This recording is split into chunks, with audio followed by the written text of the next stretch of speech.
Shalom. First and foremost, I want to give all praises, honor, and glory to Yahweh, Bahashem, Yahushua, Bahashem, Rakakadash, for blessing us one more week to bring the Holy Scriptures out to the so-called Negro, Latino, Native Americans, who are the Israelites, according to the Bible. So another week of prophecy, another week of America, Babylon the Great going down. You know, this is beautiful times we living in. Scary times, but very beautiful to see the fall of your enemies, and I'm gonna get that. This is Sirach, chapter 27. Sirach, chapter 27. And then I'm gonna put the link in. Salakia. Matter of fact, let me do that first. Salakia.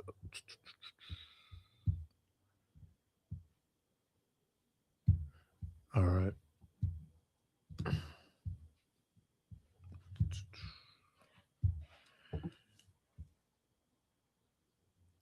Put the links in. This is Sirach chapter 25, Salakia, not 27. 25 and verse 7. It says, "There be 9 things which I have judged in my heart to be happy, and the 10th I will utter with my tongue.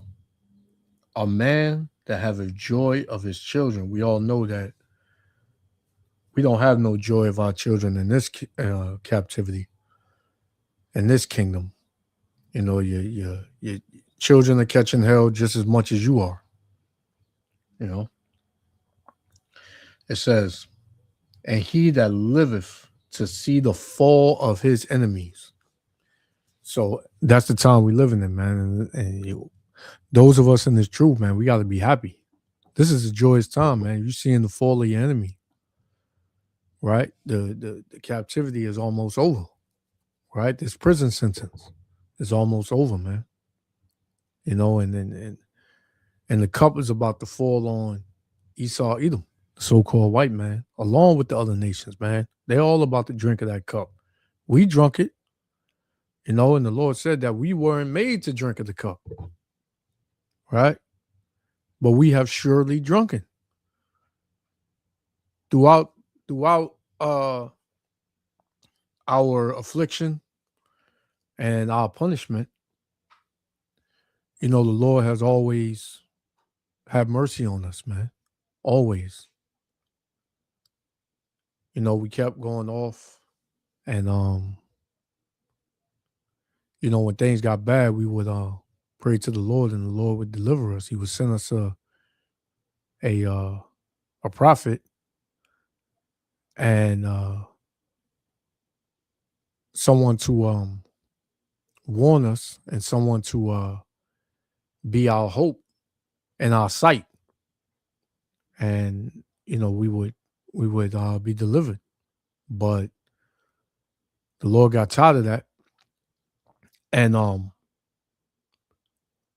you know, he wasn't dealing with us, and he wasn't accepting animal sacrifices no more, because a lot of our people would be wicked to premeditate sin and then have a animal on deck to sacrifice.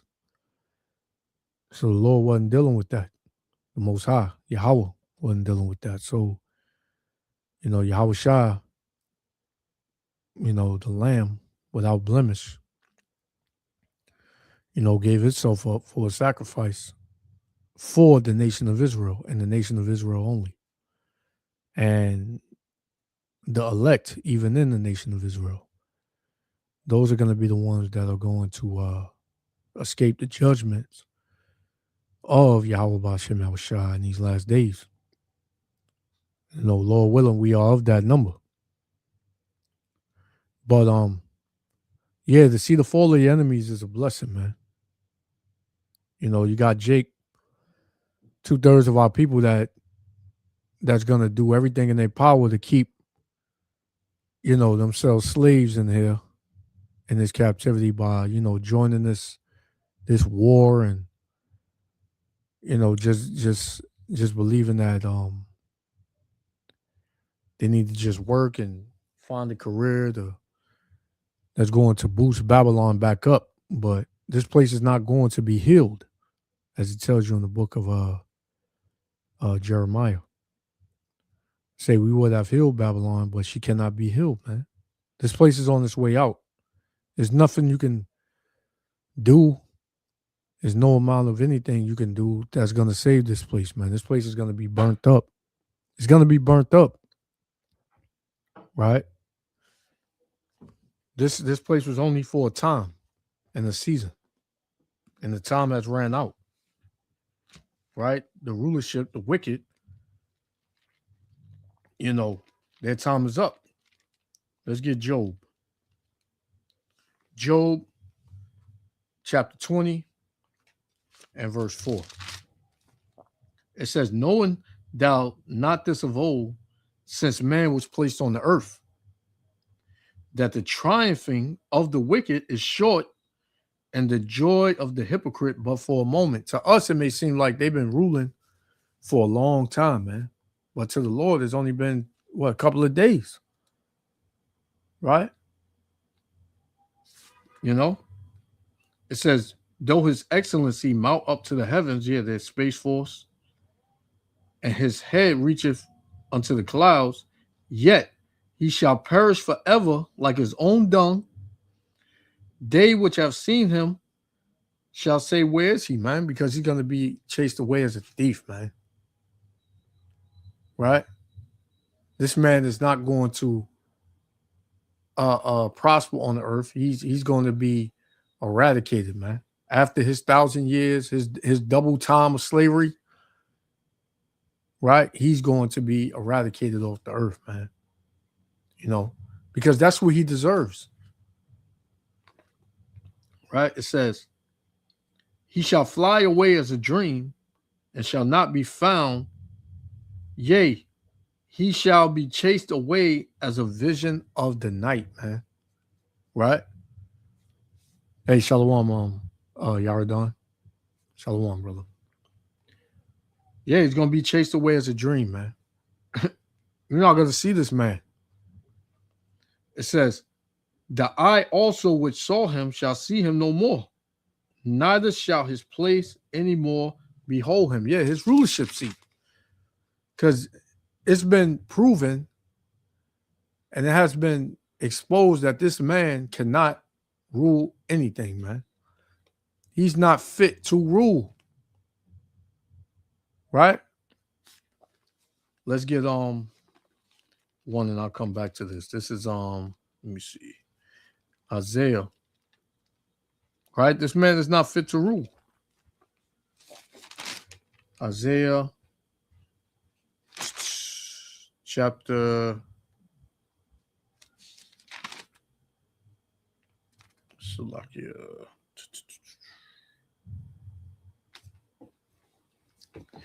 I think it's 48. Let me see something real quick. This is get it real quick.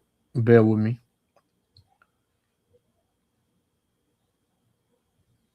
This is, I believe it's in Isaiah. I always get it mixed up.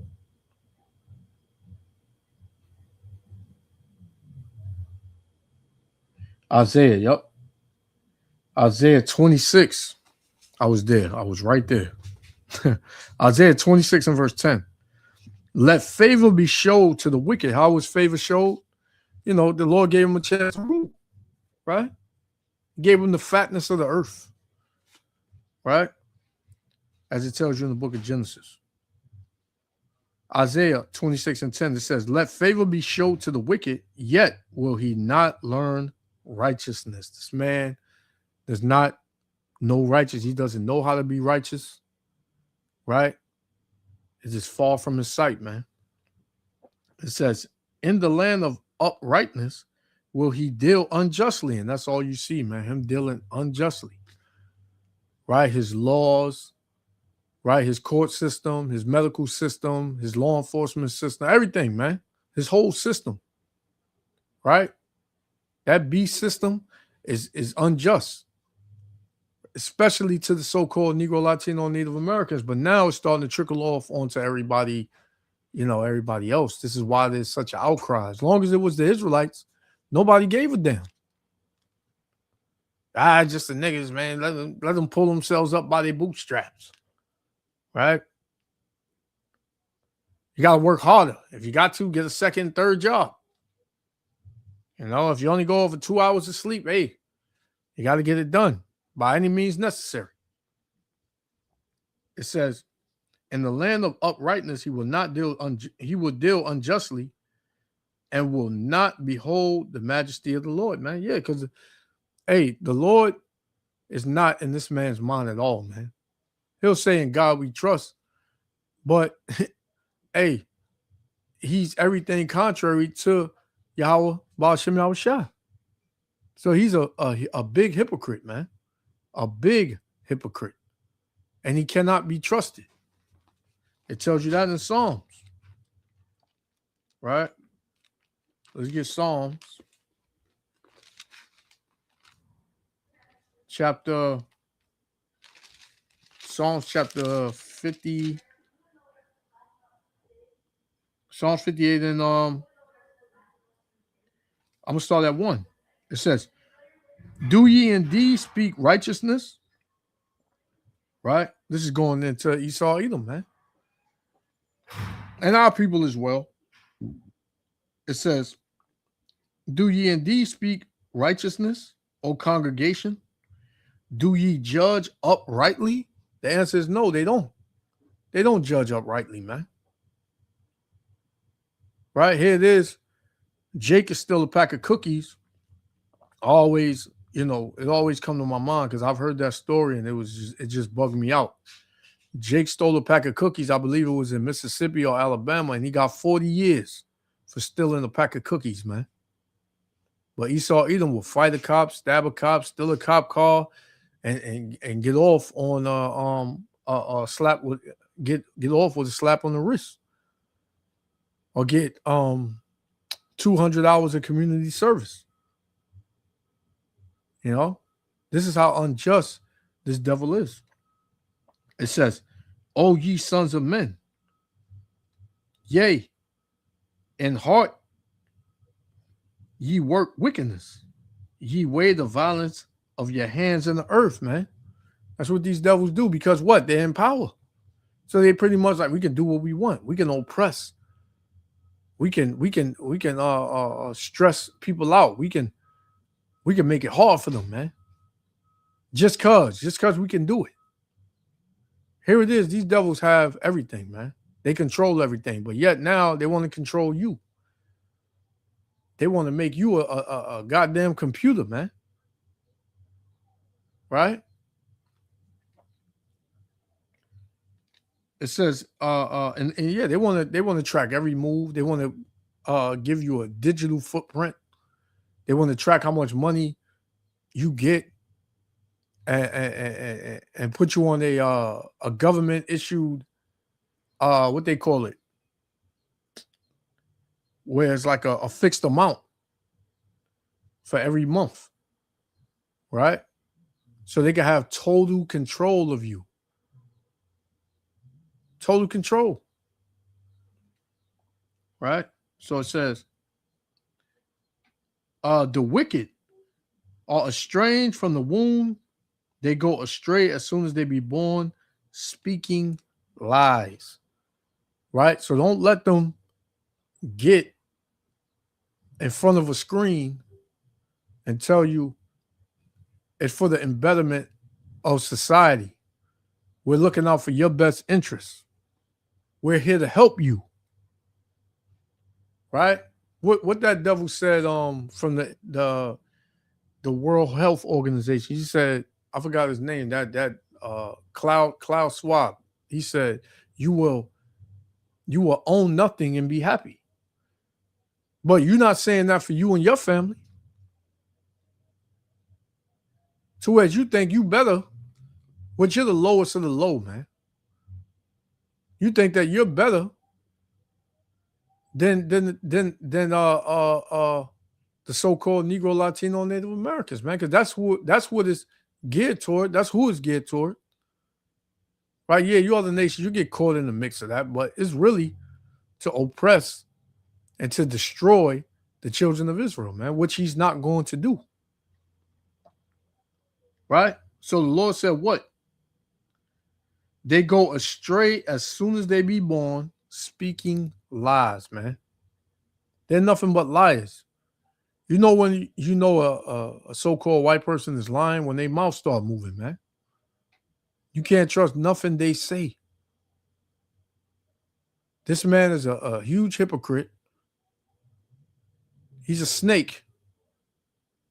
He's evil. He's the wicked. He's the wicked, man. This is why the Lord is going to get him out of here. Right? So, back to Job 20. Job 20 and verse. Let me jump.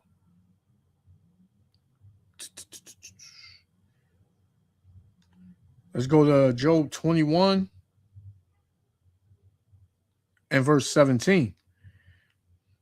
It says, how oft is the candle of the wicked put out? Meaning their light, man, their wisdom, their position. It says, how oft is the candle of the wicked put out, and how oft cometh their destruction upon them? The Most High Power, Yahweh B'Shem Yahushua, distributeth them, distributeth sorrows in his anger. Right? And that's all they're going to get. That's all they got to look forward to, man. It says, they are as stubble before the wind, and as chaff that the storm carrieth away. Right? The Most High Power layeth up his iniquity for his children.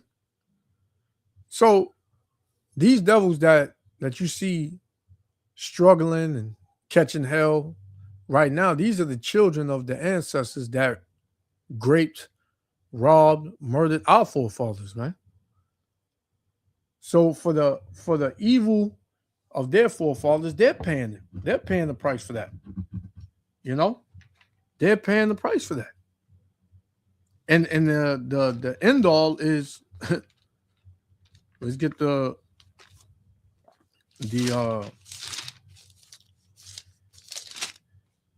classic Isaiah 14 and verse 21. It says, prepare slaughter for his children for the iniquity of their fathers. Right? So shalom, brother. So let me read that again. Isaiah 14:21, it says, prepare slaughter for his children for the iniquity of their fathers, man. So they got to pay for what their forefathers did. And they know it now. They may walk around here with a smile on their face and like everything is all good and they ain't got nothing to worry about. But inside, man, they are crashing out. And inside, they are, in fear. They're trembling inside, man. Right? A lot of these devils, they be high, man. They be getting high and trying to hang around so-called Negroes and Latinos, man. Thinking that they're going to be safe. You have an Edomite woman get with a Jake dude and a Jake man and think she's safe. Right? It says, uh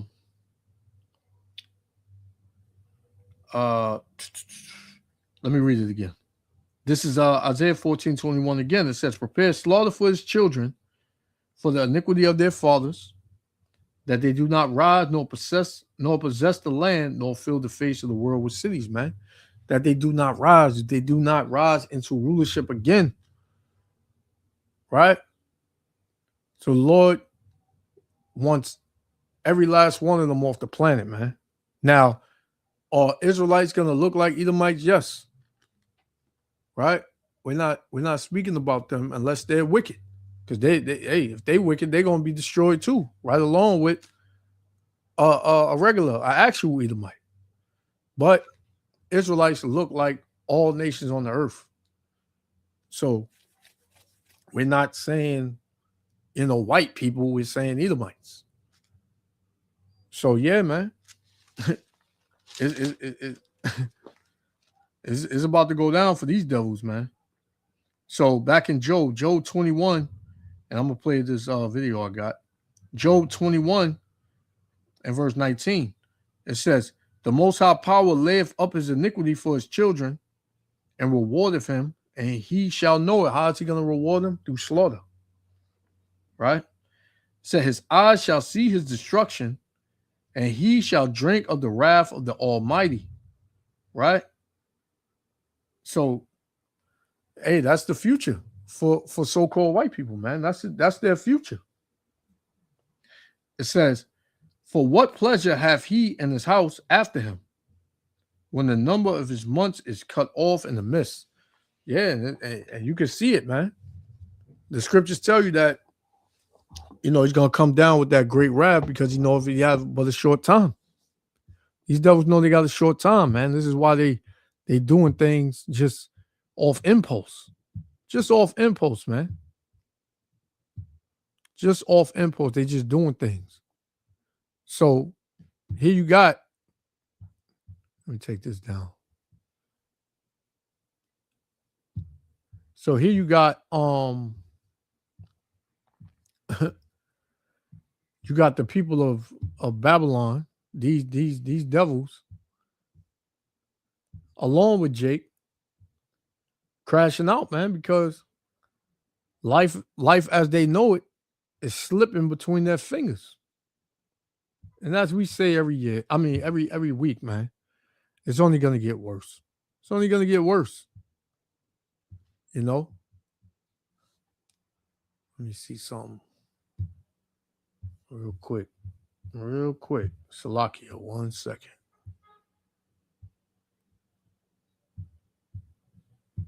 One second.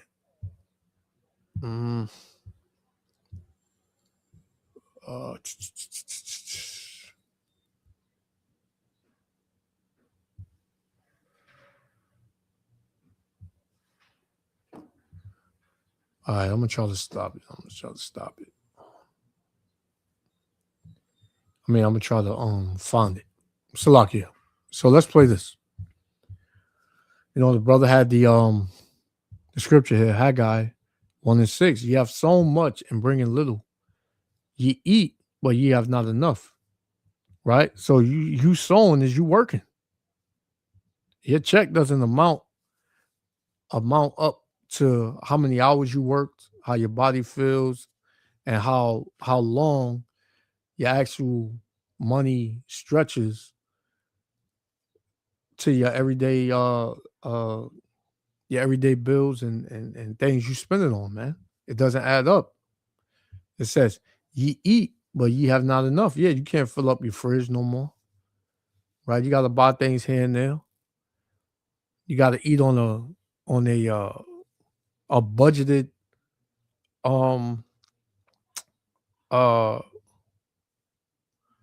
income. Right? It says, ye drink, but ye are not filled with drink. Ye clothe you, but there's none warm. And he that earneth wages to put it into a bag with holes. So if you get a bag with holes in it, you put anything in it, what's going to happen? It's going to fall right out the bottom. It's going to fall right out the bottom. So This is pretty much what these people are crashing out about. Let's check it out.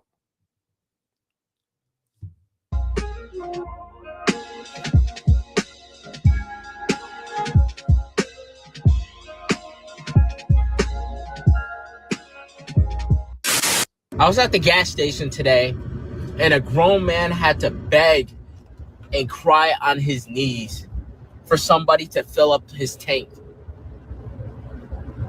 I was at a gas station today, and a man had to cry and beg on his knees for somebody to fill up his tank. When will this fucking president understand that the people are struggling? When will he understand that the people are struggling? He won't understand it. He's not going to understand. He don't care. That's what the people of Babylon don't understand, man. Your leaders are cruel lords. Right? They're never gonna understand. And I'm gonna get that. There's people out here that can't even afford to put gas in their fucking car. When will he get his head out his ass? Nobody gives a shit about Iran. Our roads are broken. Gas is $4. $4 People can't afford to drive. This president needs to get his head out his fucking ass and stop causing wars. And I don't know where he's at, but he said gas is $4, and maybe it was $3. You know, over here, it's a little under $4. When you go into Jersey, it's about $4, a little bit more than $4. If you brothers where y'all at, how much is gas where y'all at? If y'all you know, if you know, what you probably do know, but yeah, I've seen gas hit $4 before over here. Years ago, I've seen gas hit $4. You don't see nothing yet. Yeah. Hey, shalom, Elder. Shalom. Yeah, I didn't know you was in. I just had to put you in. Yeah, said shalom earlier. Come. Yeah, you don't see nothing. They're screaming now. Huh? I said they're screaming now. They don't see nothing yet because they're about to close over the other side. Yeah. We did do the other type of gas, and supplies and all that. Huh? The supplies too. Yeah. Yes, sir. Yep. So Yaradon said $4. That's bad over there, Yaradon. That's considered bad, or how much was it before this thing took place? And brother, you said 350 to 370 something. Well, $3.70, or how much was it before? You know, this thing took place and all that with Iran and the states and all that. Is that considered bad over there, or is that? Have y'all seen that before, or what? Because I've seen $4. Oh yeah, it's bad. How much was it before, brother? Damn, 3.5, 3.7 is bad. That's like regular over here. Well, I've seen it. The lowest I've seen gas go over here, Elder, was about $2.80, maybe. Right. $2.80, I think I've seen. Mm-hmm. You know. So, yeah, man. And I've seen some parts in California where it was like almost $8. Yeah. $7.25 I seen, $7.50 I seen. I'm like, man. It said before the Iran war, let me see. It said before the Iran war, it was fluctuating in between $3.30 all the way up to $4 plus. Right. So it's not like a priest. Nah, but if you talk about, you got 87, I think 89 and 93. Yeah. Cause New York before the war it was 245 the cheapest gas. Yep. It got all the way to 345 before. Yeah. You know. Oh yeah, he said I'm just talking regular gas. Wow. Oh, regular gas? Okay. Yeah, man. Well, I heard diesel went up the most. Mm. I heard diesel gas went up the most. Like $5 and stuff. Yeah. I seen $6, especially in Jersey. I seen almost $6. You know, so yeah, it's going up, and then like you said, though, they cutting off the other narrow way. I forgot I was listening to it earlier today. Some dude had I can't remember the name of it, but they said the Straits of Hormuz cuts off 20% of the oil coming through. Mm-hmm. Now this other one, it cuts off 30%. So that's of supplies and oil. So, you know, that's going to make things hard. That's going to bring inflation up more. You know? Yeah, that's crazy, man. It's going to get even harder, man. Yeah. Because they talk about using the nuclear bomb on Iranian. Yeah. Other ones was talking about, you know. And if they do that, man, that's gonna bring in a whole nother level. Russia, they're not gonna let that happen. Yeah, it's gonna bring in a whole nother level, man, because it's been a lot of threats with Russia.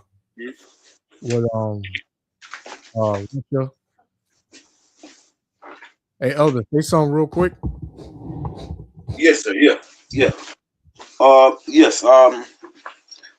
Yeah. The scripture talks about these things. So I mean, it's nothing surprises to us, you know. But those that have no understanding of the prophecies, that should be a surprise to them. So what happened? You know, they talk about, like I said earlier, they talk about using a nuclear bomb on Iran because they're seeing that Israel is losing the war and so forth. You know, so it shouldn't be a surprise to us because we know these things are gonna happen anyway. Because we know Iran is in Bible prophecy. So so far US lost about 17 warplanes, 17. And they thinking that they was just go in there and then, you know, blow up Iran and then that's it, like Venezuela. That's never that's not gonna happen. Yeah. And this war is gonna go on until Yahushua comes, you know, because he talks about these wars and so forth, you know, throughout the scriptures. But these are scriptures in the Bible. When Most I tell you, man, it's gonna be rumors of wars and so forth, and we're seeing these things happen step by step every day, man. The Most High shows these people about the downfall of this wicked empire. Anytime an empire is about to fall, it's always war, man. And America, we know America is in its last neck. Yeah. Okay, last neck to fall in the last days, man. You back, Chris? Yeah, come on. Yaradon had a question for you. Yeah, go ahead. It says, Lamar, what are your thoughts on Trump trying to pass the law on raising military enlistment to the age 42? It's called desperation. Yeah, man. Nobody want to fight that war. Exactly. The majority of people believe that you know, one military guy wake up a lot of people in court when the one that had his arm broken. Yeah. Say, I'm not fighting for Israel. I'm not fighting for Israel because we know the purpose of Israel. We know the purpose of the war is according to Genesis, right? We always talk about it, Genesis chapter 5:15. Yeah. The Most High promised Abraham from the rivers of Egypt all the way to the Nile, all the way from the river of Egypt with the Nile River all the way down to the Euphrates rivers. Like Persia, those land, we know at one time that Shem, the Japheth was in that land at one time, but that land original belonged to Shem. We got Jordan, belonged to Shem. We got Persia, which Iran belonged to Shem. We got all those land belong to Shem. But that's the purpose why we know that Netanyahu want the land for themselves. So he pushed Trump in because, you know, with this Epstein file, you know, we don't go get involved, you know, get brought into that. But that's part of the plan, and it's to distract people But the Most High is the one that played part in all these things, man. Because the Lord tell you gonna bring the northern army to a barren and desolate land, which we know is the Persian Gulf. So this is a fulfillment of Bible prophecy. You know what I'm saying? That's right. Yeah, but go ahead. Say something. Let me go.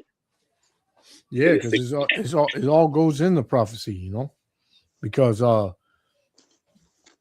we living in a time where Babylon is pretty much falling, and the scriptures say that, like I said earlier, it's not going to be healed, you know. So this whole gas thing and the oil and now they thinking about shutting down, you know, the cities again. They call it lockdown 2.0 in the name of energy, right? That's the video I'm gonna try to find. I was looking at it earlier this week, and they're gonna try to have you drive according to your license plate. You can't drive Monday if your license plate has these types of numbers on it or whatever, you know, which is crazy, man. You know, this is this devil just looking at more ways to oppress you Israelites, man. But you know, all this going on, all these arrows is pointed at this country, and all that's on his mind is you so-called Negro, Latino, Native Americans, man. You Israelites, right? So I'm trying to I want to find it. Let me see. It's well, let me finish this video real quick, because people crashing out, man. Is anyone else absolutely struggling to just get by in this economy? Like, what do you mean last night gas was $3.85 and now I woke up this morning and it's $4.19? Also, tell me why jobs are letting people off and they're slowing down in business to where we can't even make enough money to live. I'm literally so over this. And it also doesn't help that I live in a small town where there's literally no jobs hiring. And if they are, they're $12 to $14 an hour. And they take out so many taxes that you're barely making $500 a month. So if you have any suggestions, let me know, because I don't know what to do. And I'm here at the grocery store. I come to get some stuff. America's not going to be able to survive like this. And you're seeing the look on her face. You already know what when it becomes desperation, what she gonna do. You know, that old profession that's coming back. How are we going to survive? I got stuff to make burger and fries, okay? I got enough meat to make 8 hamburgers, a pack of hamburger buns, a thing of charcoal, a bag of potatoes, and grease. Take a wild guess. $50 damn. $50 to make homemade hamburgers and French fries? There's no way we're surviving. I make good money, and this is not sustainable. I can't spend $50, and I didn't even get nothing. This right here was on sale for $3.99, so the charcoal was only $3.99. The rest of the food, hamburger meat, buns, potatoes, and grease, $45. We are so screwed. If you're a single parent working 40 plus hours a week and you can't make ends meet, it's not your fault, babe. Inflation is what is causing us to not be able to afford to live anymore. And if you notice, it's a lot of Edomites, man. That's sounding the alarm as to, you know, their livelihoods being stripped from them, man, because they're not used to this. These devils have always had it. They've never struggled, right? They were always meth heads and, you know, all types of drug addicts, but they always had it, man. So now they're not having it. They can't. This is something new. And inside, they like, man, this is the life of a Negro, a Hispanic. I can't get with this. Me? Why me? So, you know, this is what you're seeing, man. This is what you're witnessing. When everything increases by 120% in a year, 2-year time period, and your pay doesn't, it doesn't matter how many hours you work, you're going to struggle. Just got done working 24 hours. It's 6:45 a.m. I'm on my way to my part-time job to work another 8 hours, and I still can only afford half of my bills this month. I am constantly on the verge of losing everything. I am one more catastrophic event away from losing it all, including my mind. And I don't know what the answer is here. I can only work like these ungodly hours every other week when I don't have my kids. That's right. Yeah, it's gonna be a civil war. People don't believe it's gonna be a civil war, man, and a race war in this country. They don't believe that. Yardan, they don't believe that. You know, you speak to everyday people, it's not gonna happen. You know, they don't even believe World War III gonna break out, man. They think America's winning the war, and everything that's being said that Trump is saying, and this a-hole that's right under Trump, man. This devil. Pete Hegseth, whatever his name is. Whatever they say, that gotta be the truth. Right? But if you're winning the war, why are you having a hard time, getting through the strait? Edomite said, if y'all seized all these billions of barrels of oil from Venezuela, why is gas prices going up? Why we should be paying 20 cents a gallon for gas if y'all got all this oil? Slap your pre. When they finish that, finish that first. Yeah, that's pretty much what he was saying. If y'all got all these barrels of oil and y'all straight when it comes to oil, why is the gas going up? It's something wrong. Something ain't adding up, man. Yeah, what you got, Elder? Yeah, when you look at the Venezuela oil, right? The oil is like tar. It's really tough. It's like tar. Tar is like it's solid. Thick. Thick, yeah. Thick thing. So in order for them to pull the oil from Venezuela, what happened? You have to have a special machine with heat in it to go down into the bottom of the ocean, the water to heat up the oil to pull it out. So a lot of oil companies that had meeting with Trump saying that it's too much money you have to spend to do that. So they say they'd rather not taking a chance. You know what I'm saying? So they have to spend billions of dollars to do that. So that's why they have a problem right now. You see? So that's what happened. And there's a lot of sulfur inside the oil in Venezuela.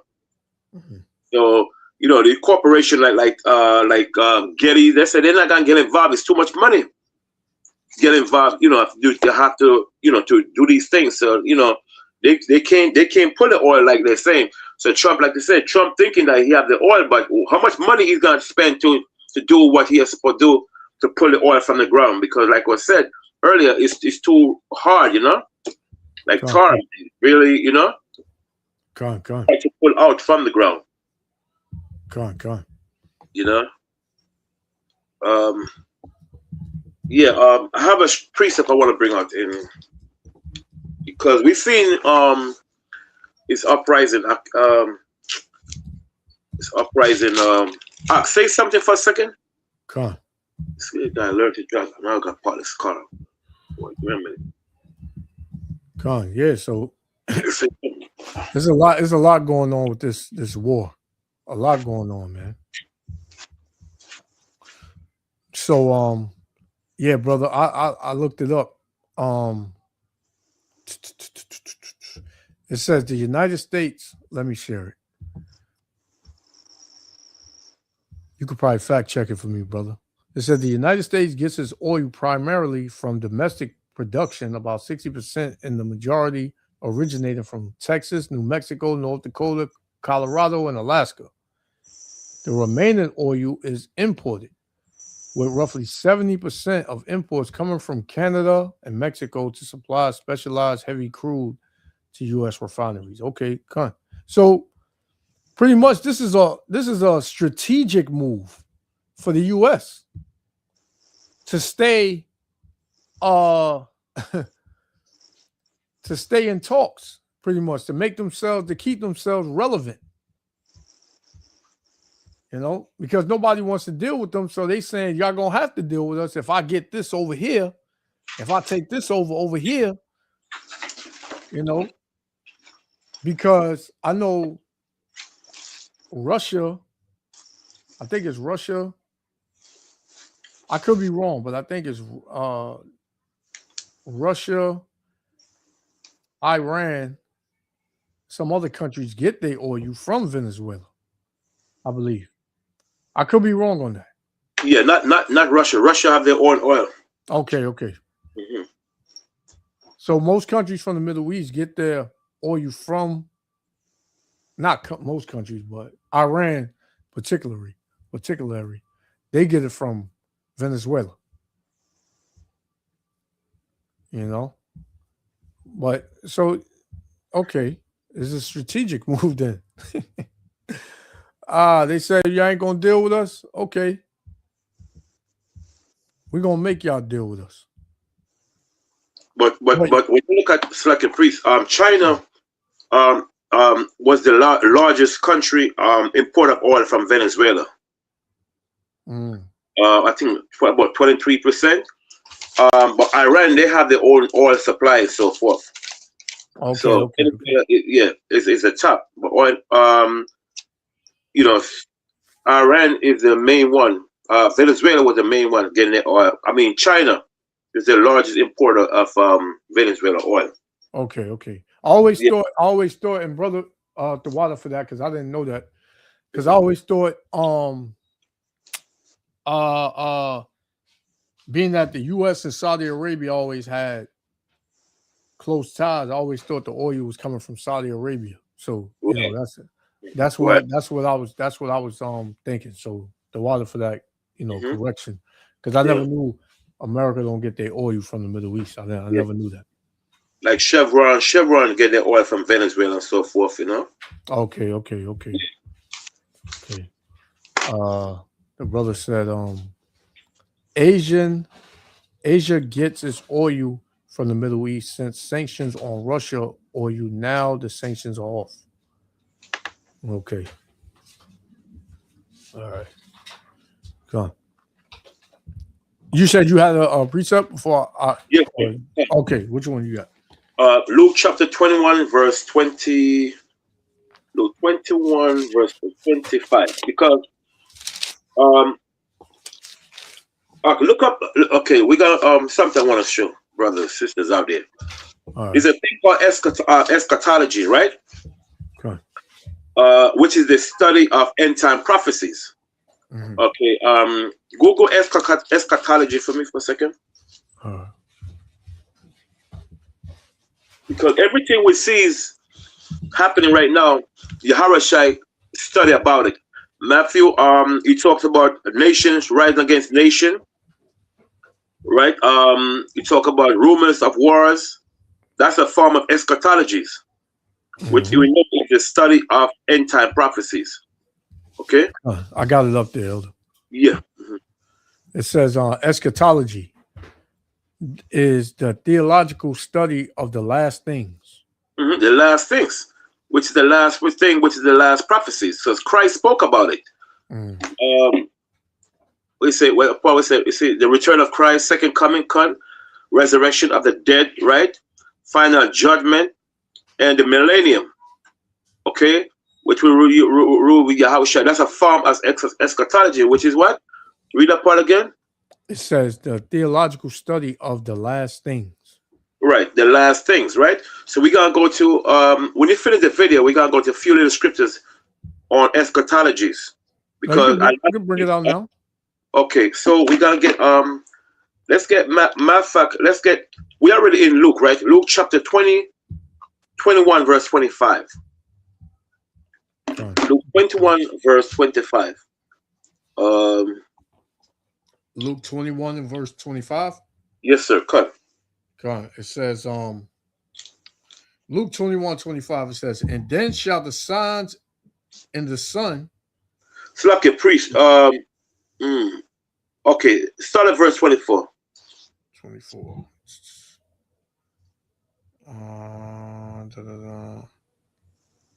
I'll start at 22. Yes, you know what? Start at verse 20. 20? Yes. God, Luke 21 and 20. Mm-hmm. And when ye shall see Jerusalem compassed with armies, Mm-hmm. then know that the desolation thereof is nigh. Right. So we know the last days spoke from the time of Christ till the what? The last days start. When the Bible's talking about the last day, for me, from the time of Christ till now. Okay? Go ahead. It says, then let them which are in Judea flee to the mountains. So flee to the mountain. The mountain is talking about the mountain Masada. That was the last stronghold of what? Of the Maccabees. This was the last stronghold of the Maccabees, right? This was 73 CE. Okay, with the Zealot, the beginning of the Roman destruction start around 666 AD to 73 AD. So the last stronghold was a place called Masada. Okay, where the Zealite that fled, the Israelite that fled up into the mountain Masada. Okay, you can read that in Wars of the Jews, book 5, chapter 19 and 10. In the book of Josephus, give you the whole destruction of Jerusalem start at 66 AD to the final 73 CE. Okay, read verse 21 again. Verse 21. And let them which are in Judea flee to the mountains. So the mountains about what? The mountain of Masada, where the Israelites fled up into. Okay, that was the last stronghold they were wiped out in 73 AD CE. Okay, go ahead. And let them which are in the midst of it depart out. Depart out means some fled up into what? Some fled up into Europe.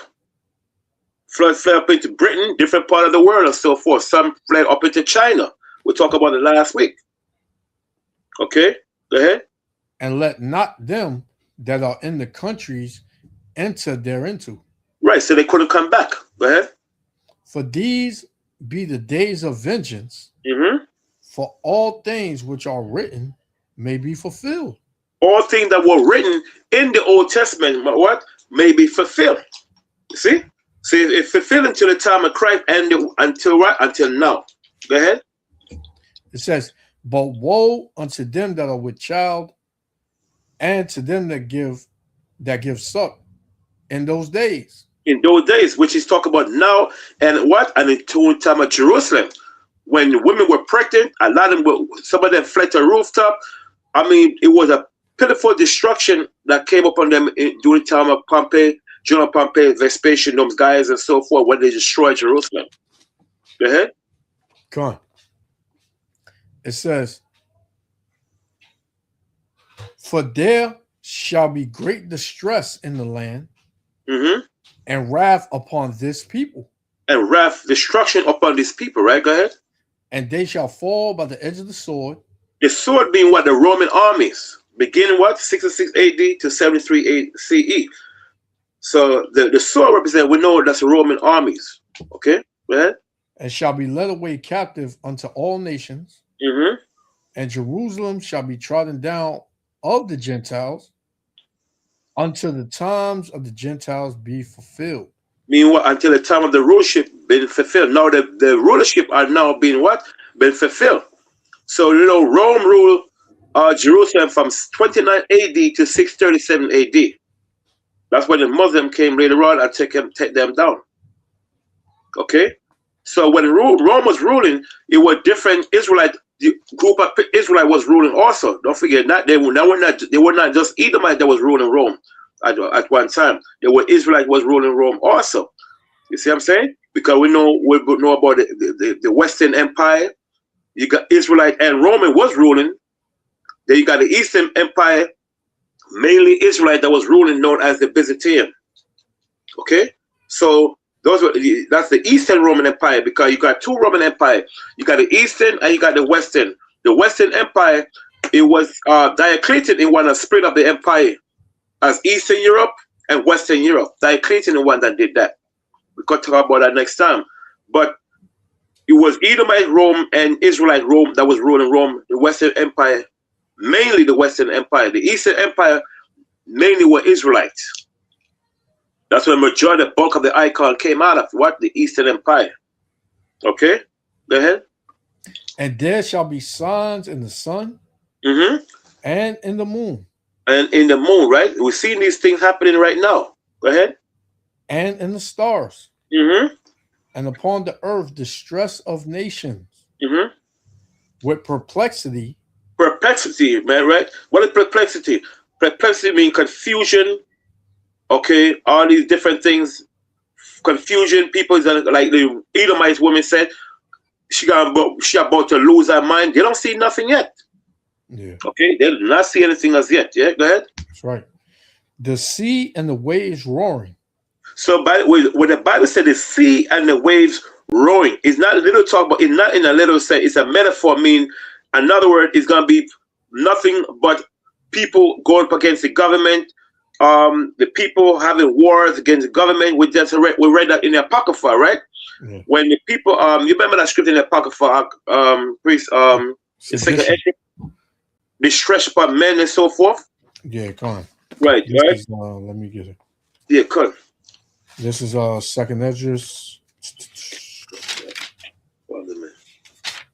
chapter 15.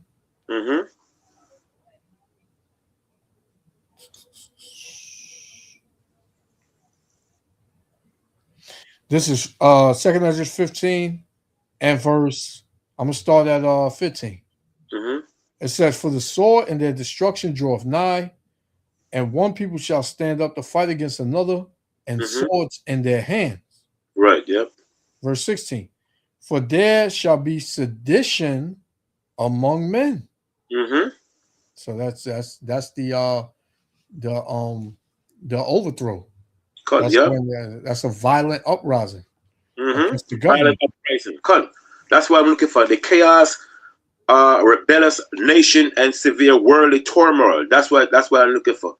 Exactly, you brought up. It's mean when the Bible said the sea and the wave roaring, it represents what an intense fear and confusion among people today. As we speak, like the Edomite woman just said a little while, that she about to lose her mind. Yeah. You see? So you're gonna be chaos among these young generation. Look at these young generation going to school today. All they care about is their looks or whatever. It's gonna be chaos. You're gonna see a lot of them walking, bugging the hell out. Yeah, bugging. They don't see nothing yet, man. Yeah. That's why the Bible said the sea and the wave roared mean what? The sea represent the people, the wave represent the people, mean it's gonna be a chaos, rebellious nation against the leaders, the people, and severe worldly turmoil against, among the people, among the nation. You see? Okay. There's a scripture in let's get Psalms, Psalms 65 and 5. Come on, this is Psalms 65 and verse 5. It says, "By terrible things in righteousness will thou answer us." What is the terrible thing Most High gonna bring on us? Destruction. He's gonna answer us. He's gonna bring on us. Okay, go ahead. "O power of our salvation." See, all power for our salvation, the Most High. See? "Who art the confidence of all the ends of the earth." See? "And of them that are afar off upon the sea." You see? Or of them that are far off, those scattered Israelites. Okay, go ahead. Go on. Verse 6. That's it, right. Let's get Isaiah 17, 12 to 13. We talk about the sea and the wave world. Roeth, we still talk about the people. Let them know it's not no literal sea. Because we know it's a metaphor. We always talk about the metaphor part. Isaiah 17 Mm-hmm. and verse 13. Mm-hmm. Yes, sir. Isaiah 17 and 13, it says, the No, nation, start at verse 12. verse 12. Yes, sir. Isaiah 17 and 12. Mm-hmm. Woe to the multitude of many people, Mm-hmm. which make a noise like the noise of the seas. See, like the noise of the sea, chaos, confusion, turmoil among the nation. That's just a noise like the sea. The sea symbolizes the chaos and so forth. Like when you look at a sea doesn't stand still, right? When the sea start moving all over the place and stuff, I forgot what they call it, like a storm. Yeah. That represents the chaos among the nation of the people going against the government. Okay, go ahead. Come on. It says, and to the rushing of nations, The rushing of nation, the chaos and confusion, the turmoil. Go ahead. that make a rushing like the rushing of mighty waters. See, while the rushing of many waters. Mighty waters mean the loudness and so forth. That's why when the Bible say his eyes will have many water in Revelation. Many waters mean nation, many people. Rushing of many people. We say his eyes, you know that scripture in Revelation 1, 13, 14, 15, something like that. It tell you his eyes like something like many waters, like you talk about. Oh, his voice like the sound of many waters. Many waters, not little talking about water, it's talking about many people. This is something we were misread. It means that many waters would mean many people. God. Okay. The brother asked, the fire that destroys the earth, will it come from nukes or angels like in Sodom and Gomorrah? Well, Both. yeah, both. Because the Lord said his spirit is going to be in those arrows. Yeah, cut. You know, when you read the book of I believe Jeremiah, Yeah. you know, it says that his spirit is going to be on them arrows, on the missiles, man. So yeah. Yep. Isaiah 14 and verse 13. Mm-hmm. It says, the nations shall rush like the nations of many waters, Mm-hmm. but the Most High Power shall rebuke them, Mm-hmm. and they shall flee far off, Mm-hmm. Far off. and shall be chased as the chaff of the mountains before the wind, Good. and like a rolling thing before the whirlwind. Good. Priest, to answer what the brother just said in Isaiah 66:15 and 2 Thessalonians 1:7. Okay. Isaiah.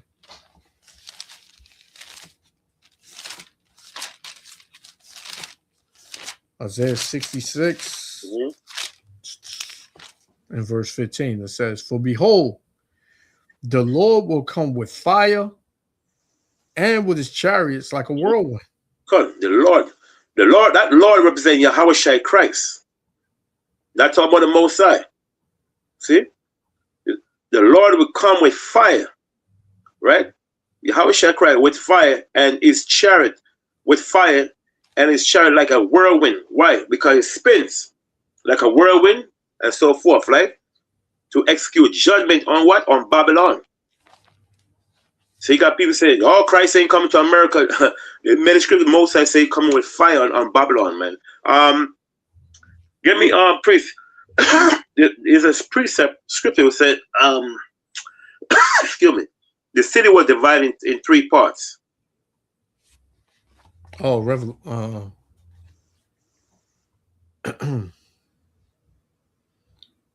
3 parts? Yes, sir. I believe that was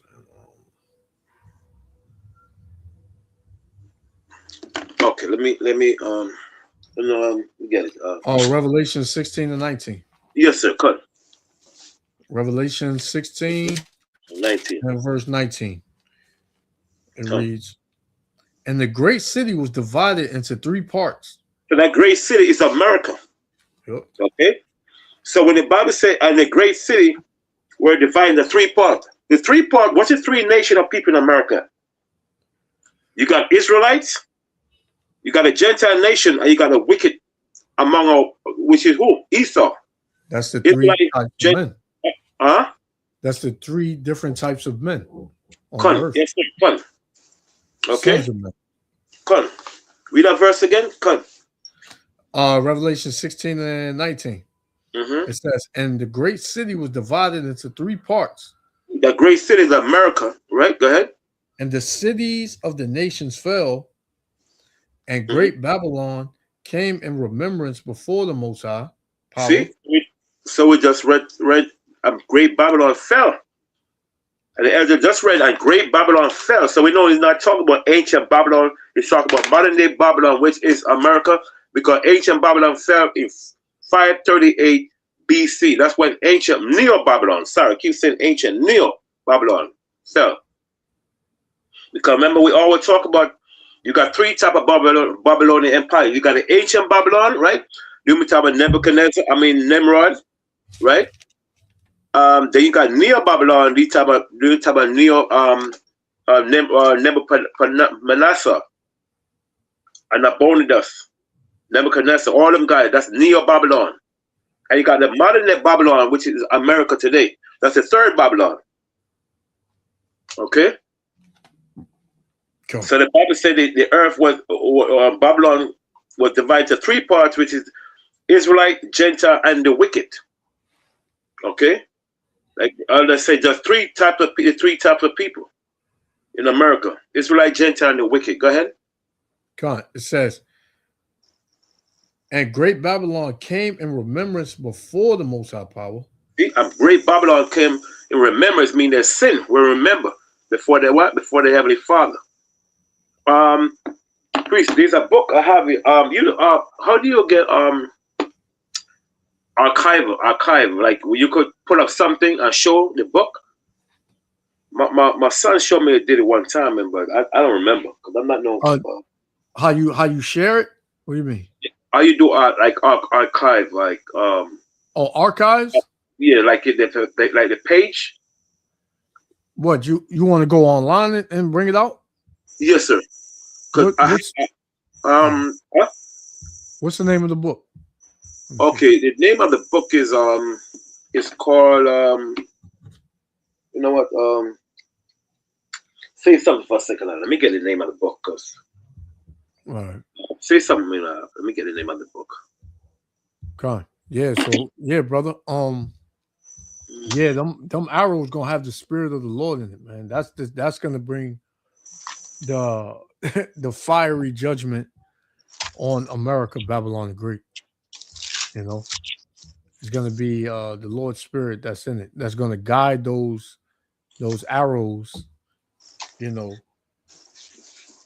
to its destination. That's why the Lord said they're gonna not to spare any arrows, and every arrow is gonna meet is mark pretty much.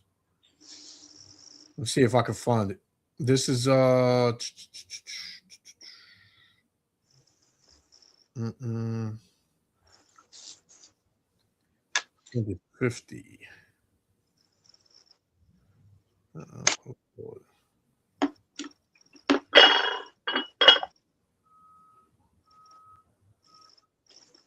Lock here 1 second.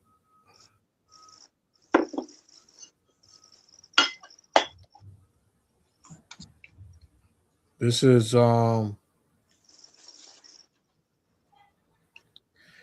Jeremiah 51 and verse 11. It says, make bright the arrows, gather the shields. The Lord have raised up the spirit of the kings of the Medes, for his device is against Babylon to destroy it, because it is the vengeance of the Lord, the vengeance of his temple.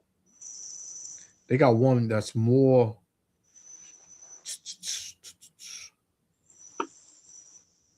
About the meat? No, about the Lord's Spirit being in the missiles, the arrows. Let me see if I can find it.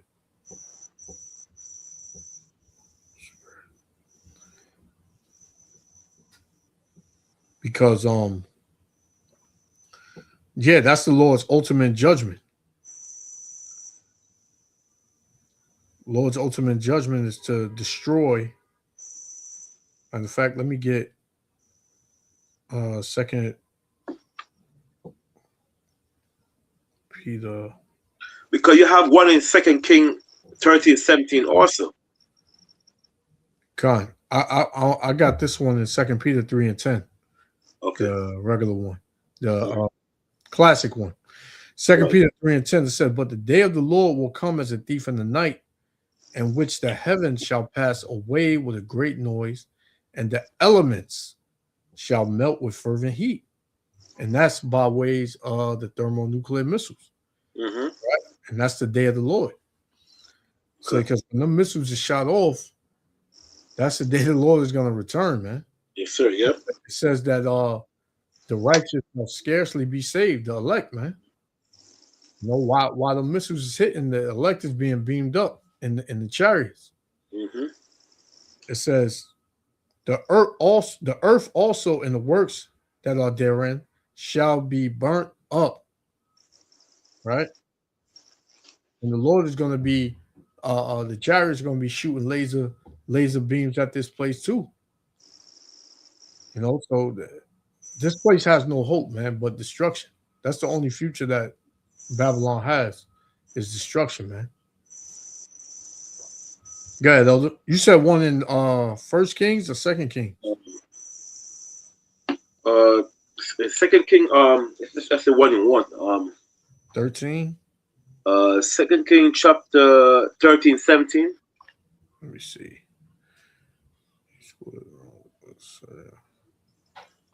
No. I don't think that's the one. No, that's not the one. No, that's something different. No.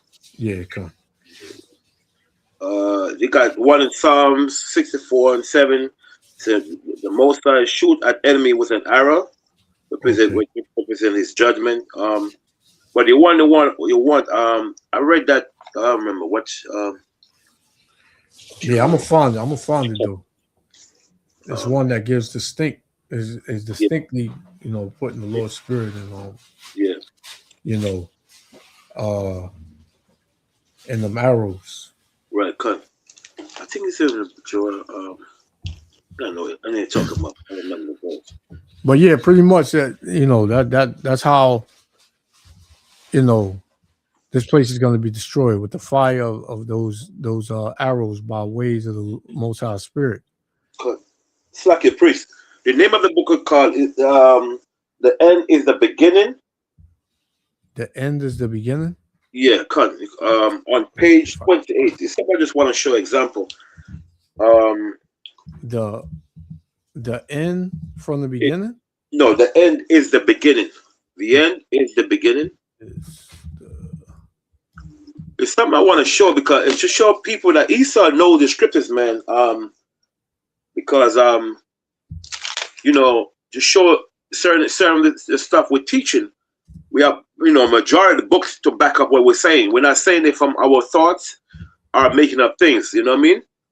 Because the scripture said prove all things. But the name of the book is called "The End is the Beginning." Let me see.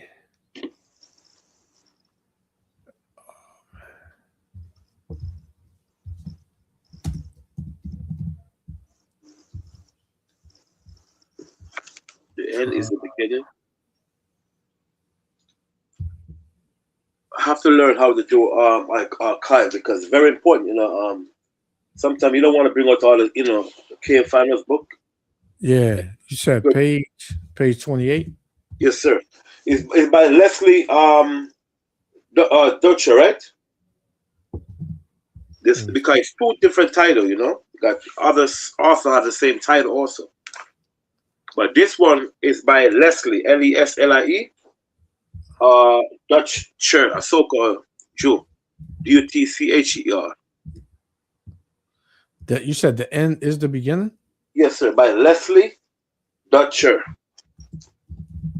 Dutcher, last name.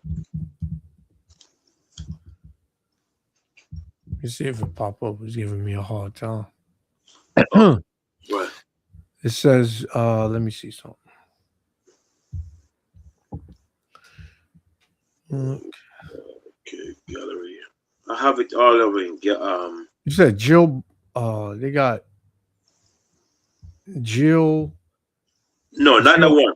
No, no. It's by Les Leslie. Dutch. That's the name of the scholar. The end is the end. They got a lot of them up here. Wait, let me put in the Salakia.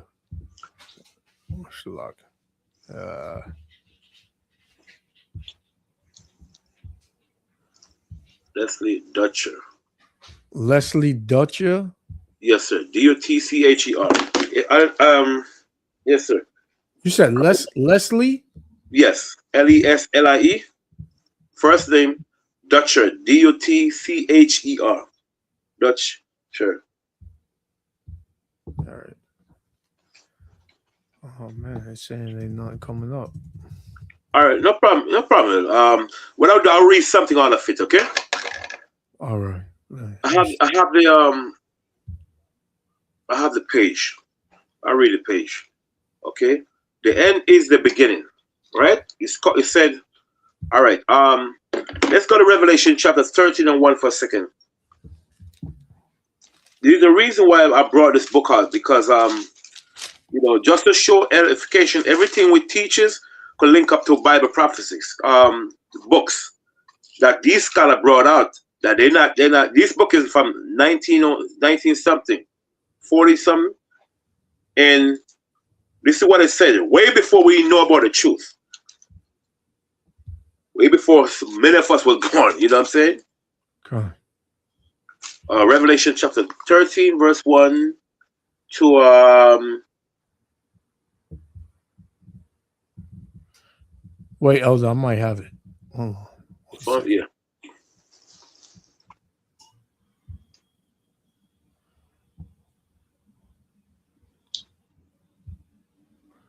It says, let me see if you got the same thing. You see where I'm at? You see it on the screen? Oh wait, no, I ain't put it up.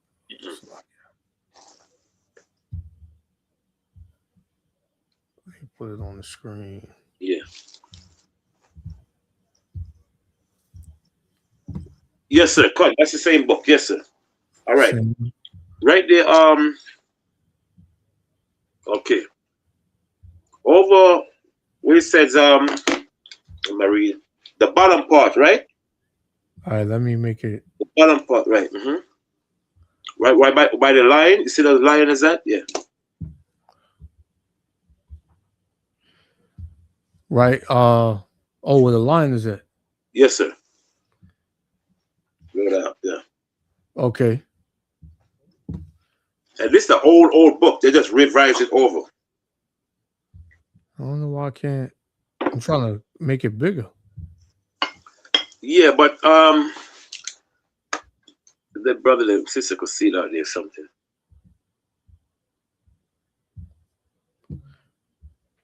Yeah, I don't know why it's not. Man, You could go back to where the line is at, because it's under the line, where on top, the bottom of the line. See the bear, lion. yeah, I just had it. Oh, right. Yeah, right there.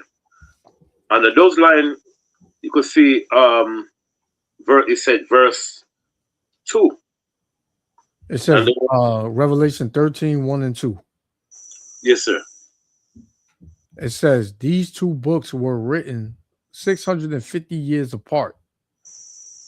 Yet the two prophecies use the same symbols. Mm-hmm. No other prophecies in the Bibles are like that. Right.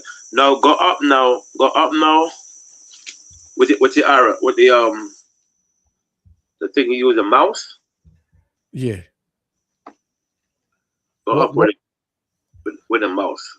Yeah, it's kind of, this one is kind of crazy. It doesn't let me go up like that. It's gonna take me to the next page. Oh, okay. All right. All right. You want to read it? You want to read it from where you got it at? Because I don't know. Yes, Okay, because there they could see, if they could see the small part, Yeah. they would see the same thing with reading. Okay. Yeah. What? Because they got one up here. Revelation 1 and 2 uses some of the symbols. Yes. All right. You see. Okay. Okay. All right. We said beyond a leopard, his feet were the feet of a bear. Okay. Yeah. Yep. You can read that part right there. You can read that part. It say use the bear as the symbol. You see that part? It says this beast has a body of a leopard. Yeah. It says the feet of a bear, the mouth of a lion, and 10 horns on the fourth beast. But it has 7 heads also. Right. Notice it says the dragon gave him power and authority. The beasts described in Daniel and Revelation are the same, but in Daniel, there are 4 separate beasts, while Revelation 13 describes a kind of corporate beasts. The books of Daniel and Revelation were written about 650 years apart. Daniel was writing in 550 BC, while Revelation was written in 96 AD. Right. So the rest is cut off. You know what I'm saying? The rest is cut off. That's why. Okay. Now this right, the same book. When you go down to page the same book. It said. One second. Okay. Okay. Right. It said the beast. Right. The beast. Give his power. One second. I'm trying to go the page where it said the bear, Battle of Armageddon. It's like it's cut off, you know. Is it all on page 28? Yes, sir. Okay, so because you see how this looks, right? Yes, so sir. On the left side, this is the beginning of the page. And this part that I just read, this is the bottom of the page. So that would be the end of that page. So I don't know if it's over here on the left side or what. Okay, I'll get it because it looks like it's cut off. But I'm going to read it now, okay? It said, the 4 nations depicted in Daniel 7 are present in the beast of Revelation 13. The lion is Great Britain, see? The lion is Great Britain. The bear is Russia. The leopard is Germany, which we know that's a lie. The leopard is the Greeks. And the 10-horned beast is the Holy Roman Empire, which break up in the 10 kingdom, but it's the 10, which is the 10 horn. All the nations are going to join and form the end time one government of the new world. We know Esau is going up. But the part I want to get was that the bear is Russia, the lion is Great Britain. The lion, remember we spoke about it? So we're going to read about it now. This book is an old book from 1945. Wow. Okay, so we're not making up anything up when we talk about the lion being Britain. You know what I mean? But read Revelation 13 and 2 for a minute. 1. 13 and 1. Revelation 13 and 1. It says, and I stood upon the sand of the sea and saw a beast rise up out of the sea. So we know when the Bible says a beast risen out of the sea, it's not literally talking about beasts coming out of the sea. We know it's not talking about that. Okay, it's talking about nation. We say we get a precept for that. Risen out of the sea. We get a precept for that. A beast risen out of the sea. Give Isaiah. We just read that Isaiah 17, 12 to 13. See, you see. Let's go back to Isaiah chapter 17, 12 to 13 again. Isaiah 17 and 12. Woe to the multitude of many people, which make a noise like the noise of the seas. The noise of the sea, right? Go ahead. And to the rushing of nations, that make a rushing like the rushing of mighty waters. So we talk about what the chaos and destruction of the nation bringing against the government, the chaos among the people. Okay, turmoil, perplexity. Okay, which is confusion, distress, and so forth, right? So we go back to Revelation again. Read that verse again. Revelation 13:1. And I stood upon the sand of the sea, and saw a beast rise up out of the sea. So, in other words, this kingdom coming out of what? Out of what? A nation of people. Not literally a sea. It means that it's kingdom, right? Or what? Form out of what? Of a nation of people. As I said, beast risen out of a sea. The sea representing people. Go ahead. Come. It says, having 7 heads and 10 horns. We know about the 7 heads, 10 horns, and so forth that was formed. Go ahead. And upon his horn 10 crowns. Right. So now I'm gonna name this. Okay, we know about the 7 heads already, 10 horns, right? The 7 heads, Greek, Rome, all the way down to Great Britain. Okay, it's the 7 heads. And we know about these creation and so forth. The 10 horn represent 10 kingdom known today as NATO. Known today as NATO. That's his 10 horn. What happened is now, so we're gonna read down to where it said the lion and the bear. Okay. It says, and upon his head the name of blasphemy. So we know the main blasphemy is, we know, like you said before, when Esau went and took over other people's kingdom, what they call it again? It's called Manifest Destiny. Manifest Destiny. Exactly. When he went and talked about lies, saying God sent him to destroy these nations, he called this thing called Manifest Destiny. So what? Good memory, you know? Good Manifest Destiny. And then also he blasphemed the Most High name. Blaspheming, saying that putting the angel butt naked, all these things, that's a form of blasphemy. Cool. But one of the main blasphemy Esau created is this thing called a Manifest Destiny, when he tell the world that God is the one that gave him the authority to take over the American Indian land and to what? And to take over Israel for himself. That's blasphemy, which is known as Manifest Destiny. Okay, go ahead. Okay. It says, and the beast which I saw was like unto a leopard. And leopard, see? So the guy lies saying the leopard is Germany. The leopard is not Germany. Germany in the Bible known as Gomorrah. Gomorrah. Okay? Just like Togama is Turkey. Why? Because those sons of Japheth dwell in those lands at one time. Right?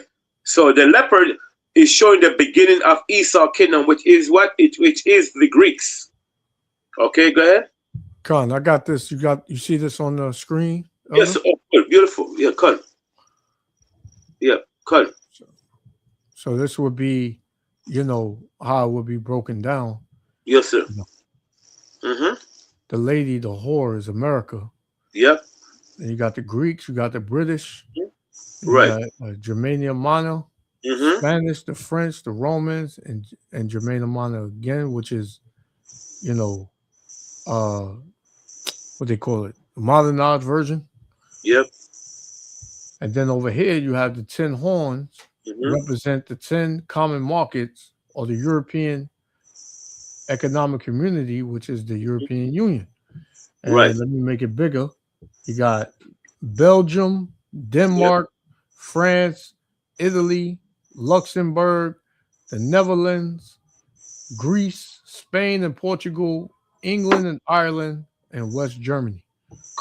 Yep. Beautiful. Yep.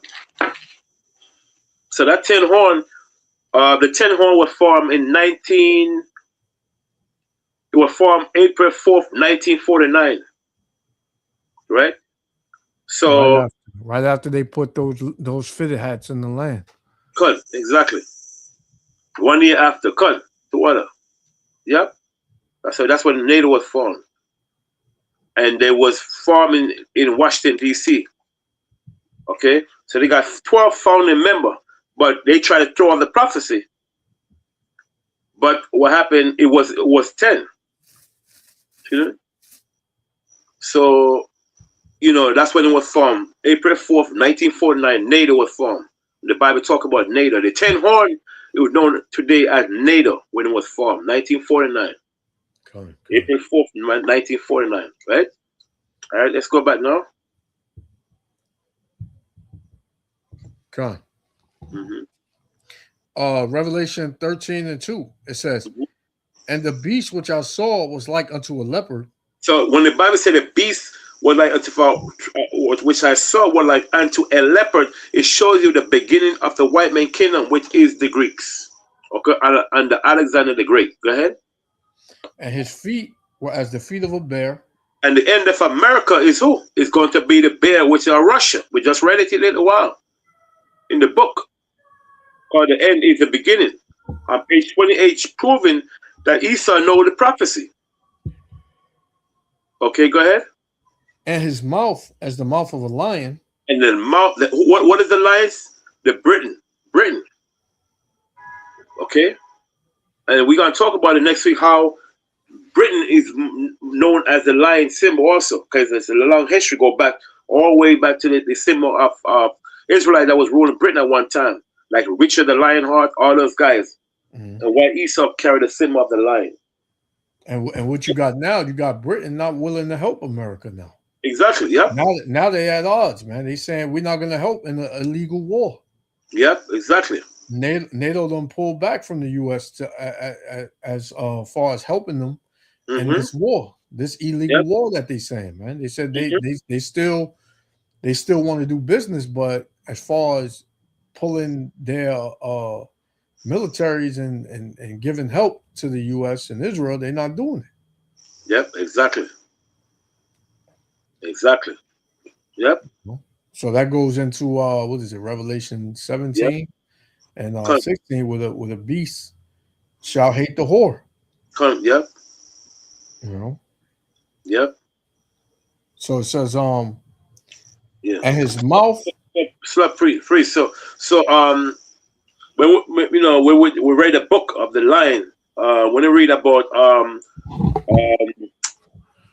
the Henry the First, Henry the Second, and the lion heart, they use the lion symbol, the royal coat of arms, to signify power and so forth. That's what the lion represents. Right? Salakia, one second, Elder. Yeah. Go ahead. Continue. I'll come right back. Yeah.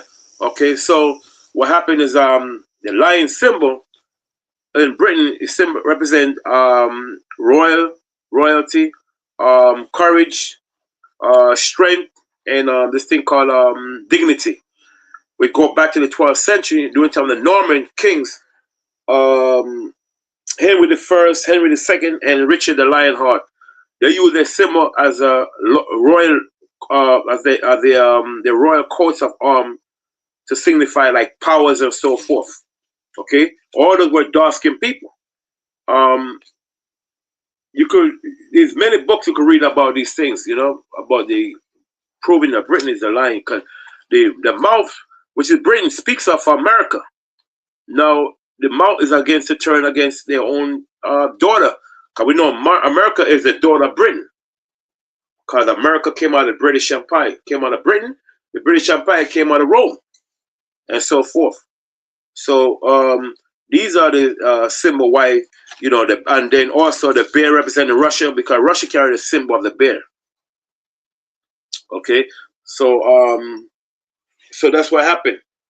There's another chapter now you could read about America in Daniel chapter 7, where America came out of Britain. The Black Priest, where America came out of.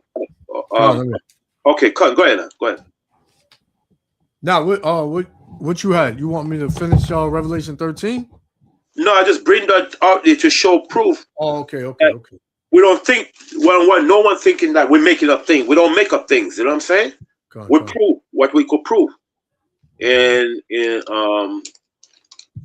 Shalom Yaradan Khan. So we could prove, Khan. Well, we're saying we could prove these things. We don't make up things, because some Israelite group out there will say things. We're not talking about Israelite that we know. We're talking about brothers like those that believe in Yahweh Shai Christ. I'm talking about from outside our realm. You know what I'm saying? We all basically the same thing. The Britain is the lion.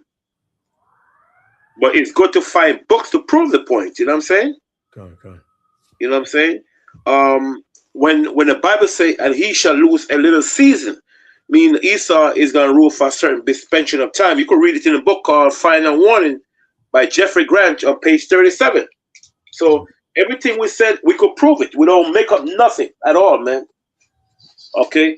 About a little season. We got a book right here, Final Warning by Jeffrey Grant. Excellent book to read about Russia in the last days. Very good book called Final Warning, man. Page 37. It shows you why it's called a little season. Not because he said that. We could prove it in the Bible also. But it's good to have, the scripture says, please bring that scripture when it said truth shall come from the earth. Truth? All right, go on. Yeah, truth. Matter of fact, let's start with the scripture say, and the woman fell into the wilderness. Oh, you don't want the truth shall? We gotta get that just now. All right, let me hold that. In Revelation 12:6, 12 and 6 first. So, Revelation 12 and 6? yes, sir. Revelation 12 and 6, it says, let me start up. I'll start at 5. Yes, sir. Revelation 12 and 5, it says, and she brought forth a man-child who was to rule all nations with a rod of iron. Mm-hmm. And her child was caught up. Start verse 1. Start verse 1. Verse 1? Mm-hmm. Revelation 12 and 1, it says, and there appeared a great wonder in heaven. The word wonder means sign. Go ahead. A woman clothed with the sun. The woman, when the Bible said the woman clothed with the sun, right? The sun represents wisdom. The woman is Israel. That's right. Okay? Go ahead. It says, and the moon under her feet. So the moon under our feet, the feet symbolize the word. In other words, we have knowledge and understanding not to follow the custom of the word. That's what it said. Moon under her feet. We have knowledge, wisdom, and understanding to not to get caught up in the word. That's what it said. Moon under her feet means understanding. The feet symbolize the world. We're not caught up in the worldly philosophies and so forth. You see what I'm saying? Okay. That's what the Bible said. And she these are they that are not defiled with women. It's not literally talking about women. Mean the women represent the philosophies of the other nation, not no women. Because women does not defile. We're not defiled with no philosophy of no women. That's talk about. It's a metaphor. Mean we're not defiled with the philosophies of the world. Go ahead. God. And it says, and upon her head a crown of 12 stars. Represent the 12 tribes of Israel. Go ahead. And she being with child cried, travailing in birth. And she represent Mary. Okay. Go ahead. And pain to be delivered. And it's twofold. And pain to be delivered. And the she represent Christ. And that child represent us, the children of Israel. Be delivered from what? From our captivity. And it's talking about Mary also to be delivered Christ. I'm going to show you. Go ahead. Con, I got a precept. Yeah, bring it up. Because before we deliver, we're going to catch hell. Mm-hmm. This is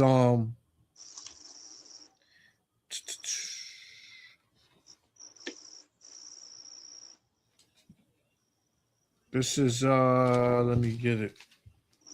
Where it tells you that much tribulation. Mm-hmm. This is the book of Acts 14 and 22. Mm-hmm. It says, confirming the souls of the disciples Mm-hmm. and exhorting them to continue in the faith, Mm-hmm. and that we must through much tribulation enter into the kingdom of the Most High.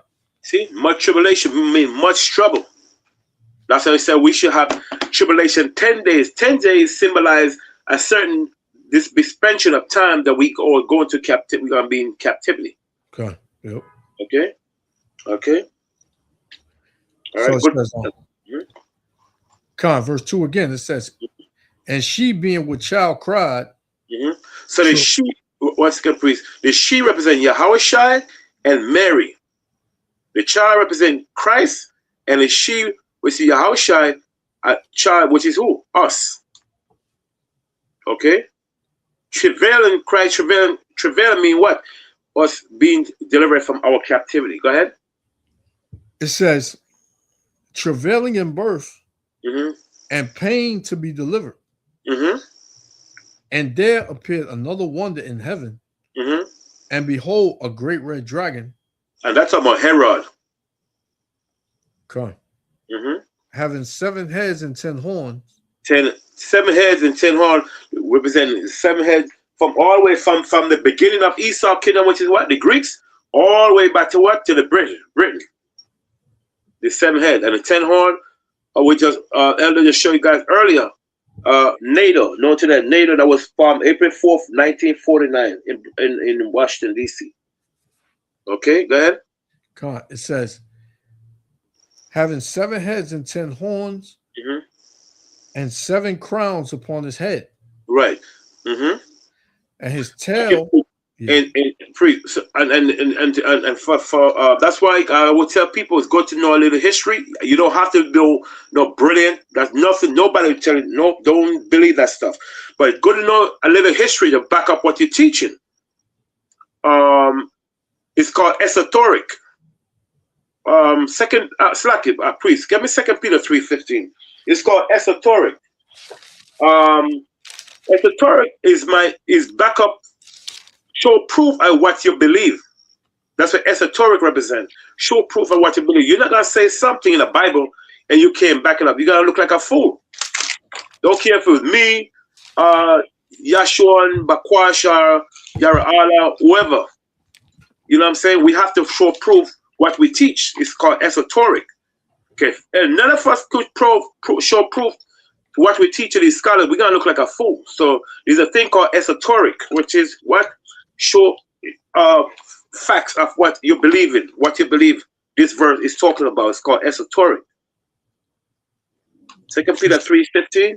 2 Peter 3 and verse 15, it says, I start at 14, it says, wherefore, beloved, seeing that we look for such things, It's like 1 second, please. I think it's 3:15.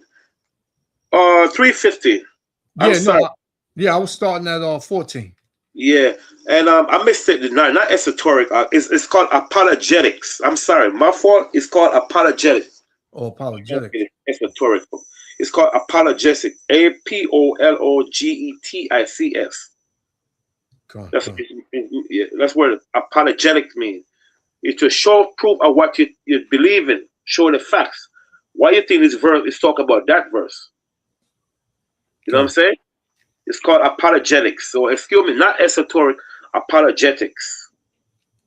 Okay. This is 2 Peter chapter 3, verse 14. It says, No, 1 Peter. 1 Peter. 1 Peter. Yeah, that was my mistake. Sorry about that. Okay. Yeah. 1 Peter chapter 3 and verse 15. It says, but sanctify the Lord power in your hearts. Yeah. And be ready always to give an answer to every man that asketh you a reason of the hope that is in you with meekness and fear. You see, and then and be ready always to give an answer to every man, which is what? Apologetics. Which is what? Is to show proof of what you believe. Your facts. Make sure you have facts. Why you believe this verse is talking about that verse? It's just like we just mentioned Revelation 13 and 2. Why we believe that the lion represents Britain? Because we do study on it. And we go back to the history. Who came with the lion symbol of Britain? And other things. I'll show you that the Scotland knows these things, you know? They're known as apologetics because they could prove what they said. Not everything they said is facts. Because sometimes things pertain to the Bible, they rely on these things. Okay. You see what I'm saying? Okay. Okay. That's why I just go in that verse about apologetics. All right. Where was I? Revelation 12 and We at 4. All right, go ahead. Revelation 12:4 says, and his tail drew the third part of the stars of heaven. The tail representing the Roman armies drew the third part of the stars of heaven. Why is it the third part? Because one of the 3 tribes were there during the time of Christ. Judah, Benjamin, and Levi. Those are the third part of the stars of heaven. The tail that the Roman destroyed beginning 63 AD all the way to 73 AD. The fall of the Rome. The Israelites. Not fall of Rome, the Israelites. The tail is a Roman army and so forth. The tail is a Roman army. Drew the third part of the stars of heaven. The third part of the stars of heaven is Judah, Benjamin, and Levi's, because the rest of the tribe were not there. They left. Okay? The northern kingdom left. Now, some of the northern kingdom were there also. Leader of the northern kingdom, remember? During the time of Christ, because some of them came out of Galilee and so forth. Okay? Go ahead. Come on. It says, and did cast them to the earth. I know. In another word, they destroyed us. Okay? That's why the Bible says, how is the children of the daughter of Zion far from heaven? That's another precept. You can show these ignorant Christians talk about Satan far from heaven. What's Satan far from heaven? That's not about Esau falling from his kingdom. Come on, yep. Okay? I've not once, no one could show me one proof that no damn angel far from the heaven. Nothing go like that. Come on. Okay? It doesn't link up with the Bible. That's right. That's what these Christians they be teaching that stuff. Go ahead. Yeah. Satan had a fight with the Lord. He was jealous. Yeah. Nothing scripture go with that stuff, man. Lord kicked him out. Lord kicked him out, him and his angels. Like Satan was up there causing havoc and did his own thing, and they sought to try to jump the Lord one day, and the Lord figured it out. Somebody snitched on Satan, and the Lord said, all right, man, I had enough of you. Get out of here. Yep. Come on, man.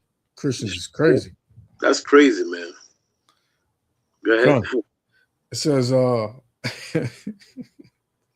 it says, and the dragon stood before the woman, which was ready to be delivered. And the dragon is Esau, which is known as Herod. Remember, Herod was trying to kill a child? See? Yep. It says, for to devour her child as soon as it was born. They were going to put Christ to death. So that's why Mary, the angel Gabriel told Mary and Joseph to take the child to Egypt. I got a precept. Yeah, come. This is Matthew chapter 2, verse 11. It says, and when you were coming to the house, he saw the young child with Mary, his mother, and fell down and worshipped him. Right. And when he had opened their treasures, they presented unto him gifts, gold and frankincense and myrrh. So this was Herod sending 3, well, they call them the 3 wise men, but they were spies. They were sent to spy out to find Yahushua, so that way they would bring the report back to Herod. But Herod was slick with it. He was saying, man, when you find him, tell me where he at so I can go and worship him. But really, it's going to show you what he really wanted to do. Verse 12, it says, and being warned from the Most High in a dream that they should not return to Herod, they departed unto their own country another way. So this is Mary and Joseph, right? It says, and when they were departed, behold, the angel of the Lord appeared to Joseph in a dream, saying, arise and take the young child and his mother and flee into Egypt. And be thou there until I bring thee word, for Herod will seek to the young child to destroy him. Right. So that's what the elder was going into with Revelation 12:4. You know, about for to devour the child as soon as it was born. So Herod was looking to, because everybody knew who Yahushua was when he came out, man. Right. So, yeah, man.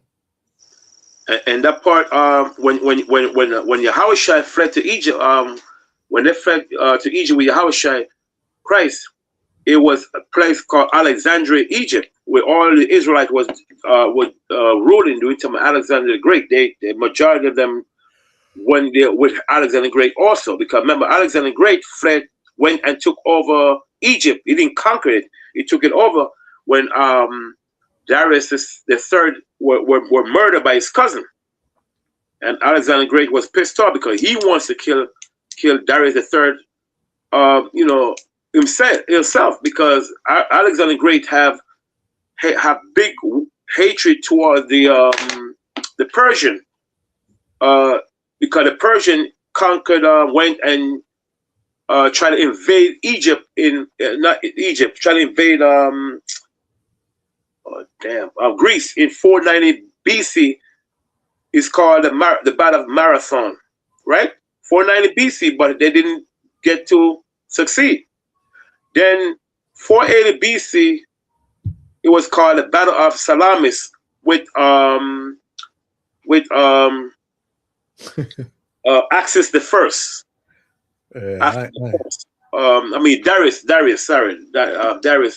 the First.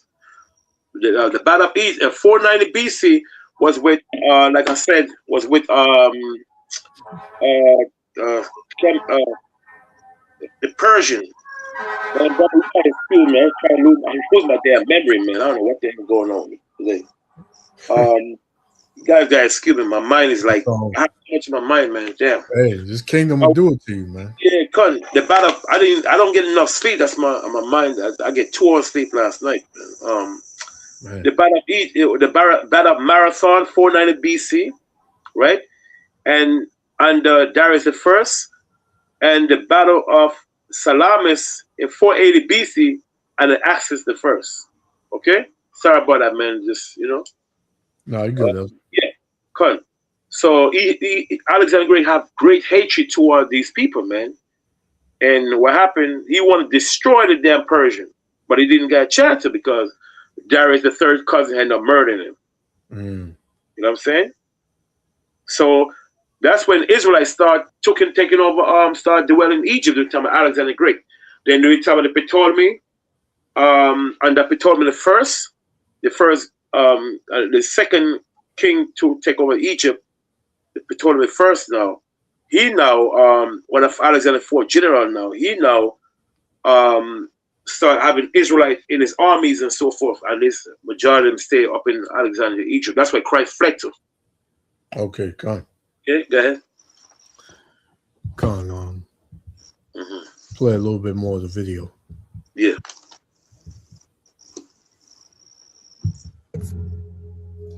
And then when I do have my kids, I still work more than 40 hours a fucking week, and I still can't afford groceries, utilities, which are out of control.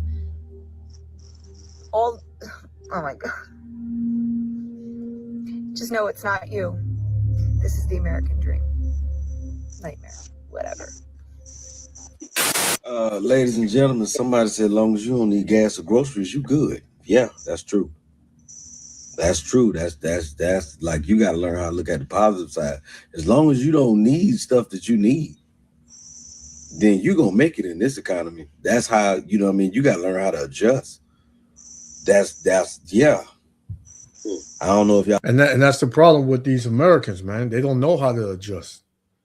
Yes, sir. And they spend their money stupidly. They'll buy things that they want instead of the things that they need. Yes, sir. Yeah. It's coming a time where you got to be very, very smart with your money. The little that you do have, the little that you get, you got to be smart. You got to buy more things that you need instead of what you want. If the Lord bless you to have a little bit more to be able to do something you want to do, then do it. But for the most part, you got to think about the long term, not just, at that moment, especially with these women out here, man. Like they like to spend $500-600 on a damn pair of shoes, $2,000-3,000 on a bag, and more than that nowadays, So, we I think it's still around tax time where people still, feeling like, they want to do this and things that they, wouldn't normally do. And, You know, people still planning trips to go here and there, not knowing, man, that this place is about to go up in smoke, and you know things are about to get hard, man, very hard. Especially remember the time, Elder, during the pandemic back in 2021, 22. Yeah. And you know, everybody was pretty much like, I ain't paying rent, and they was getting backed up with all this backed up rent and all that, and just spending crazy and getting these PPP loans and all that. Yeah. And that thing put a lot of people in the jam, man. A lot of people went. They didn't really put it out there how many people were getting thrown out of their houses, man, because they was owing over $50,000 in back rent, right? 30,000, 20,000 in back rent, man. Wow. Simply because they were comfortable. They were comfortable, man, with getting the money and not having to do nothing and working from home and getting that extra whatever unemployment and all that, man. So, you know, instead of people being smart and harboring up that money and saving it, they was just spending like they were celebrities, man. You had Jake buying cars that he knew he couldn't afford, thinking that thing wasn't gonna end. You know, and look, a lot of y'all got caught out there, man. But that's what Babylon will do to you, man. They'll make you think that it's all good. Just spend your money. We got you. Don't worry about it. Yep. But you seeing, man. Everybody's seeing, man. You see these Edomites, man. They seeing it is getting crazy out here. Yep. You know, somebody said as long as you don't need gas or groceries, things ain't so bad. So you're always gonna need groceries. You know, I mean, you ain't gonna need it if you don't have a car. Then you ain't gotta worry about gas. But oil, it fires your stove. You know, your heater. I mean, your heat, if you got heat, central air and heat or whatever. Oil is you know what causes that to happen. You know, so a lot of things run on oil. You know, your water, your hot water comes out with oil. You know, a lot of things. Hey, I don't figure that out yet.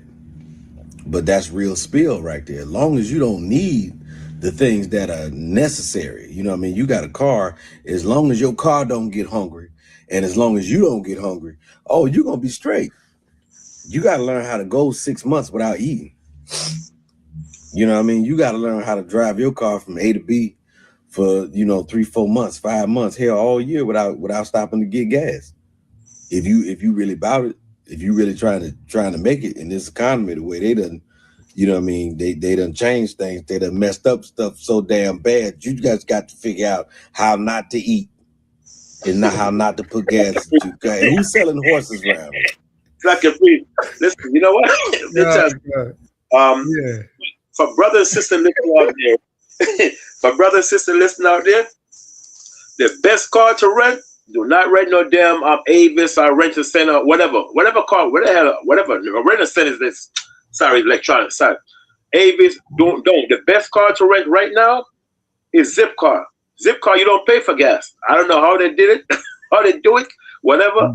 Which I don't care. But if you rent a Zipcar from here to upstate New York, Middletown, whatever, you just put gas back in the car, but you don't. It doesn't come from your checking account, and you don't pay for it. So that's what I've been doing every, like Passover coming up. That's what I'm going to do, because let me tell you something, the gas price is going to be hard. So anybody going out of town, man, I'd rather you rent Zipcar. You know what I'm saying? Because you don't pay for the gas. Go on. You know? Because that gas price is going up. You know, Jake, like them expensive SUV, 8-cylinder, 12 cylinders, you're in trouble.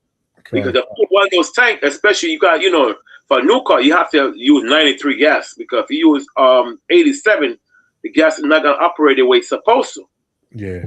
Okay? Shalom, my brother. Yeah, and I heard, hey, shalom. I heard that they watering down a lot of the gas too. Yeah, 87. The best gas is the one with ethanol, which comes from corn. 93.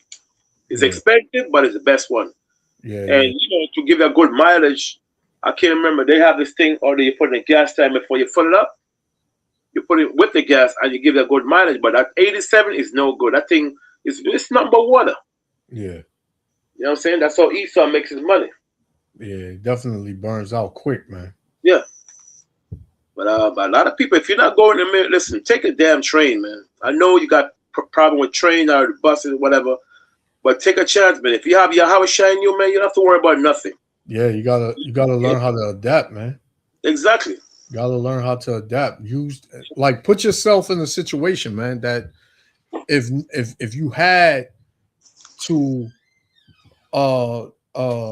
live a certain way, then you would be kind of prepared for it. Like, let's just say if you was used to driving, like the elder said, take the bus, take the train, get a bike, something, have a try to get in the what is it? Try to get in a certain way where you're pretty much being alternative, like not making everything easy for you all the time. Because here in Babylon, everything is easy, man. Especially you can always find somewhere to eat. Somewhere to eat is always open, right?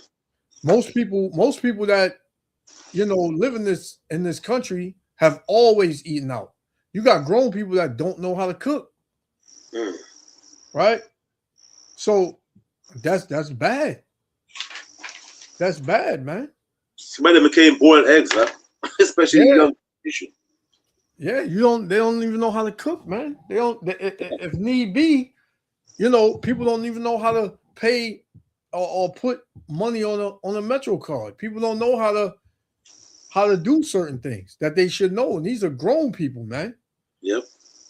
So it's like because America made everything easy, so convenient that people never really have to work hard to get anything and stuff like that. Other than, I'm not talking about the older generation.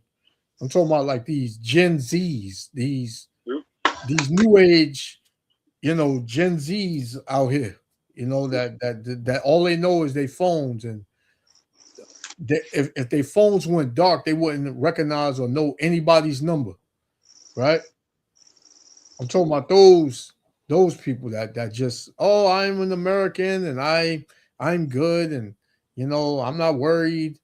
Those people, man, they're gonna get it the worst, man. Because you had the old school Jakes, like, we would be considered old school. We know how to deal with certain things. I like to put myself through certain situations just in case. Right. So yeah, you gotta get in tune with that. Because it's like I have a precept for that priest we just said, because it's gonna be hell in the last days, man. Mm-hmm. This, like we said last week, this is the time our spirit is gonna be tested. Yeah. A lot of these Christians in church, oh hallelujah, Jesus this, Jesus that, I'm saved by all these things, but when the Most High take away their jobs, and I'm talking about all even us that's in the knowledge, when the Most High take away the job, man, that's where our faith is going to be tested. To see, are we really for Yahushua Christ? Because we have it in the cars, we going there. We have, you're with your children, you got a job, paying you, whatever, your bills, whatever. When the Most High take this thing from us, look at Job. Job was a man, an example of Job. Job have everything. He lost it, but did Job give up on the Heavenly Father? No. Mm-hmm. He kept it to the end, man. And he said, you know what? I'm gonna put my whole faith in the Most High. To hell with that. Mm-hmm. And then what happened? Job gets back double. His children, his wife, he get everything double.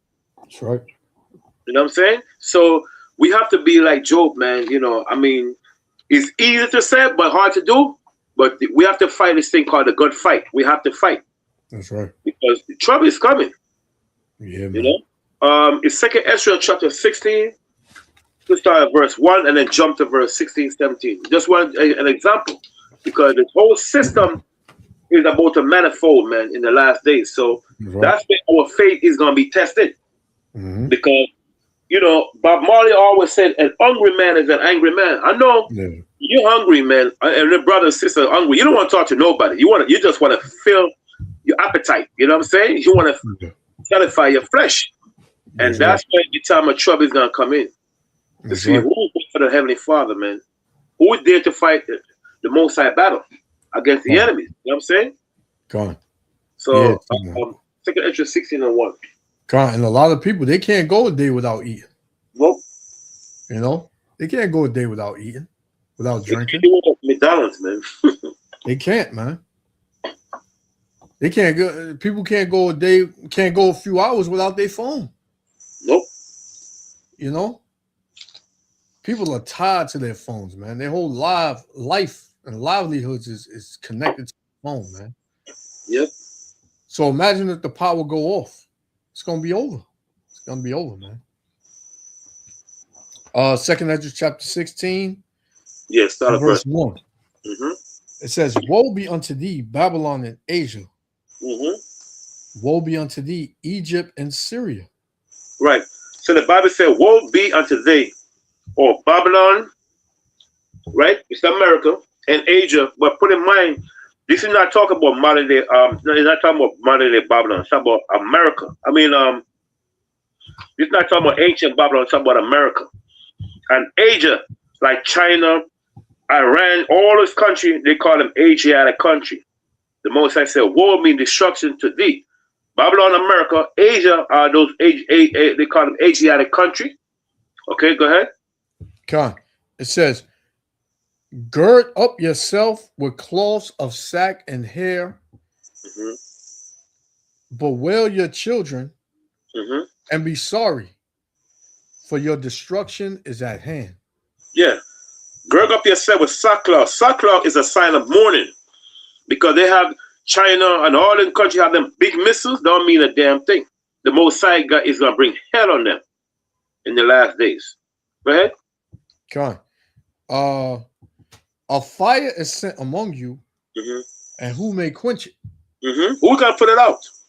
That's right. Who's going to put that out with the Most High? No, I think you missed verse 3. Go back to verse 3. You missed one. Yeah, that. No, you didn't. You skip it. Yeah, cut. Salakia. Verse 3, it said, "A sword is sent upon you, and who may turn it back?" And what is the sword? The modern day missiles. Who's going to turn it back? See, go ahead. A fire is sent among you, and who may quench it? See, who's going to stop it? And we know that fire is what? Is the nuclear bombs and missiles and stuff is going to drop. Who's going to stop it? And to prove it further, let's get Isaiah chapter 9, verse 5 for a second. We'll come back to your video. I just want to bring it up. Isaiah 9 and 5. Because that's a good video. Can you send me a copy? Because she's like she's laying on a coach. Like everything is good for her. I definitely want to send that video to her because she's thinking that, you know. Isaiah 9 and 5. Cut. Isaiah 9 and 5. It says, "For every battle of the warrior is with confused noise." Confused noise. We see all wars. These people fight in wars like the Anglo-Saxon. All those men fight in wars with swords and garment protection. You know what I'm saying? We see all these men fought in these wars, right? Go ahead. And garments rolled in blood. But this shall be with burning and fuel of fire. And you see, this war is going to be what? With burning and fuels of fire. That's the war. Is which is known to what today as what? The nuclear war. Nuclear war. The Fatah 1, the Fatah 2, whatever the hell they call it, the Orishnik. This is going to be a nuclear war. The Vanguard. The Satan 1, the Satan 2.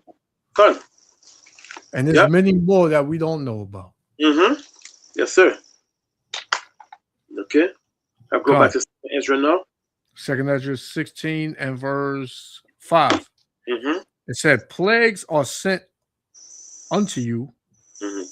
and what is he that may drive them away? What diseases? A lot of diseases gonna pop up on these men and women. Yep. All them sisters thinking they like the queen of the heaven, the queen of the crops or whatever. The Most High gonna send plagues on you, man.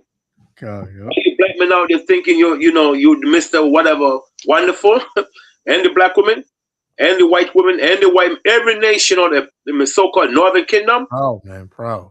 you gonna see the Most High burn into damn ashes if you don't get yourself together. And when you out and about, elder man, you see the pride on these people, man. Very proud, yeah. The way they walk, the way you can't tell them nothing. They got like this stuck up face, like, yeah, I'm him and I'm her, and yeah, look at me. And I'll be like, man, you people really don't know, man. The Most High don't give a damn about pretty face. I'm glad you brought that out. Most High gonna give a damn about that pretty face, man. That don't mean nothing. It's like Most High. You mentioned something about proud, right? Yeah. I'm gonna get a precept real quick. Isaiah, right? Come. I'm going to Isaiah 2:11 for a second. Isaiah chapter 2. Yeah. And verse 11. It says, the lofty looks of man shall be humble. The humble, the Lord, lofty mean proud. The proud looks of men shall be humble, because the Most High is gonna bring hell and affliction on them. Go ahead. And the haughtiness of men shall be bowed down. See, they got bowed down to the Heavenly Father when the Most High bring judgment on them. Go ahead. And the Lord alone shall be exalted in that day. See, only the Most High, Yahweh Christ, and the Most High is going to be halted. What is going to be what? Shall be exalted in that day. Okay? Isaiah chapter 3 and 9 now. Khan, I wanted to continue in that one. Okay, Khan, you got more? Yeah, Khan. Yeah. Isaiah 2 and 12, it says, for the day of the Lord of hosts shall be upon everyone that is proud and lofty, and upon everyone that is lifted up, and he shall be brought low. He shall be brought low. All those that have pride and so forth. The Most High said what? And he shall be brought low. That's right. Okay? 3 and 9 now. Isaiah 3 and 9? Yeah, cut. Isaiah 3 and 9, it said, the shoe of their countenance doth witness against them. You see, their looks. You see, when you see one, that chitty boy, you see, Moses said the shoe of the countenance does witness against them. Man, they hella proud, man. Yeah. Hey, they even got a pride month. Pride, very proud. They before they used to hide in the closet, but now they come right out like, so what, Yeah. You know what I'm saying? Now you get 100% as if you just murdered somebody. Yeah. You know what I'm saying? Come on. Read the verse again. It says, the shoe of their countenance doth witness against them, and they declare their sin as Sodom. They hide it not. They don't hide it. I have a book here called Everyday Life in Ancient Greeks. Brother, they used to go on the street and they used to show, but I'm naked, man. And they don't hide it, huh? They just like, so what are you gonna do about it? You know what I'm saying? It's called Everyday Life in Ancient Greece. They don't hide it. They just come out in the street. Grocery shopping, all these things you see in today modern day Babylon, they were doing the same thing back in ancient Greece. It's just history repeats itself. That's right. See? Go ahead. It says, woe unto their soul, for they have rewarded evil unto themselves. See? They were awarded evil unto themselves. And they don't even know it. Come. See? Why? Because America backs them, man. America's Babylon is the #1 supporter of that lifestyle. Yeah, exactly. So they feel like they good. They're very proud of it. Yep. Yeah, they got laws that pass. You can't say things. You can't make them uncomfortable. You can't touch them. Right. What the Lord gonna touch them? That's it. Lord gonna touch them, man. Yeah, with a nuclear, that radiation melt. Man. Yep. Moses said they can melt. That's right, man. Lord gonna leave them here and melt them, man. Cut. Yep. Yeah, let's finish and get popping for now. Then come back to the video. Con, 2nd Ezra 16 and verse 5. It said, plagues are sent unto you, and what is he that may drive them away? Mm-hmm. May any man drive away a hungry lion in the wood, Mm-hmm. or may anyone quench the fire? May anyone quench the fire in stubble Mm-hmm. when they have begun to burn? Mm-hmm. May one turn again the arrow that is shot of a strong archer? With the arrow, the nuclear missiles. That's right. Okay. The And who's arrow the is the strong? nuclear missiles. Good. And who's the strong archer? The Most High. Yahweh Exactly. Shem Yahushua. Good. Yes, sir. All right. Jump to verse. Jump to verse. That's good right there. Just jump to verse 17 now. Verse 17. I want to read 8 and then we'll jump to 17. Okay, no problem. Good. Mm-hmm. Come on, verse 8. It says, the mighty Lord sendeth the plagues. Mm-hmm. And who is he that can drive them away? Good. Who is them? Ain't no medicine that cure these plagues. Exactly. This plague is gonna be uncurable. Yeah. I don't give a damn how much herbs you have, because this is the one the plague the most side send on you. Come on. You know what I'm saying? You might see your feet rotting off, you know. All these things. This one have, you know, rotting off, your eyes, inflammation, eyes you can't turn back, because the Most High is the one that punish you for all the evil you commit since you've been born. That's right. Because all of us, remember, we always talk about there are two angels, one on the right and one on the left. The angel on the right are right now all the good deeds you did since you have been on the earth. All your bad deeds. The angel on the left is taking away all your deeds, your wicked deeds since you did on the planet earth. And if your righteousness, if your righteous deed overcome your wicked deed, then you have a chance to survive. But if not, you know, hey, I'm talking about for all of us, whether we call ourselves Israelite or Israelite out there in the world, same is going to both of us. Because the Most High is going to judge the one that's in the knowledge first, according to Ezekiel chapter 9, verse 1. Come on, yo. Right?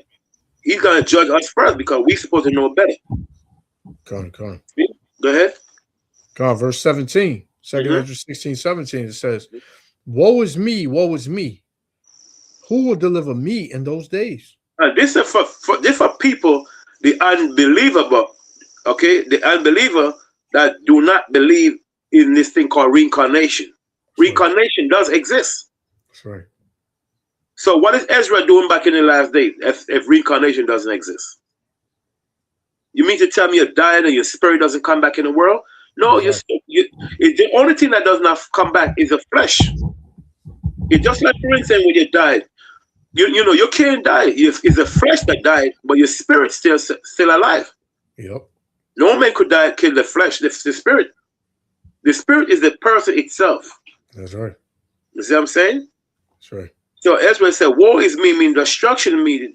Woe is me, destruction me. Who will deliver me in those days, in the last days we're living in? Right? That means that shows that Ezra is back here today. That's right. Okay, go ahead. It says the beginning of sorrows and great mournings. Mm-hmm. The beginning of famine and great death.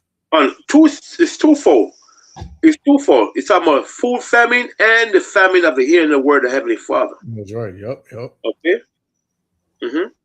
God, it says the beginning of wars, and the power shall stand in fear. What is the power? The powers are the rulers. They're gonna stand in fear when they realize the Most High is the one that brings judgment on this earth. Right. So the Lord said, "What the evil? What should I do?" It's like I'm not to jump off. Sorry. And the power mean the ruler shall stand in fear. Go ahead. The beginning of evils. Mm-hmm. What shall I do when these evils shall come? See, what are you gonna do? Your only hope is what? Is through Christ. Mm-hmm. Okay, go ahead. Behold, famine and plague, tribulation and anguish are sent as scourges for amendment. The word amendment means correction of mankind. That's what an amendment means. Okay, right. And all these things are happening mm-hmm. and it's being used as a sign for you to return to your power, man. Yes, sir. Yep. But you know, Jake in the world, he ain't gonna do that. Nah, it's too evil. Right? He got too much coming up. He got the summer coming up. He got Easter coming up. He got Juneteenth coming up. He got 4th of July coming up. Yes, sir. Right? So, you know, he's occupied. Come. Listen, man, listen, I'm doing my thing, man. I ain't got time. I ain't got time for all that right now. Mm-hmm. You know, you got to Jake say, you know, when I feel like getting right, I'll do it. It ain't up to you. Yep. Remember it ain't up to you. Yeah. Not to cut you. Remember that scripture said, "Do not put off the Lord from day to day." Yep. Come on. Yep. That's what is it? Ecclesiastes? No, Ecclesiasticus. I believe. Let me see.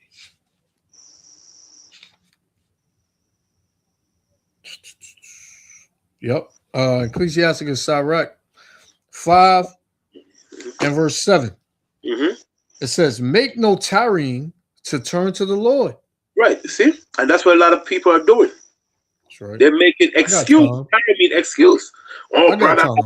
Huh? They say, "I got time. I got time. Mm-hmm. I'm still young." Yep. I got my dog to take care. I ain't got no time right now, you know? Yep. Maybe next time. The scripture said, read that again, huh? I'm breaking down.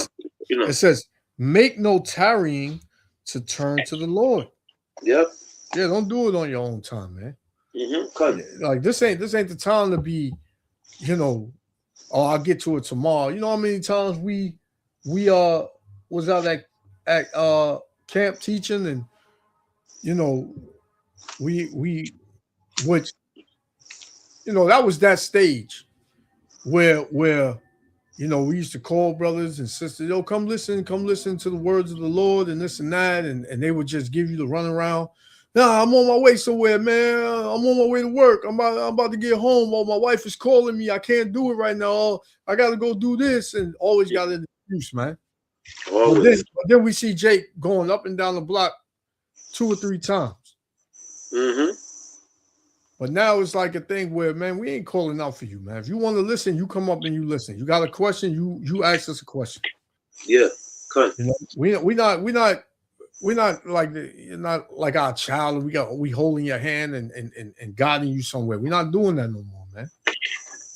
Like the times is getting like thin right now. Like the doors of repentance and the Lord's judgment is at the door, man.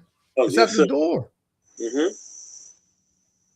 So the Lord said, you know, if He hear you, then you know, you know, and that's a good thing. But if they don't want to hear you, then shake off the dust.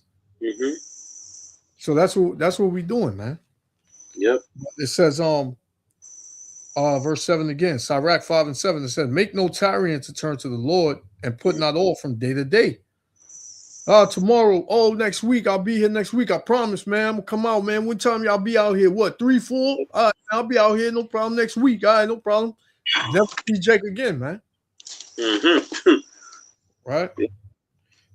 It says you finished that verse? I got a little more. Yeah, go ahead, cut.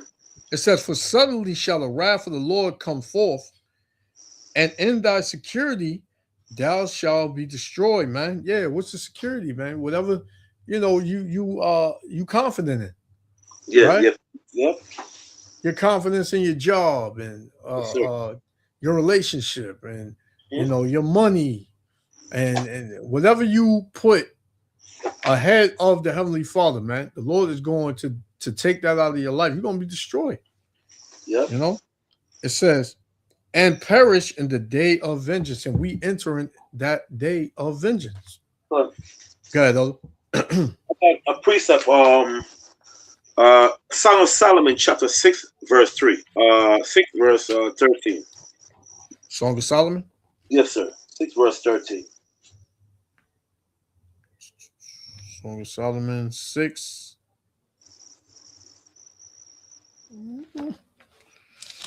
13. And it reads, Return, O Shulamite. Oh, Shulamite, right? The word Shulamite in the Hebrew Shalom Yat, which means the peaceful one. The Shulamite women are the children of Israel. Now what Esau is teaching opposite. The Shulamite women are the children of Israel. The word Shulamite means the peaceful one. Okay. The peaceful one. Okay? To prove that, let's get Isaiah 5:52 verse 7. So, like you said earlier, the Most High is saying to all people, return, we must be not put off from day to day. We must return to him. Sure. Okay, a precept we just brought out in Song of Ecclesiastes as 5:7. 5 and 7. That's a link up right there. See, 5 and 7. Link of the Song of Solomon. 6:13. Okay, all right. Isaiah 52 and 7. Yeah, I was gonna link that too. Let me. 6 and 13. Yes, sir. Is that right? 5 or 7. You said Isaiah 57 and 52 and 7. 52 and 7. Yeah. Isaiah 52 and 7. It says, "How beautiful upon the mountains are the feet of him that bringeth good tidings." The hymn is Yahushua. Good tidings, good news, the preaching of the gospel. Go ahead. That publisheth peace, Mm-hmm.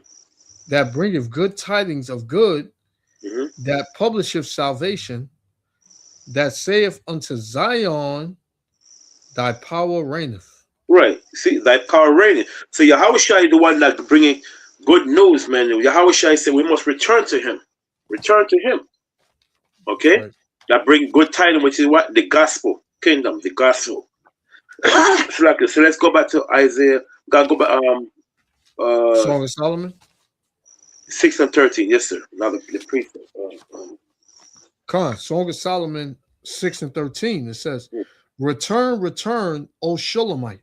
So the word Shulamite mean what? The peace and the peaceful one. The word Shalom Yat, which means the peaceful one. That's what Shulamite mean. And the peaceful one is who? The children of Israel. Okay, go ahead. It says, "Return, return, that we may look upon thee. The Z is Yahushua Christ. Go ahead. What will ye see in the Shulamite?" What will you see in the peaceful one? Because Solomon is right to what is playing a part as a poetic about the children of Israel and Yahushua. The children of Israel are the Shulamite one. The peaceful one is who? Is us, because we have peace with Christ to what? To the gospel. Because we are the one that keep the commandments and so forth. So we are the Shulamite women. Okay, go ahead. It says, "As we were the company of two armies." What is the company of two armies? Judah and Israel. That's a company of two armies, Judah and Israel. Okay. All right. So Ecclesiastes, the one in Apocrypha you brought that up, link up with Song of Solomon 6:13. Yep. Come. Okay. So the two armies are Judah and Israel.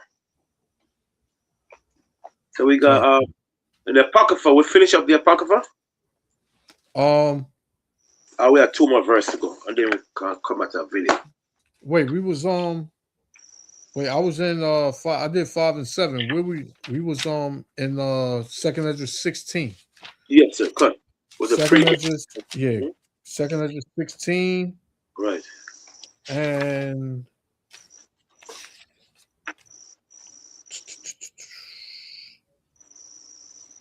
Con 16 and verse 18 again.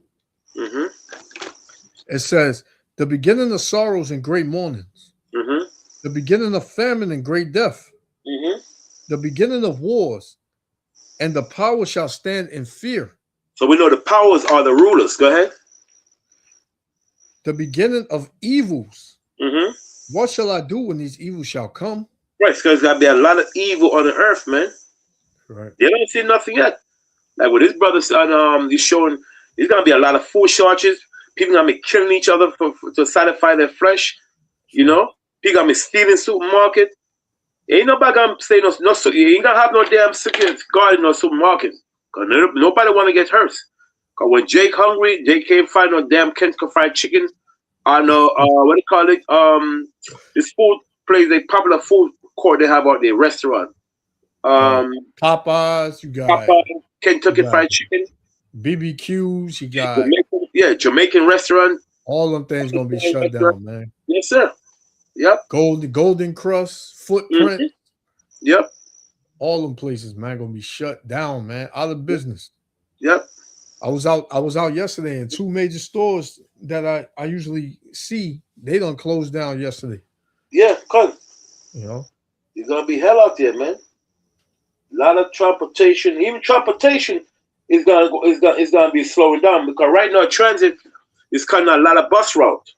yeah, man, that's A crazy. lot of bus route transit is cutting. It's crazy, man. Yeah. You can't see this place is going down the drain, man. I don't know what to tell you. A lot of things happening, brother. I know a lot of company, those people, those bus MTA work bus company that carried 6 people, what do they call it? It's MTA transit, what do they call it? Accessoride. You gotta see a lot of layoff because a lot of them old people, some of them can't walk. That's the reason why the government creates Accessoride, which run by transit. It's the people that can't take the elevator. Now, how they gonna get to work? Because the fuel price is gonna be so high that they ain't gonna be able to afford it. And then with the MTA transit, the people that want to pay their fare now, and transit gonna say, you know what, we don't have the money because these people are not paying their fare. Yep. The other day I was on the 46 going to work on. It's about 35 people on the bus. Salakia, one second, Elder. 1 second. Yeah, it was about 35 people on the bus, and only 5 of them paid. I believe 5 people paid, man. If I'm not mistaken, about 5 people paid. They just walked in. Some people paid 50 cents. And the bus driver just laughed. So it's gonna get rough out there, man. So this is the test of time that we have to deal with. You know what I'm saying? So I wish I said return to him, man. Come on, go ahead. Come on. Nah, man, it's coming. Yep. Right, it's definitely coming, man. Yep.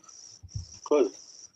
You want to finish this video? Because I got like 2 more videos and then good.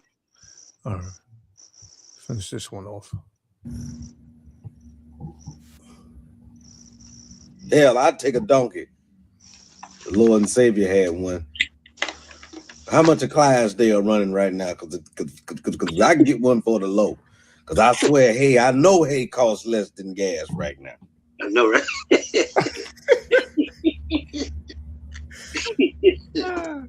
Jake is serious, man. Hey, Jake always finds a way to get around things, man. Yeah. Jake said, "Give me a horse, man." Hey, it's less on gas. Yes, sir. Oh man. Almost 40,000 foreclosures in the month of February this year, just last month, just February, up 20% from last year. And I'm sure that's due to the lack of jobs, people being fired, can't find work, and just affordability in general. And they don't care. They said it. The consumer is the last thing on their mind right now. They can't worry about the consumer. That means they don't care about the citizens. They don't care what we can afford and what we can't. They're not trying to change that, and they won't. The companies are feeling it too. Man, I gotta get it. Salaki, Elder. Cut it. This is Proverbs chapter 29 and verse 7. It says, "The righteous considereth the cause of the poor." So if you have a righteous rulership, they will consider the poor people. They will consider like, man, we got to do something. There's too many people that are poor here. This is the greatest country in the world. We can't have people poor here. That's what a righteous rulership would do. But it says what? But the wicked regardeth not to know it, man. The wicked, they don't give a damn if you can't afford it. They don't care if you can't pay your mortgage. They coming to take your house. They don't care if you can't pay your car note. They coming to take your car, right? And they're the reason why you can't pay it. Right. This is how wicked this rulership is, man. This is how wicked, it these devils are. Mm-hmm. They don't care, man. Like she said, they don't care. They don't care about the consumers. Yes, So many retail stores are closing and filing bankrupt, closing stores by the hundreds. Mm-hmm. Domino's, Red Lobster, Wendy's, Denny's, so many more. It's not looking good. Here's living in America right now. Let me sum it up for you. Okay, gas is expensive, so you can't drive as much. Okay, so maybe we'll fly for our next trip because we can't really afford the gas. Oh, wait, we can't fly because my cousin has brown skin. And now TSA has been replaced with ICE agents. So if you're not some shade of pale, you're gonna get stopped and harassed. Cool. So traveling's out of the question. Let's cook out at home, right? All right, let's go to the grocery store. Well, it costs more money to buy the food to prepare a meal for a family of 4 than it does to go out and buy it at a fast food restaurant, which is also great because it's not healthy for you. Oh, and now you get sick. But we live in the United States of America, so we can't afford insurance. So the crappy food that we're forced to eat because we can't afford to feed our families healthy food, now we have to go to the doctor because we're sick. Well, can't go to the doctor because I'll miss work. And if I miss work, I can't pay my bills. And if I can't pay my bills, I lose my house. Then if I lose my house, I live on the street. And then what? And then what? Hey, This that's the progression, man. You're going downhill. Yeah. Man, it's crazy, man. You see how the system is connected to Yep. destroy you, man? Yep. Look at where it's going. Look at your life. Just sit back right now and look at your life and the way it is right now. If you get sick, that can cost you everything. Right? The food is bad. Yes, sir. Right? The water we drink is tainted. The air we breathe is tainted. Mm-hmm. So at some point, you're going to come down with a little sickness. Yes, Right? sir. Yeah. Now, that all depends how long. See, people in this country, you've heard that a lot, especially from our people. I can't afford to get sick. Right? If I'm out of work for too long, or if I miss a day, my check is short. And I can't afford my bills because I already got a set amount that I need to have every week or every 2 weeks or every month, because you got jobs that pay you once a month. You got jobs that pay you twice a month. Right? So now people are, if you make $1,000, me and the elder have broke this down a couple of months ago. You got $1,000, they taxing that. Right? And then your rent, that's the bulk of your check. And then you better not have a car, because then you got to pay this, then you got to pay the insurance, then you got to pay for your phone bill, you got to pay for groceries, you got to pay if you live in a house, you got to pay for utilities. Next thing you know, you look at your check. I just said 1,000. I mean, you can't really live off $1,000 a month in this city. But let's just say it's 3,000. After you pay all that, and you look at your check and what you got left, you'll be lucky if you got $50 to $75 left out of your check. Yep. Cool. That you just worked 2 weeks for. Mm-hmm. This should make you angry, man. This should make every so-called Negro, Latino, Native American want to get out of here even quicker, man. Cool. Yep. But when you got, NOOs, I'm gonna say that because you can't say what you really want to say on YouTube so much.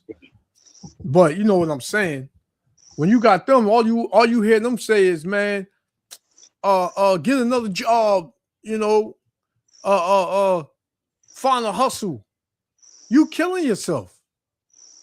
You got people that worked 15, 20 years, right, to be able to afford a house, then finally gets the house, and then forgot that now they got to work twice as hard for the house to keep the house, and then they get sick, or you know, the mortgage goes up, the taxes go up.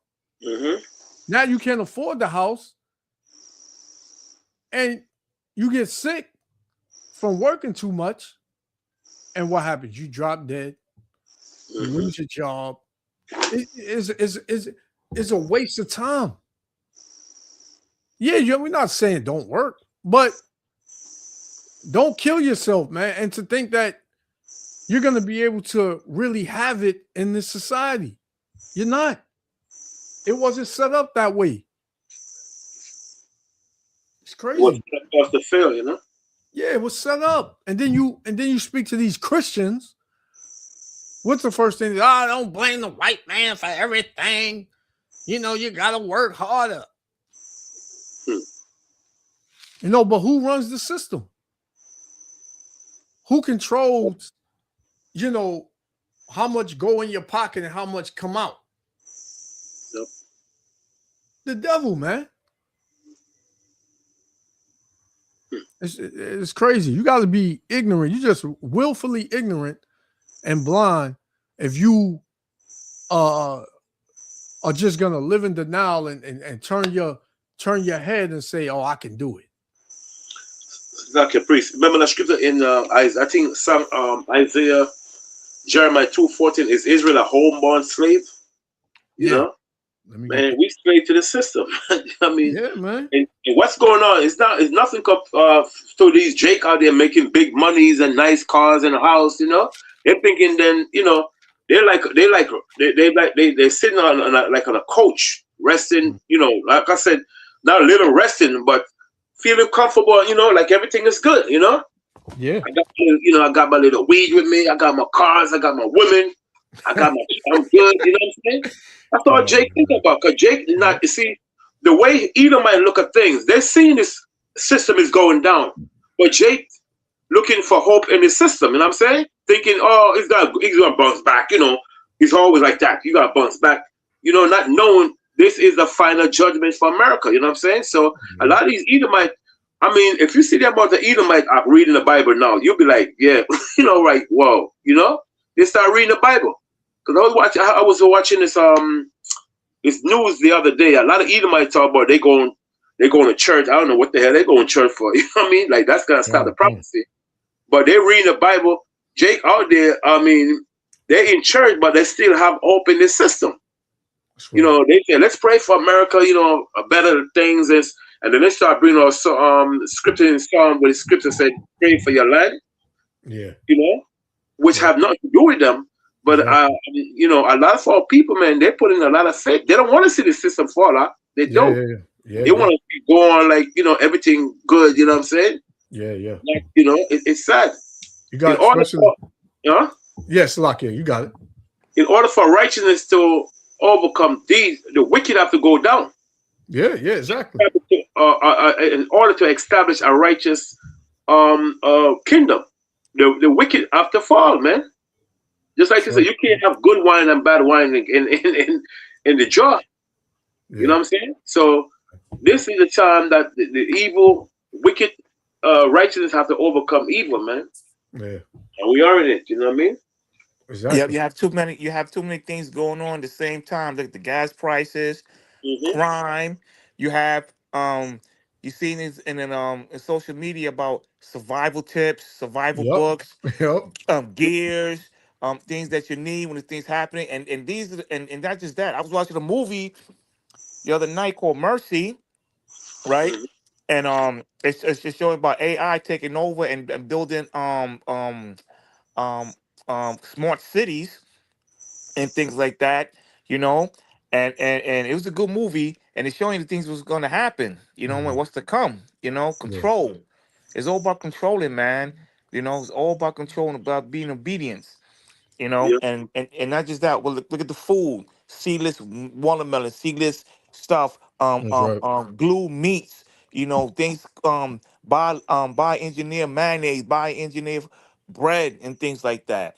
Yeah, It's yeah. getting to the point the controllers, everything's, and all this is happening at one time. Yeah. All One at the same time, time. man. Yeah. And Yeah. this is for even for brothers who's in the and sisters who's in the truth, that you see these things. These are the signs, man.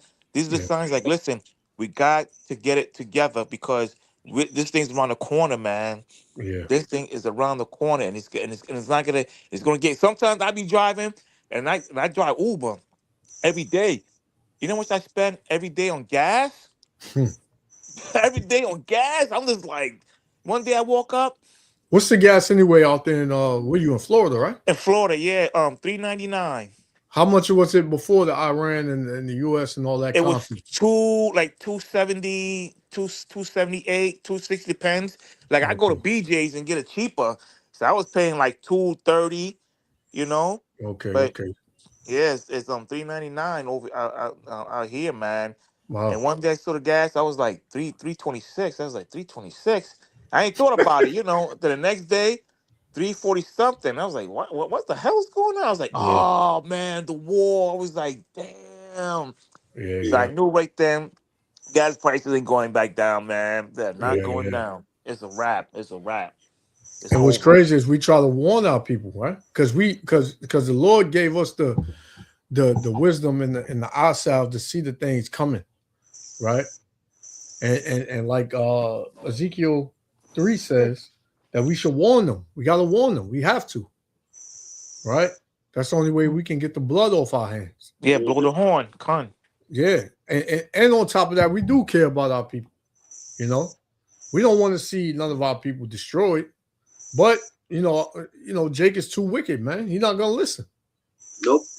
No, You know, so you gotta get it. Yep. Matter of fact, I see these people and it's distracting us with.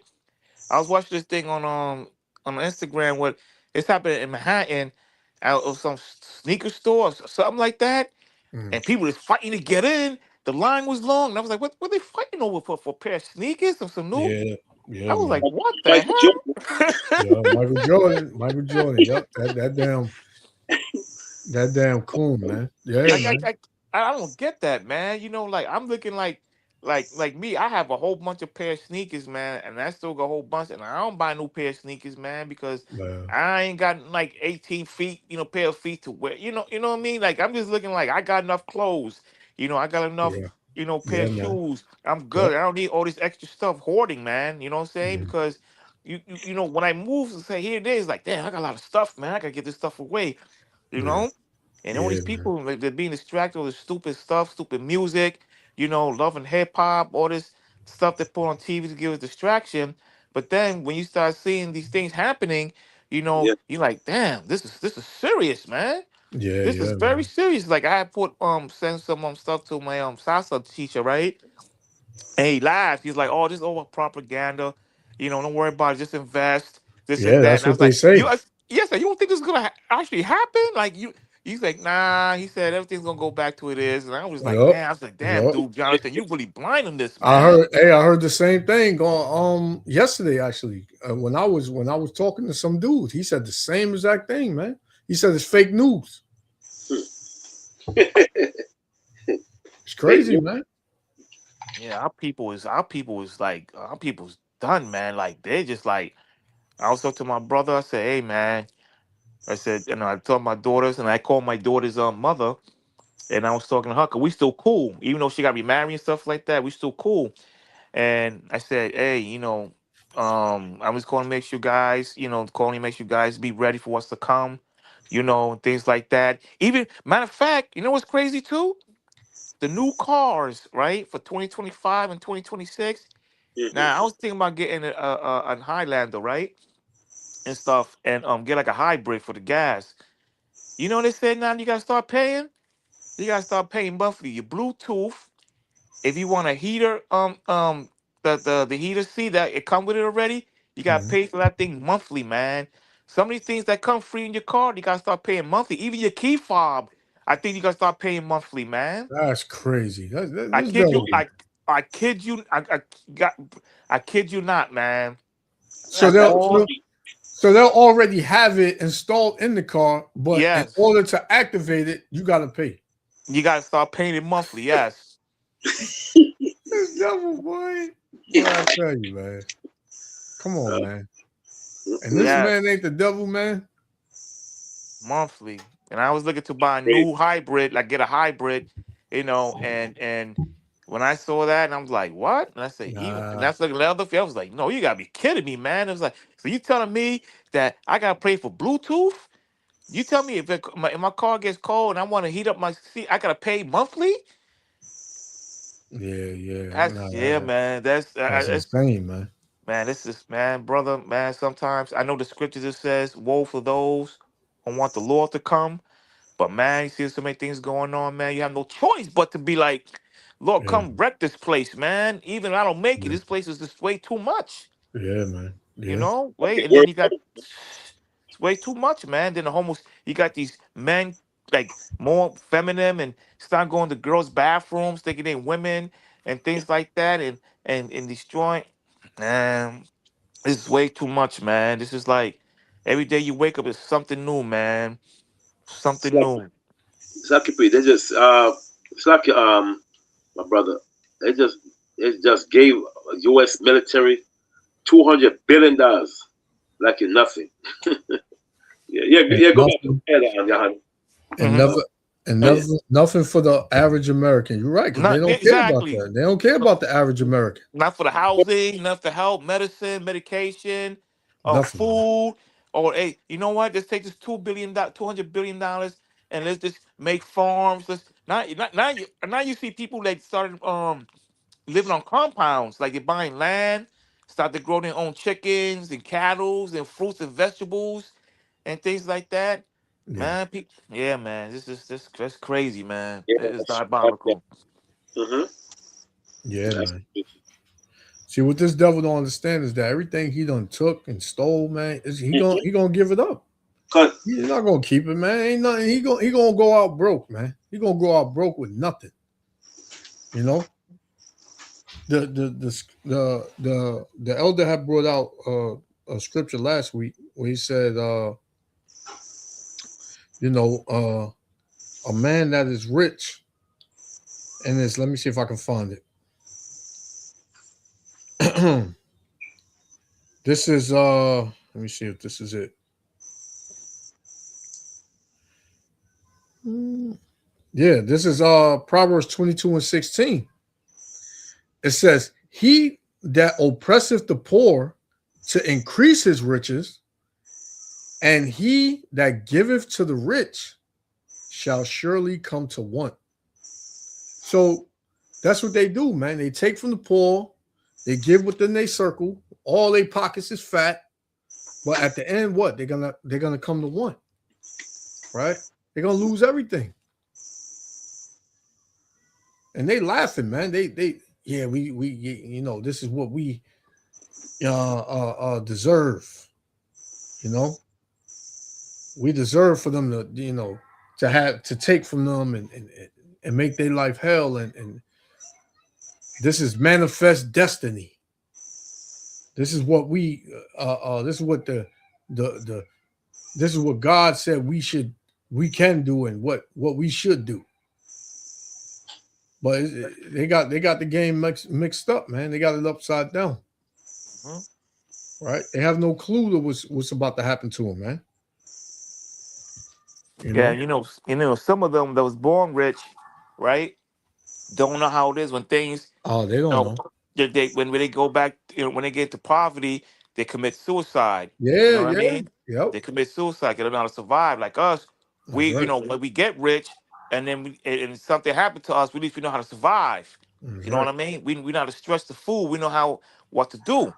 Mm-hmm. You know, but these Edomites here, man, they just don't know what to do. They're like, oh, man, just commit suicide, man. That's it. That's the only way they know. And that's happening. That's happening a lot, and they're not putting that out there. A lot of these Edomites, they committing suicide. They're not gonna put that out there. Yep. And you say Edomites saying, man, things is, and some Edomites saying like, oh man, things is getting pricey, expensive. Yeah. You already know what the truth is. You already know, like, if they saying it, if the rich is saying it, Guess Yeah. what? It's true. Yeah, man. Yeah. And even though they could afford it, I'm like, damn, things getting up there, man. Yeah, it's getting up Shoot. there, man. Hitting their pockets now. Yeah, hitting their pockets. Yep, exactly. So if it's hitting their pockets, imagine Jake. Jake ain't got no money. If it's hitting Yeah. these Edomites' pockets, Jake ain't got no money, man. His pocket's been empty. Yep, I'm living the day to day, man. Day to Like day. Yeah. I'm like right now, honestly, like I kind of regretting the way leaving my primary job, but I just couldn't take my mental. It was getting there, so my health comes first, and I Yeah, say, you yeah. know what? The Lord's gonna guide me, man. I just said, your daily bread, man. You know, I'm just living day to day right now. I'm just living day to day, and that's it, man. I'm living day to day. You know, if I wake up, okay, at least I got a loaf of bread. At least I got mayonnaise bread. You know, at least I got water. At least I got some food that could sustain me for a day. That's right. You know, and then sometimes I do treat myself. I go out and eat and stuff like that sometimes. You know, but I cook home. You know, I thank you the Lord for at least I can have a meal because you got Jake and those don't get a meal of how we eat every day. Yeah, yeah. You know, at least I have a Yeah. roof over my head. You know, thank the Lord for that. You guys, just a lot of homeless people out here, man. See how LA's looking right now? LA, Atlanta. You know, it's like sad, Yeah, man, and it's going to get worse, man. It's going to get worse, and people just don't understand. See people just walking around like everything is everything, man. I'm like, yeah. you guys keep thinking everything is everything, man. That's right, No, man. sometimes, man, I ain't gonna lie. Sometimes I be driving around. It's just sometimes I got pull over and I just cry, man. Yeah. Sometimes I just cry 'cause it's just like, damn, this is really happening. You know, this is real Very serious. true. This is, you know, like the, you know, and this is why we have to get it together. This is why we have to stay with the Most High, man, because He's the only Exactly. one. He will get us out of here. He's the only one, man. Ain't no man's gonna save us. Ain't no, politician. You know, nobody, man. 'Cause when shit hits the fan, every man's gonna be for themselves, man. Yeah, yeah. You know, now they're talking about now they're talking about then that they designed this, you know, they're talking about the blackout, you know, that they're gonna have a Yeah. curfew like from I think they're gonna knock the blackout, turn the lights out at 11 p.m. in New York or something like that. Something like Yeah, I that. was hearing that. Yep. I was hearing Yeah. that. You know, and I'm like, yeah, when the lights go out 11 o'clock at night in New York, people's gonna move different, man. Yeah, yeah, yeah. Yeah. Yeah. You know? Then it's gonna come soon, like in the book in the Apocrypha, Second Esdras 14, 15, 16, telling your next door neighbor you knew for years gonna start even robbing you for your food, man. That's right. Your Yep. leftovers and things like that, man. Yeah, man. They coming knocking on your door. Matter of fact, they ain't even knocking, man. They just trying to find a way in. Yeah, find your They don't way in, even yeah. care if you home. They don't care if you home. It showed you. That's why I always say, go watch those Purge movies. Yep, 100%. Con. Because you know, in the Purge movies, you have people that would tell you good morning, you know, to say how's your day, you coming from work, this and that. But then when the Purge popped up, when it was in effect, what happened? Those same people was trying to put you to death. Yeah, 100%. You know, and it's gonna be if it's gonna be bad for men, imagine women. Yes. All these women that's making that's an enemy of their men, right? Imagine that. You know, all these women in these social media platforms showing their bodies and then and curving dudes and nah, I ain't got time right now. You know, these dudes they paying attention. They like, okay, all right. All right. Some of them live in your building because everywhere these women, every one of these women that go on these platforms and show off their body and do their little, you know, body pics and all that. There's a man that knows where they live. There's a man that tried to holler at them or whatever, and they didn't give them the time of day. So imagine a lawless society where 911 is not in you know, in effect. The lights is out. Imagine. Yep. Imagine, man. So it's going to be dangerous for men. Yep. Manage for these women. Yep. 100%. Yep. I have a precept for that when they got finished. About the store. They don't think about that. They don't think about that, man, because in their mind, that day is never gonna come. They're always going to have 911. They're always going to have the system to back them, right? They made it's men out here that are furious with these women, especially over here in the West, man. Via child support, marriage. When these women wake up one day and divorce men and take everything from them, Yeah. right, and men are left without a pot to piss in or a window to throw it out of. Men, you got these men that are deranged and hinged and unhinged toward these women they're gonna lash out when that time comes. It's crazy, man. It's crazy. Yeah, what you got, Elder? No, I was talking earlier about the let's talk about the shutdown and so forth. Yeah. Fine. No, we always talk about is in Ecclesiasticus chapter 12, chapter 12 and stuff, where we always talk about the job, the dollar music. I'm not. What is it? Ecclesiastes? Oh, you talking about Ecclesiastes? Yes, sir. Oh, 12. Okay, come. Yeah. Yeah, Ecclesiastes chapter 12. I'm gonna start at 1. Right. Ecclesiastes 12:1. It says, "Remember now the Creator in the days of thy youth." Right, in the days of thy youth, when we are at a young age. Okay. So most I say, remember thy Creator, because we're supposed to teach these children these things that's supposed to be coming to pass, these prophecies, the law, statutes, and commandments. So the Lord said, remember now thy Creator in the day of thy youth. Go ahead. That's right. While the evil days come not. Come not mean what come to its full. Because at time, evil days always there, but when it comes to fully come, the Most High telling our children to what? To remember those days, man. Remember those days. Go ahead. Come. It says, while the evil days come not, nor the years draw nigh, when thou shalt say, I have no pleasure in them.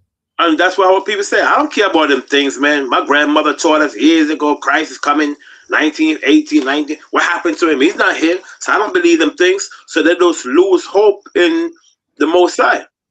Because they figure, well, my grandmother teaches these things back in Jamaica. They used to teach us these things that Christ is coming and this what happened. This was going to happen in the year 2000. Before that, 1918, 1948.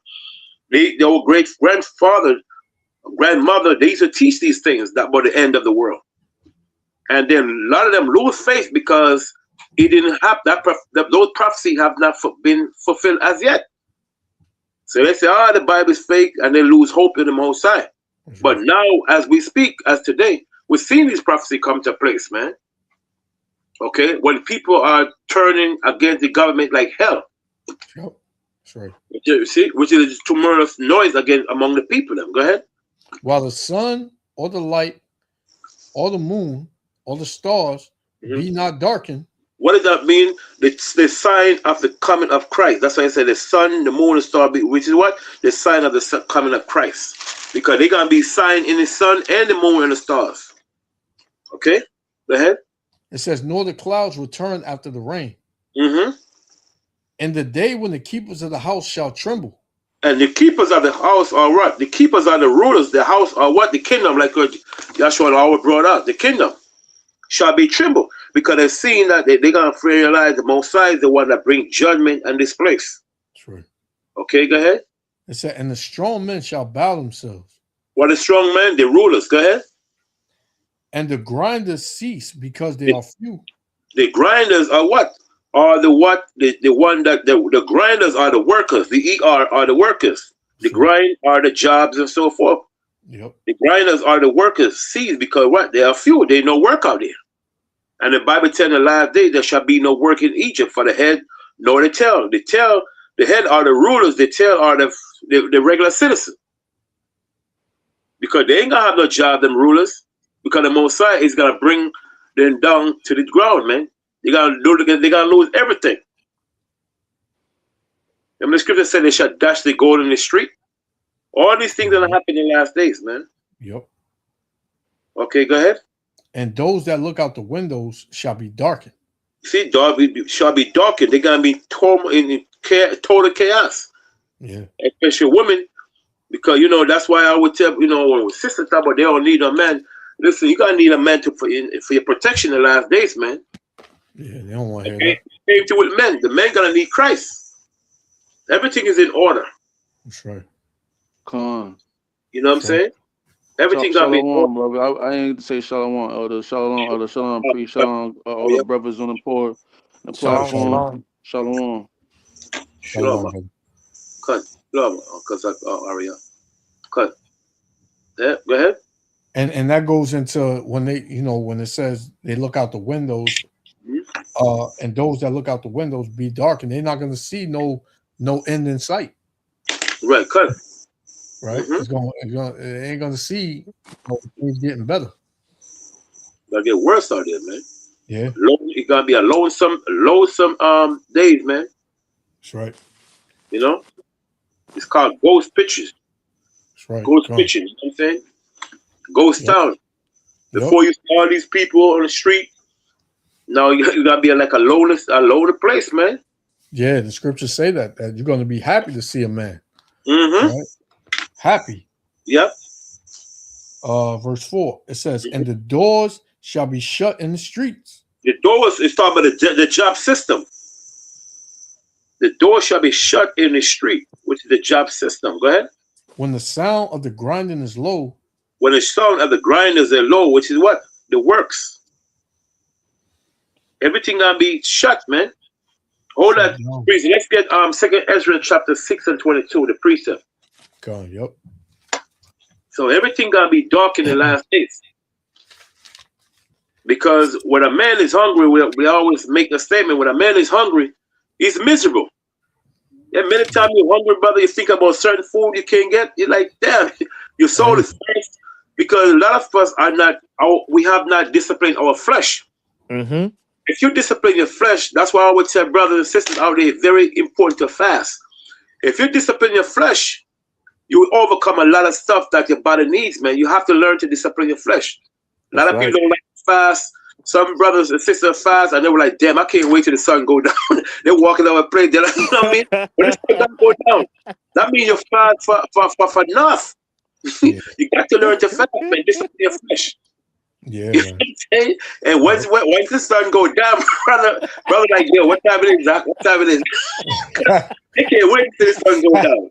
Because we become so eager to get that damn ackee saltfish and banana and dumpling and damn whatever they call oxtail.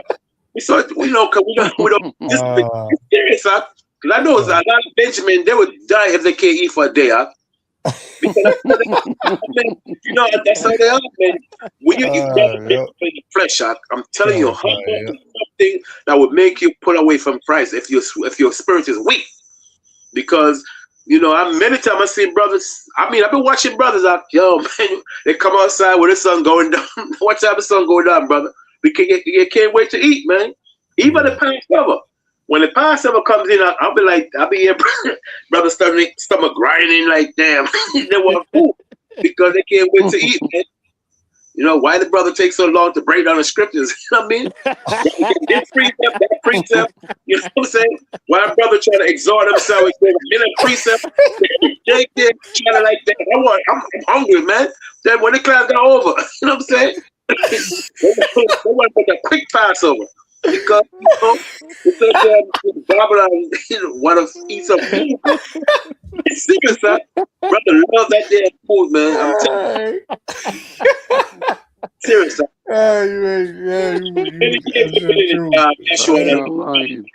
We see that brother, man. Brother, you could see like some brother like they're not into this stuff like that because and then when the Passover finished, man.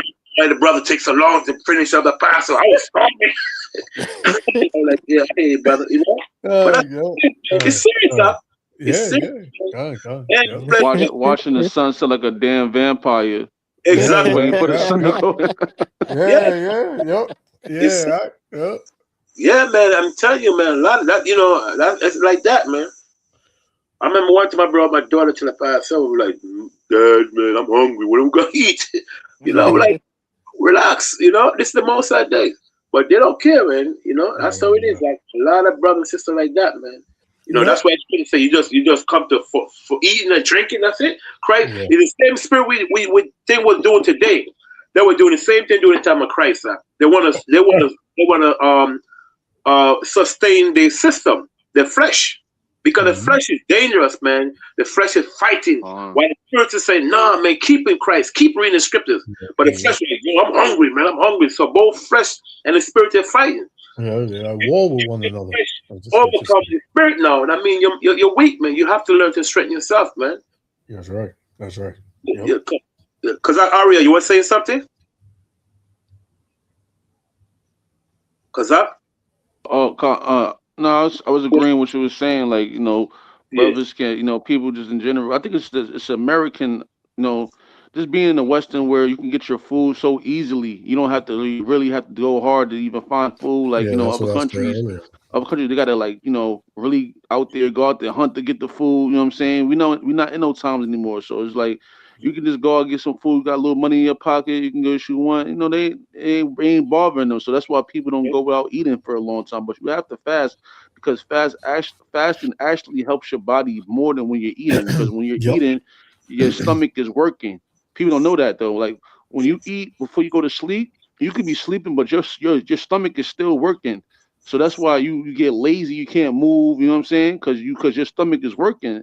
And when your stomach is not working, your body go through a thing called a metamorphosis, where it eats your old cells and makes brand new cells. That's why, you know, the Most High, everything He tells you to do is beneficial to you and your flesh. That people don't even understand that. Yeah. So I just you know. Yeah, good example. Yeah, man. Yep, 100%. Yeah, fasting helps your body a lot, man. Yeah. You know, if you fast, just for a day, you don't eat or drink anything, man. When you walk, man, it's like you're lighter on your feet. Yeah. You know, you sleep, you sleep, and then you get up the next day, you lighter on your feet, man. You feel a lot lighter. Yep, that's what when people overeat, your skin clears up. Time. Yep.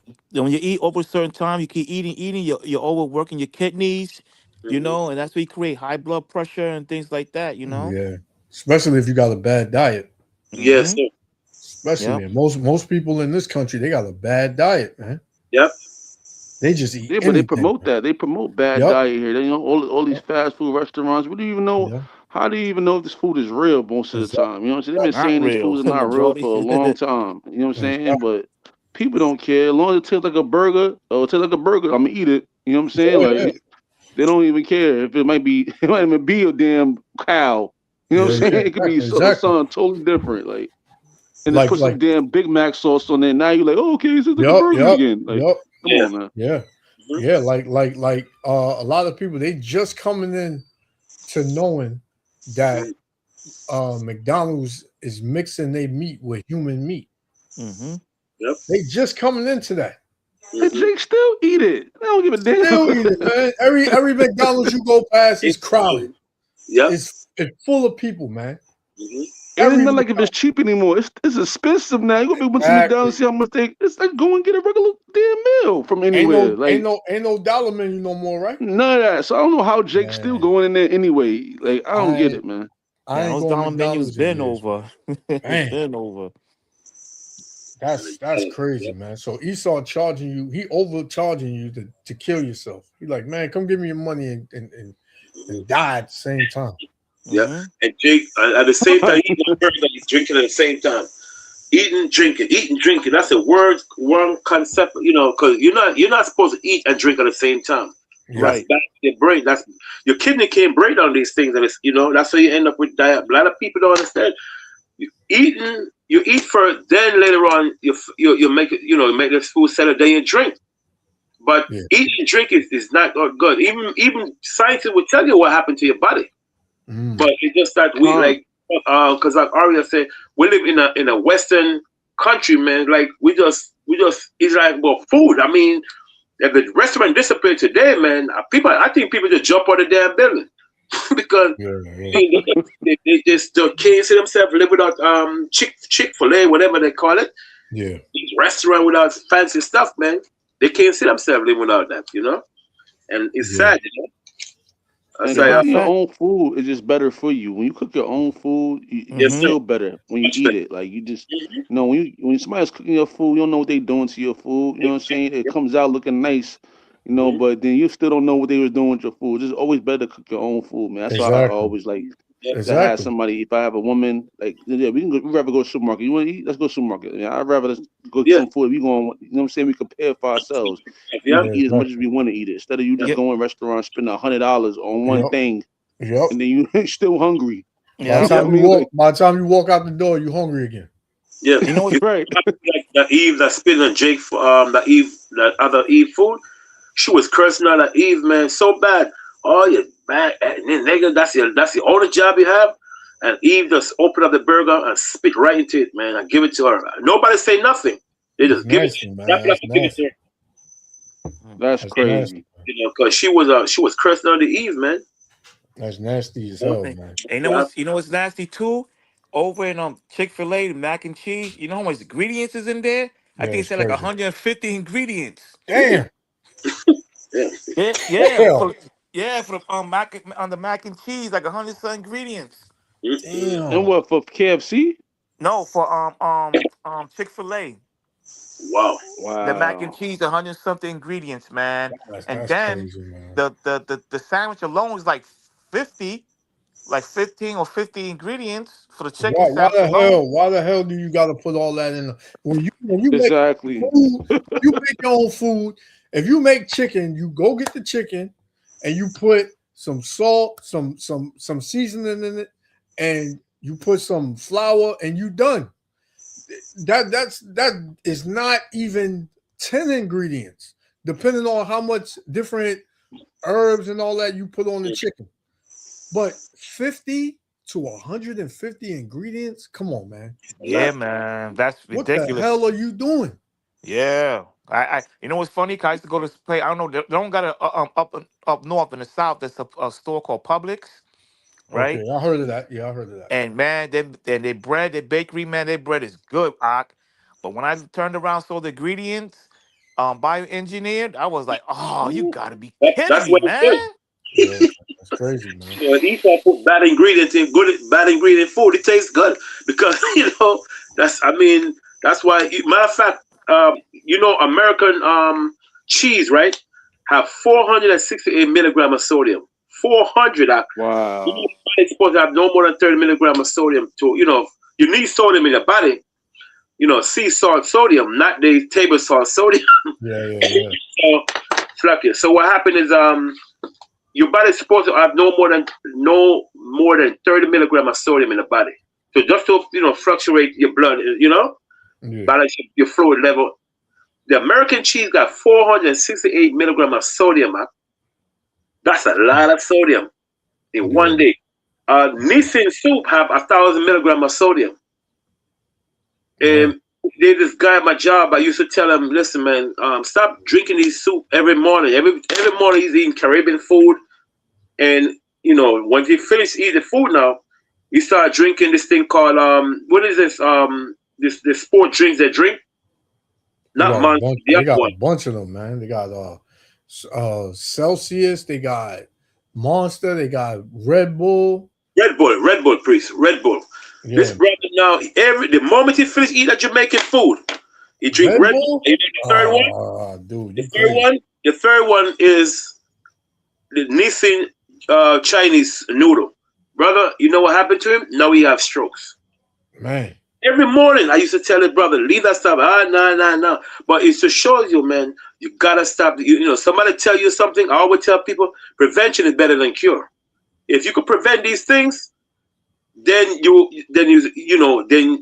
once it comes to you won't need a cure if you prevent it. You won't need it. That's right. Prevent the cure. Prevention better than cure. Somebody tell you something, leave that things alone. Leave it alone because it's not good, man. Say table salt is the worst salt to put in your food. That's right. Yeah. You should know that by now, man. Like, but the problem is our people are too damn hard-headed, man. Mm-hmm. They don't want to listen to it. You remember that scripture you always bring up? I said in Ecclesiastes, a man would have care of his diet. Let me find. You always bring that scripture up. will have care of his diet? I don't know. It's the pride, because here it is. You as a so-called Negro, you can't tell me nothing, right? Yep. Like, what do you know? You think you better than me? Nah, brother. I'm just trying to tell you. Nah, get out of my face, man. Mm-hmm. Good. Right? Yeah, I found it, priest. It's Ecclesiastes chapter 30 and 25. Yep.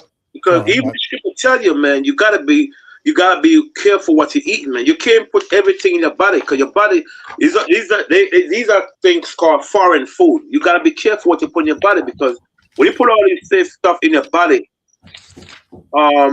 you could kill yourself, man. It's not good. So the thing is, the scripture talks about sound body and so forth. We're gonna go over it.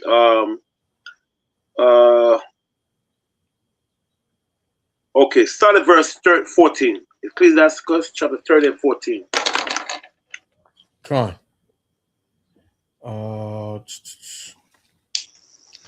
Ecclesiastes 30 and 14, you said? Yes, sir. Come on. Sirach 30 and 14, it said, better is the poor being sound and strong of constitution. So we said better is the poor that being sound and strong in constitution. And it means what?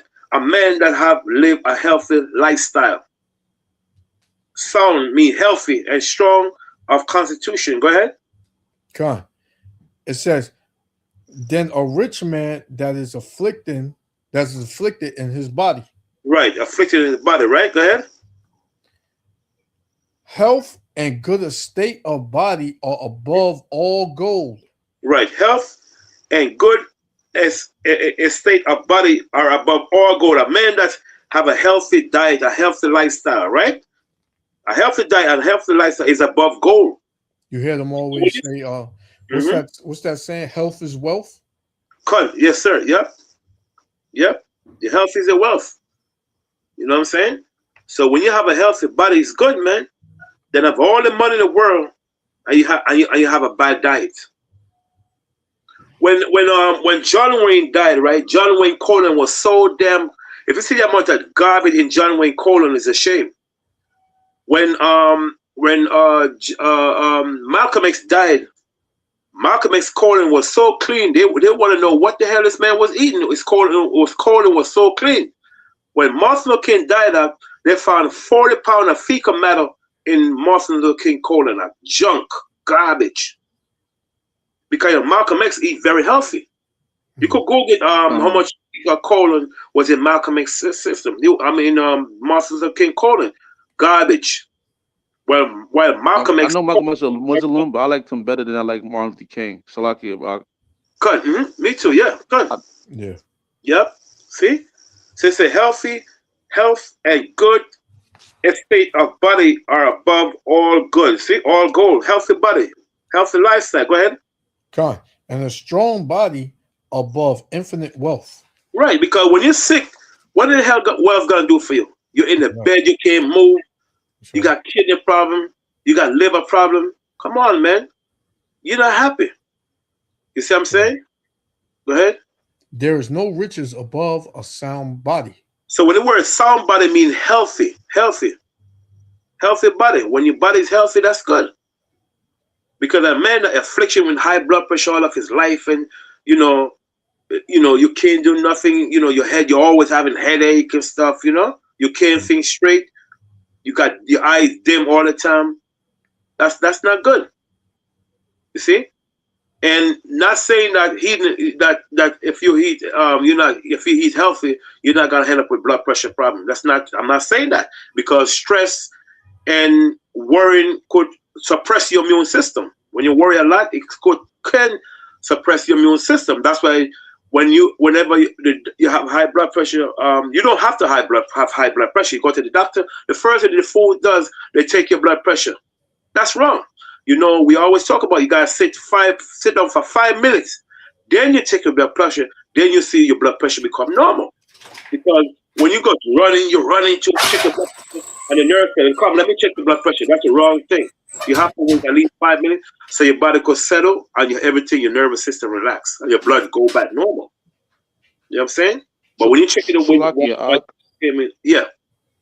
I just wanted to say this, like, do you like the human body is the most advanced machine on the earth? Like, you know, when you think about how, you know, all the atoms and the neurons and the things that make the body works and how it can heal itself, even when it's hurt, you get a cut. Say you don't get the real deep cut, it can heal itself. Say you break a bone or you fracture something, you can heal yourself through through certain, like, the Most High is so powerful, you know what I'm saying, that he can make the body like this. Like, so for these Edomites to even think they can even come to the comprehension of the Most High, they out of their damn minds, man. Yes, sir. They can't even. They're fascinated by the human body itself. When you think about, you look at scientists that do biology and stuff like that, anatomy, they be like, how can this be? Like, how they be fascinated. You know what I'm saying? But it's how the human body works. That's right. Because even the disciple in 3 John verse 1, it tells you, and that you'll be in good health. When the disciple will write to other disciples, say, and that I pray that you'll be in what? In good health. Because your health is very, like the elder said, your health is a wealth. You gotta, you know, your health is very important, man. You know, I mean, a lot of things with men going to certain things where they say that not to jump off the subject, they say 65% of people in America, men, is going to this thing called erectile dysfunction. Okay, very sad, because the blood is not circulating the way it's supposed to, and the best part of circulation is your blood. If your blood is clogged up with all kind of garbage, and your blood count is low, you're gonna have a problem.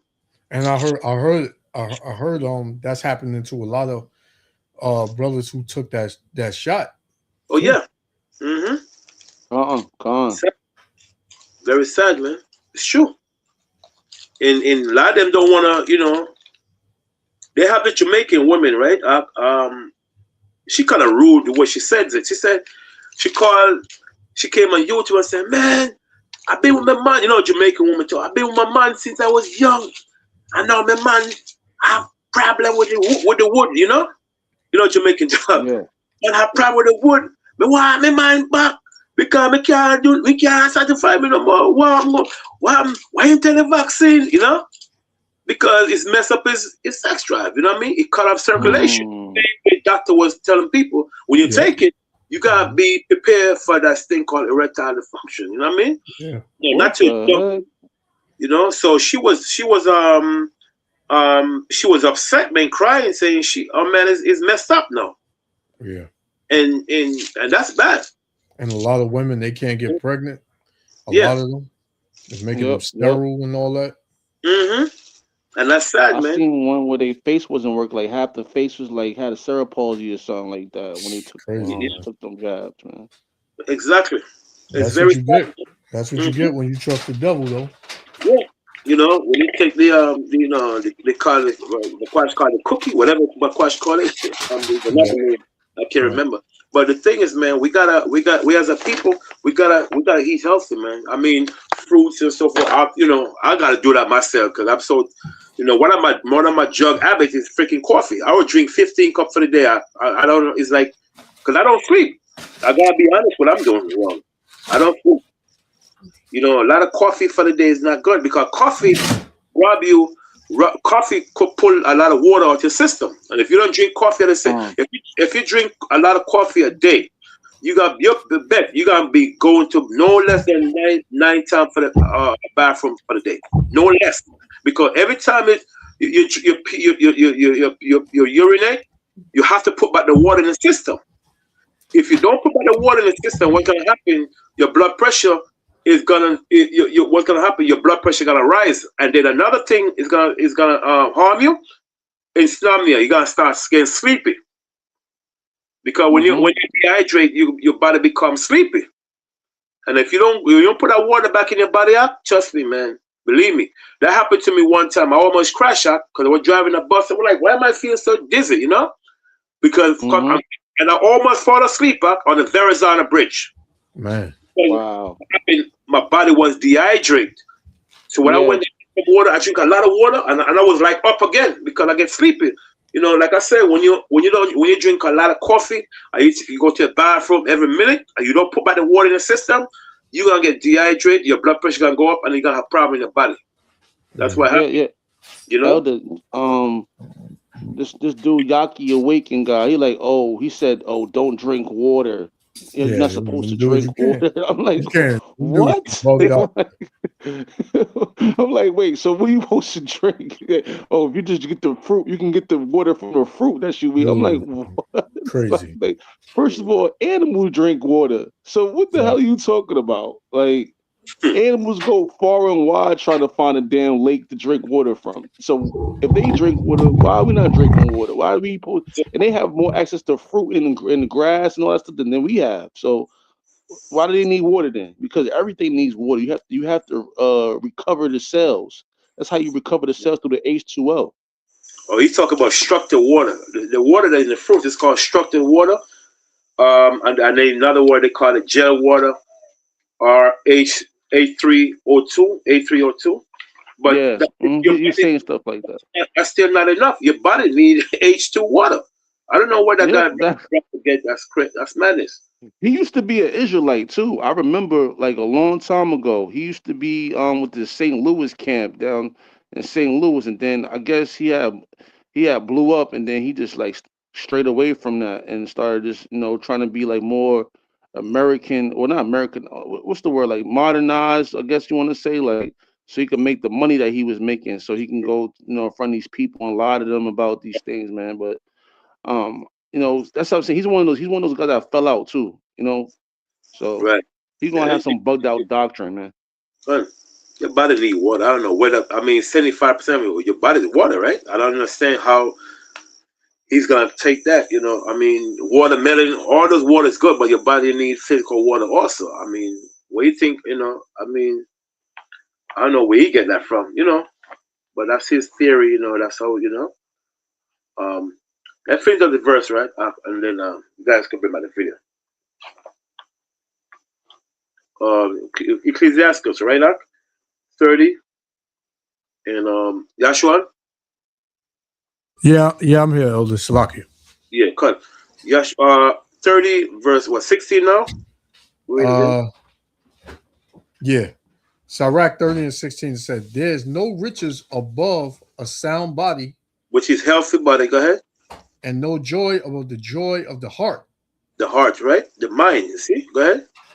Death is better than a bitter life or continual sickness. Or continuous sickness. You're in a wheelchair, you have no legs. Yep. You're blind. Come on, man. You're better to die. Yep. You know what I'm saying? Jump down to verse 21. 21. Give not over thy mind to heaviness. To heaviness, right? Mm-hmm. And afflict not thyself in thine own counsel. Mm-hmm. The gladness of the heart is the life of man. Mm-hmm. And the joyfulness of a man prolongeth his days. Right, it's to prolong his days, Right, these are self-explanatory. Good. It says, love thine own soul, and comfort thy heart. Yeah, that's something. Let's go on something else. Jump to Ecclesiastes 31, verse 16 now. Ecclesiastes 31, 16? Yes, sir. Come on. Ecclesiastes Sirach 31 and 16. It says, eat as it becometh a man those things which are set before thee, mm-hmm. and devour not, lest thou be hated. Mm-hmm. Leave off first the manner's sake, and be not insatiable, lest thou offend. See, that's not what I want. But if I jump to verse 20, because that says something else. Verse 20. Verse 20. Yeah. Sound sleep coming from moderate eating. That's what I want. Because the rest of the verse will go to something else. Sound sleep coming. The word sound sleep means healthy. Healthy sleep coming of moderate eating. When you overeat too much, man, you're not gonna be able to rest up. you ever go to your bed, sleep, you just finish eat. Full stomach.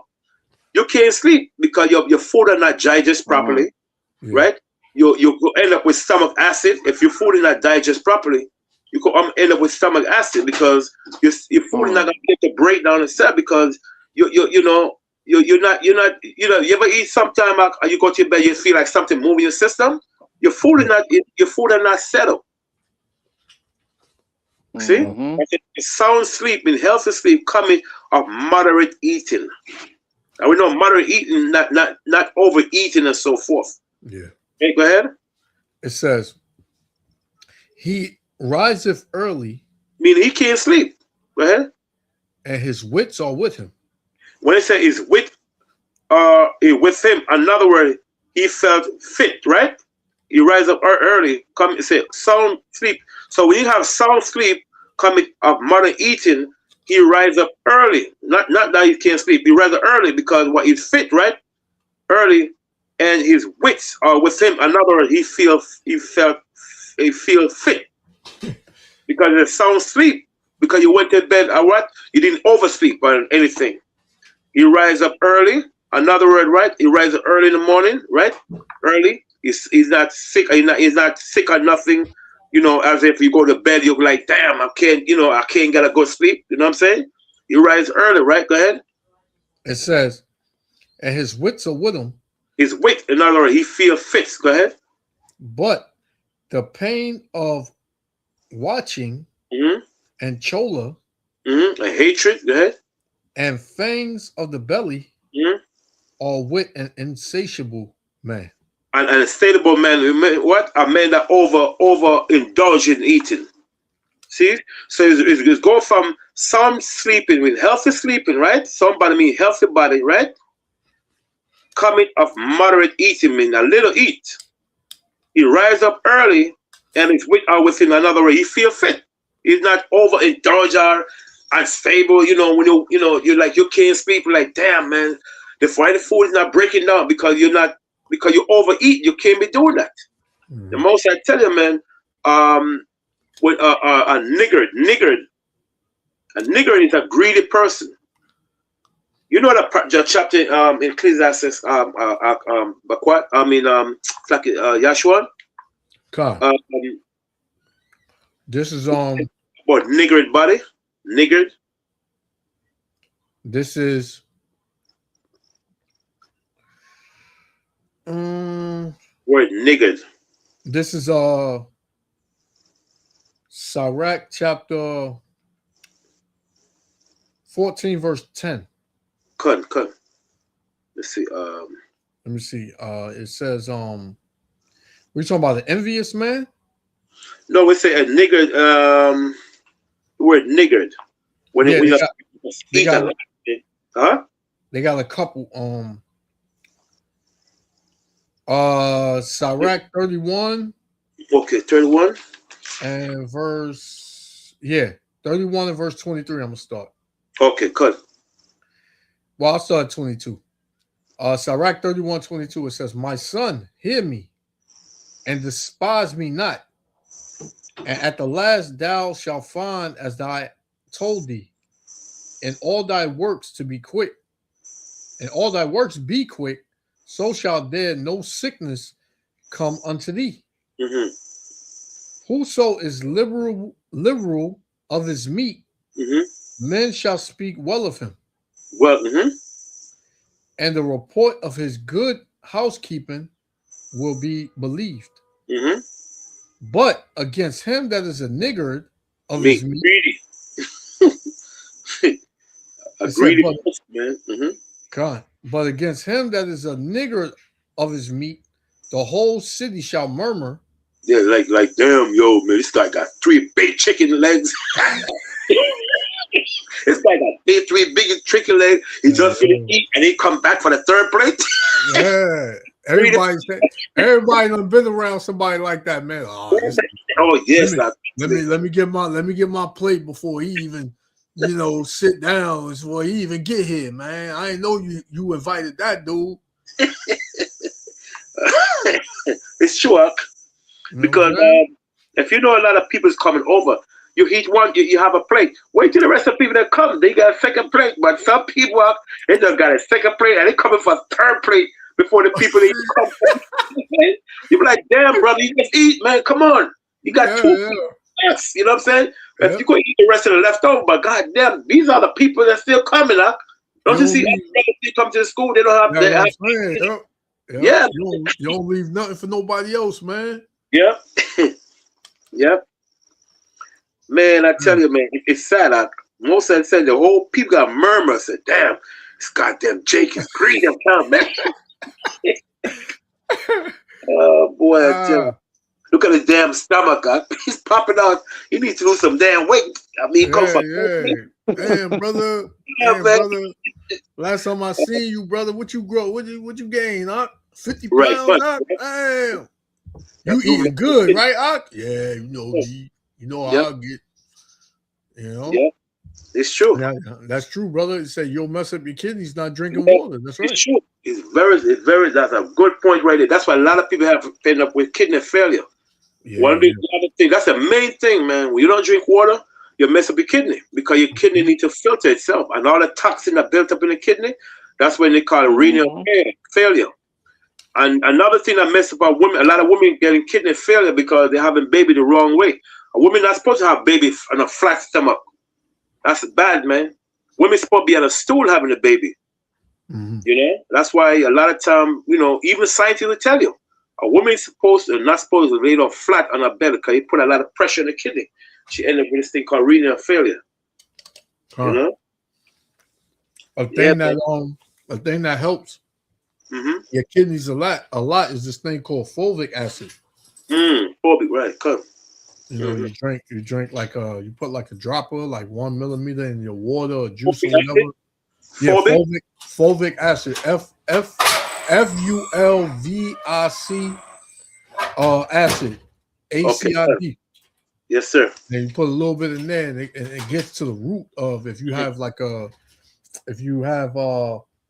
kidney problems or whatever, it gets to the root of it and it draws those toxins out.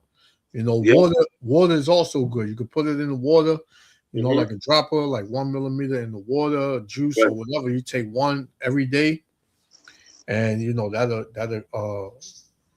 cure your kidney disease, whatever disease you may have. You know what herb is good for that also, Elder? Is a thing called Shilajit. Shilajit is a Japanese. Yeah. That's where you get. It has fulvic acid in it. Cool. Yeah. Yep. God. Yeah, man. Verse 24 again. It says, "But against him that is a nigger of his meat, the whole city shall murmur, and the testimonies of his niggardness shall not be doubted of." Like, man, I continue talking about you. Yeah, man. I believe everything you saying about that dude, man. Yeah, I seen that firsthand. That dude is. Don't put him around. Don't let that dude know you made some food. That's true. I'm telling you. Steak. Yeah, you want steak for the night. You don't want no damn chicken. You want steak. Yeah. That's bad when a person, you know, the scripture tell you when you go to a man's house, you supposed to be the last one to finish. You know what I'm saying? You don't finish like, hey brother, can I have another plate? I mean, damn, you know what I'm saying? You know, I mean, you know, but if food, even if the food is good, if I go to a person's house and I enjoy the food, I'm not gonna, even for my, you know, I'm not gonna have another plate because that's the type of person I am. I rather say, no, I'm good. Yeah. You know, the people that might wanna, you know, leave over for leftover for the next day, you know, because they don't have enough. You gotta take everything for yourself, man. That's not good, man. It's not good to be greedy.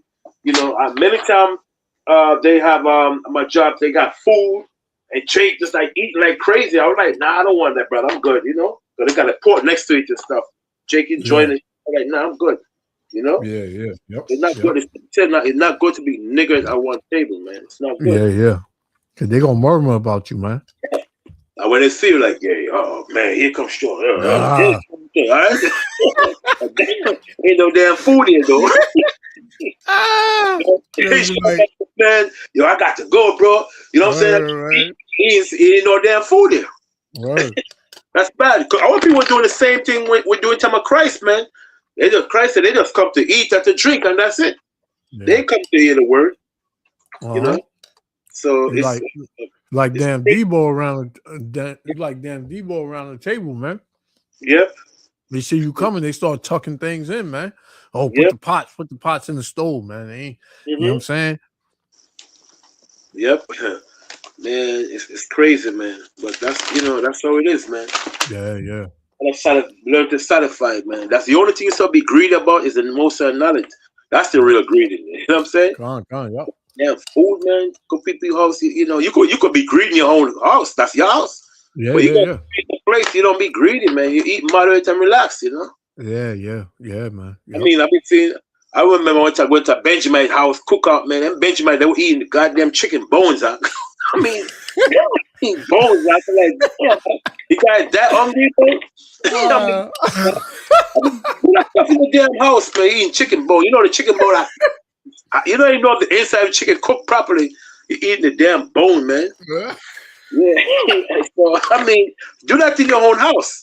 I don't say what's wrong with it, but do it in your own place, because you don't know you got people be watching you, man. You know Benjamin is funny people, man. Yeah. Jake always Yeah, Jake man. have a field day with you, boy. Yeah, man. It's crazy. That'll be the last time nigga come over here. Yeah. We don't have no food, brother. Like, hurry up, hide the food before here, man. Sean is coming. Hurry up. He's coming. Man. That's right. Yep. Oh boy, tell us. Oh man, but the time is coming where you ain't gonna be able to fill your belly, man. The time is coming where food gonna be scarce. Yeah. Where you gonna have to eat your food in ration, man. You're gonna have to. It's a measurement, food by measurement. Yeah, it's gonna be food by measure, man. You're gonna have to eat too much, can't too little. Yeah, man. It's gonna be crazy. It's gonna be sick out here, man. Yeah, And man. people going, you're gonna have people, not banging down your door trying to, they seen you come in the house last week with a bunch of bags. So they know you got food. Yep. And they not being nice about it, man. They taking everything. Yep. And you have a book here called Caesar and Christ, where they tell the Jews they love to party, they love to braid their hair, they love women, and they love to eat. Who is that? Come on, man. Yeah. Israel, man. They love their stomach, man. They love women. They love, they love to party. They love the braids. Mm-hmm. You know? Yep. They ain't got nothing to do with Esau, man. You know what I'm saying? That's right. Yep. That's right. Come. Let me finish this video. I got like a minute left. Then I got one more, and I guess we could close out after I play this other video. Okay, cut. The way that 99% of people live in this country right now. This is the greatness. This is the greatest place on earth. To who? Somebody that just crawled out of a cave? This is hell. This isn't freedom. This isn't liberty and justice for all. We're prisoners. We are slave debt prisoners. We are born into indentured servitude, and we work until we can't anymore, and then we die. This is the American dream? This is it? I don't think so. One time an Italian woman, she said, man, I don't know what the hell these people get this American dream from. She said, I'm Italian, I'm born in this country. I never seen American dream. So, because the main one that come with, be speaking about that is them Caribbean Benjamin. Now, Benjamin come here, they have a house and stuff, and they start pushing the American dream garbage. You know what I'm saying? Yeah, cut. Yep. That's crazy. Yeah, man. American so this dream. this one is going into, I think Johanna, you brought it out a little bit about the lockdown. And they're gonna do it in the name of energy. Yeah, the energy, yep. Mm-hmm. They're saying that pretty much they're gonna shut down the city, New York City, 11 o'clock, they're gonna turn the lights out. That's a law that they're trying to pass, which they know if they do that, they know how chaotic it's gonna be out here. you know, in the city or whatever, wherever you at, man. Any major city, man. LA, Washington, New York City, anywhere, man. Dallas. You turn the lights out, Jake gonna go crazy, man. Even Esau gonna go crazy. You know, it's gonna be violence is gonna just man. It's gonna just surge, man. Matter of fact, real quick, I know there was I think it was a senator or representative from Chicago that wants to make the purge legal. Oh, And hey, start that's off the and start off in Chicago. Yep. Yeah. Hey, well, they don't make these movies for nothing. I know, 100%. Yep. They don't make these movies for nothing, man. This is something they wanted because they want to depopulate the earth to 500 million. Mm-hmm. They did this with the Georgia Guidestones. Yep. Matter of fact, yep.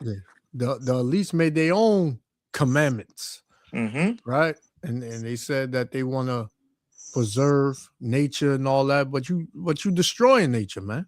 Mm-hmm. Matter of fact, they show you that at I did a video on that a while ago. What was that? The Avengers Infinity War with Thanos. When you remember in the Georgia Guidestone says everything in natural balance. That's what Thanos kept saying. The perpetual balance. Yeah. Everything should be balanced. You know what I'm saying? And they're doing these movies, man. And people Yeah, will get yeah. us like, man, that thing went over. A lot of people said I caught that right away. I was like, oh, there goes the Georgia Guidestone right there in the movie. Yep. Yeah, You man. know? Is a thing that they definitely considering, and where they gonna try it out there first in your neighborhood, Jake. Mm-hmm. You know? Yep. People understand that. That's why they I was with my dad in Brooklyn. They said, they you know, you can't have no more gas stoves because they want everybody to have electricity stoves and things like that. You know, and that's why you start seeing people how to like over in the country or the suburbans that starting to build their own like electricity, like having like a little windmill and things like that. Yeah, man, because people know it's coming, man. Yeah. People know it's coming, man, and like you said, when it comes, man, and like you said, they shutting off that part of over in the Middle East where they can't go through, the cargo can't get through.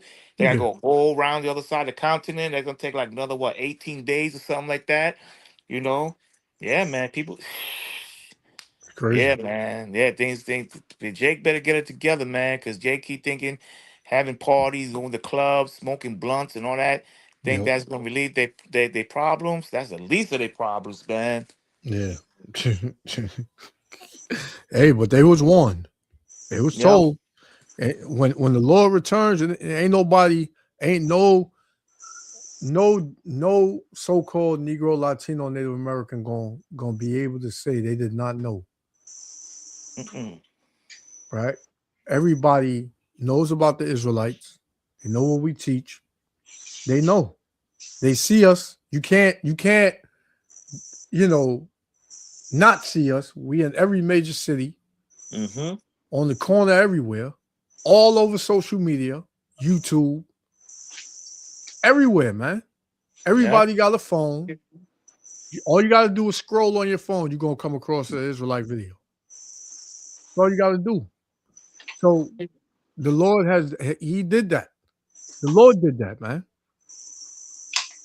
So if you ignore it, hey, that's on you. But you was warned, man. Yep, it was warned. 100%. Yep. It's coming. It's getting sick. Yeah, you got it. No. Go ahead. No, you good. You good. God. Serious. This time it's all about energy. Countries are rationing gas. Some are putting limits on how much fuel you can buy. Others are even grounding flights. Slovenia has already become the first country in Europe to implement fuel rationing. South Korea is doing the same thing. They're putting QR codes at the gas pump that limits how much gas each citizen can buy. The Philippines is trying to ground all flights because they don't have any fuel. American Airlines has cut flights by 5%. Governments around the world are trying to push work at home home mandates to save fuel. Even the International Energy Agency is trying to restrict non-essential travel. Now, does this sound familiar? In 2020, we were told that lockdowns would only last a few weeks. It lasted years. Now, instead of a health crisis, we could be entering a period of peak energy, and that could be just as dangerous as a virus. The new world will be dominated by the power triad: compute, data, and energy. Energy is the foundation of everything. If oil prices don't start coming down, if geopolitical tensions continue, it will keep impacting supply chains, financial markets, global stability. This is bigger than the COVID lockdown. This is a system shift. You ready for another lockdown? Buckle in. It's going to be called the energy conservation lockdown. It's going to be the same playbook from the 2020 global pandemic lockdown. They're just going to repurpose it and change the title to energy conservation so they can keep you in the house. So let's talk about it. So, the war in the Middle East, gas prices, crude oil through the roof. Countries like Thailand, India, Asia, they're all already standing in line for gasoline. Australia has already gone so far to already put restrictions in place. Work from home, alternate days that you can drive your car on the street based on your driver's license. We want you to carpool. All of that is because of the war in the Middle East and the gas prices going through the roof. And you're probably saying, I don't care. I don't live there. That's not my problem. Remember, the pandemic was a global lockdown. And think about it. Wasn't New York City trying to float a new bill just last week where they were going to implement an 11 p.m. curfew to conserve energy?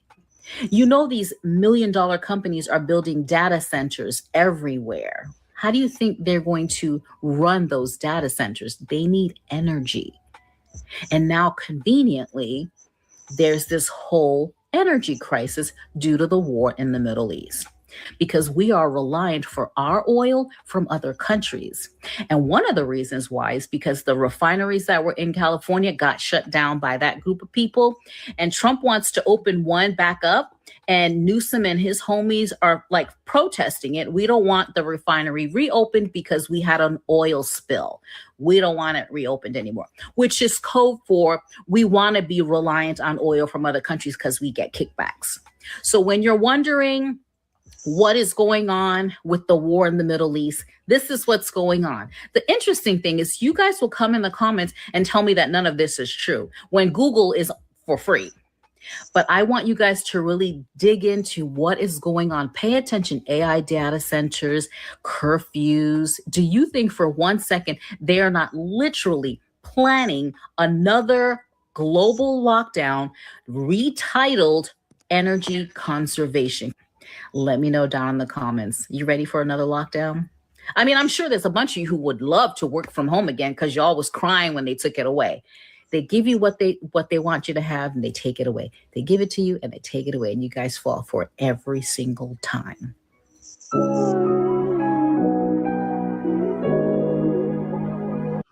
So this is energy lockdown has started. It says United Kingdom National Grid alert, rolling blackouts begin. I heard it was dark over there in California. It's been dark over there for a little minute now. I don't know what part, but it's somewhere in California. It says Germany industry curtailed, factories halt operations. It said the USA East Coast power failure, massive outages reported. Yeah, and you see that going on every time I'm out. You got Con Edison or National Grid somewhere, bringing the power back on in a certain building or a certain area. The other night, it was like 4 blocks was out of power. Everything on those 4 blocks was out of power, man. I was like, man. So, that's true. It says Brazil, hydro reservoirs low, electricity rationing introduced. So all these places is being hit. And it said crude oil price is up $175.40 a barrel. Man. Yep, and it's gonna rise up more. Yeah, yep. this thing of Go ahead, Elder. yeah, finish up. No, you got it. Go ahead. Now I was saying this thing is about to kick up because they're about to cut off this other path where other oil is coming from to US. Yeah, yep. And the Houthi they just wait for Iran to give them the okay.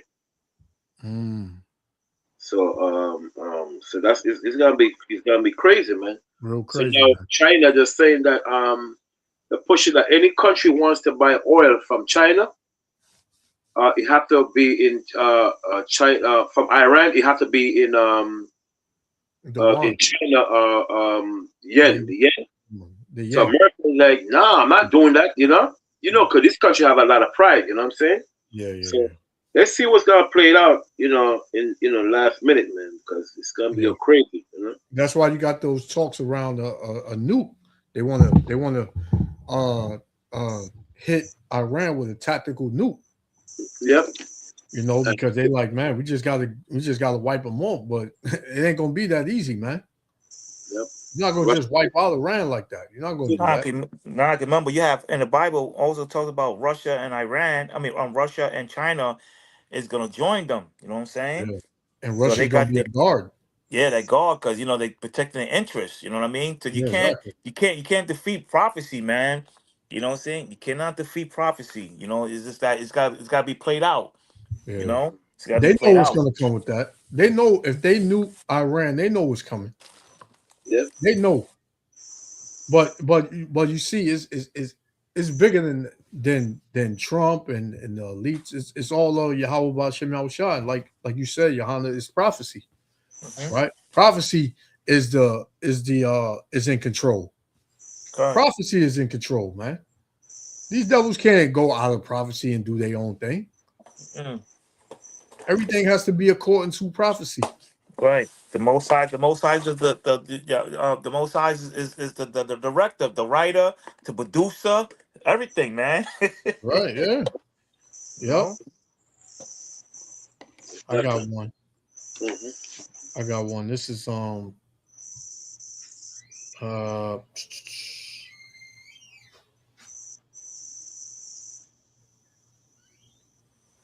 this is 2nd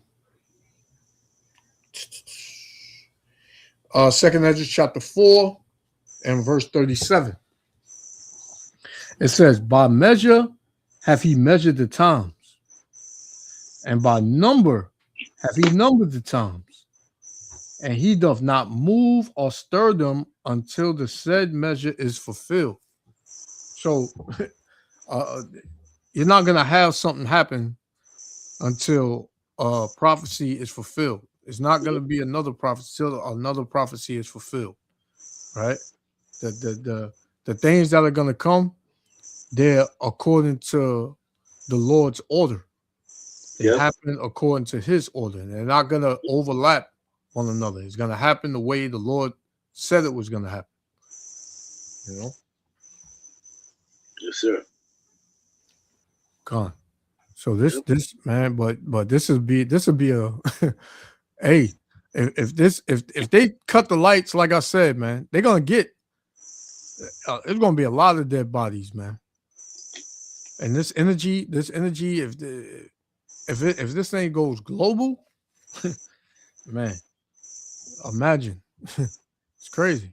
It's gonna be madness, man. Yeah, madness.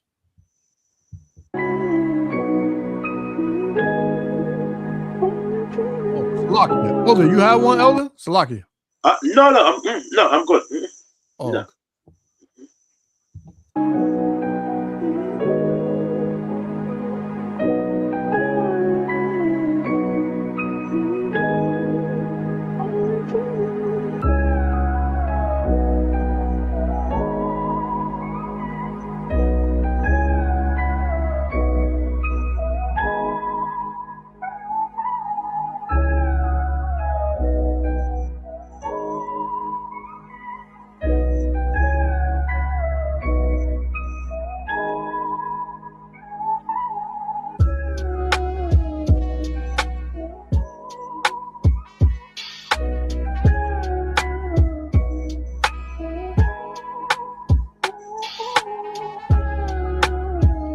It said, Energy prices are volatile as the Iran conflict has disrupted flow through the Strait of Hormuz. Shipping insurance premiums are surging and tanker routes are shifting. Major countries such as India are having to ration oil and gas. So they're giving it out by measure. And we always bring that up about in Revelation, the 6th chapter about the red horse and things being scarce, things of that sort. It says which until recently were projected to be in surplus even before any major infrastructure had been directly struck. Geopolitical risks have grown.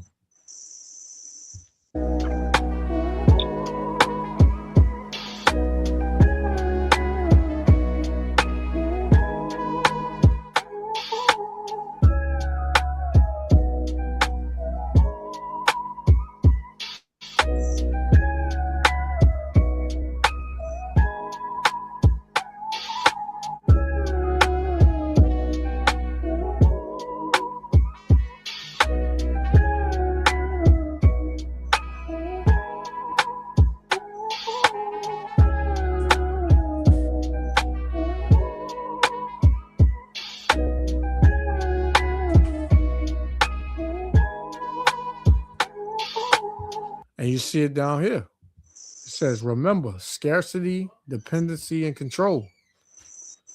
Right? This devil, he wants you to solely depend on him. Yeah. You want food? Do what I say. Depend on me and allow me to control your every move. Right? If not, then you can't eat. Can't work. That's the red horse, man. Mm-hmm. Yep. You know that they've been showing you this even what was that it was I think it was one of those DC movies forgot the name of the movie, but it was showing mind control. Mm-hmm. And a lot of them too was like showing controlling the system, showing controlling the people, and things like that, man. And even this movie, the new version of The Running Man, the new one that came out, it's a pretty good movie. But like they're telling you these new they said WEF new energy cities, these new smart cities and things like that, man. Yeah. Yeah, man. They've been telling you since the 80s, man, since I remember, even probably even longer than that, and it's coming to pass, man. And this is where they separate the class from the rich to the poor, man, and those who's gonna sell out, and things like that, man. And like I said, the only who can sell is the Most High, man. Yahweh Shem Yahweh Shai, man. Come. It's Salakia. I said the red horse. It's the black horse, right? It was the black horse. Black horse. Yeah, we know he's man. Come. I wanted to pretty much get it in Revelation 6 and 5. Mm-hmm. Revelation 6 and 5. Hold on. Yeah. Revelation 6 and 5. It says,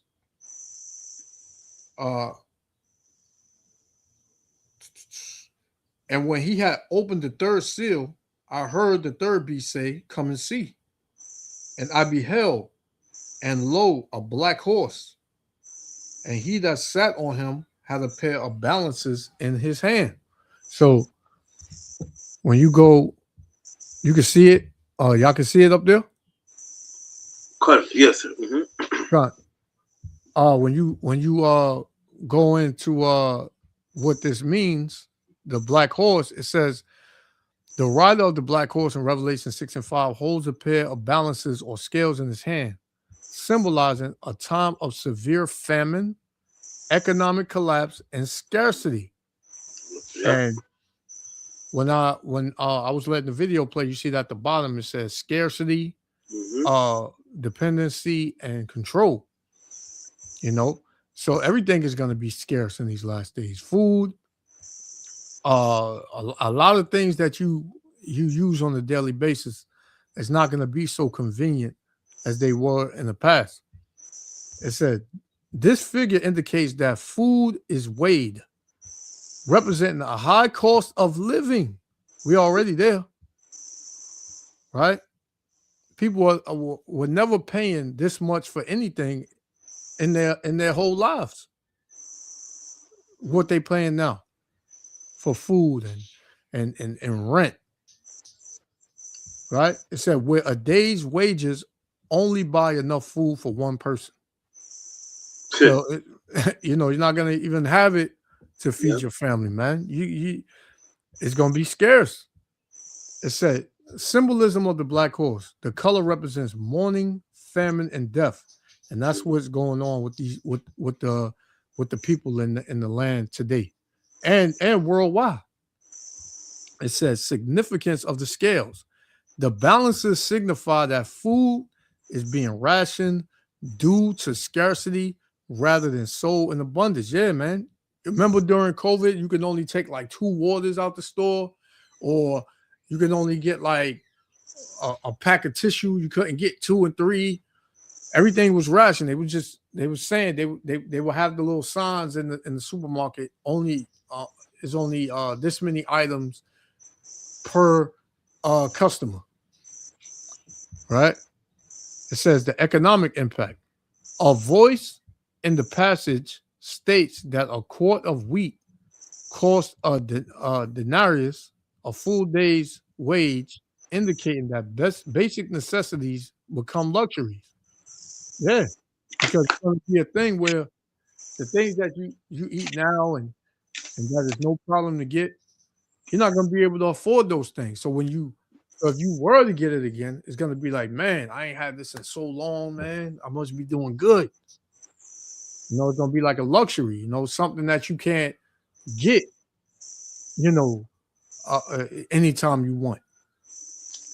Right? You got to save up for it. Yep. It says judgment and mercy. It says, while the rider brings famine, the instruction to not damage the oil and the wine. Items that take longer to produce suggests that the famine is controlled and limited, showing mercy amidst judgment. So that's pretty much what the Lord said. He said, hurt not the what is it, the oil or the wine. And let me see. It says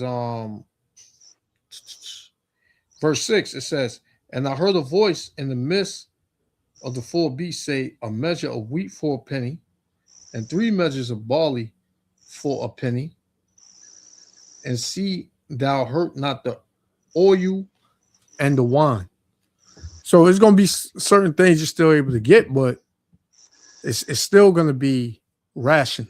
It's not going to be, something that, you can afford on a daily basis. Yep. Let me go back to it. Slovakia.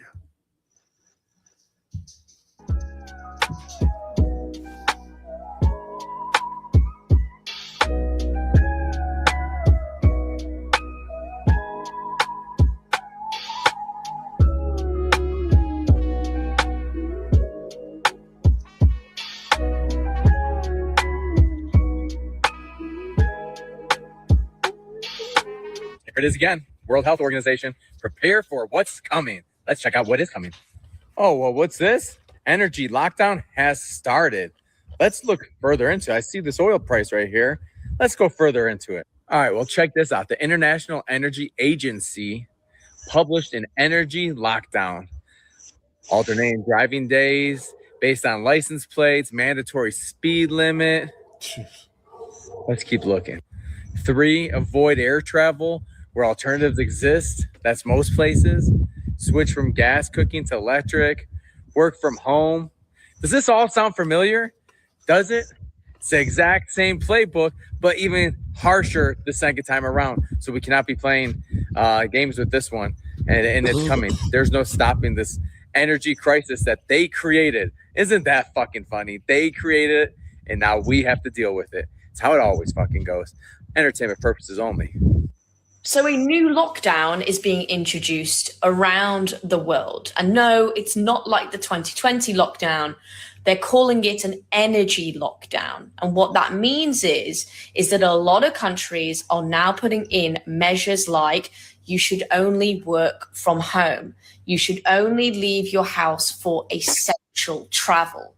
Airlines are also cutting their flights. American Airlines have just dropped their flights by 5% this week.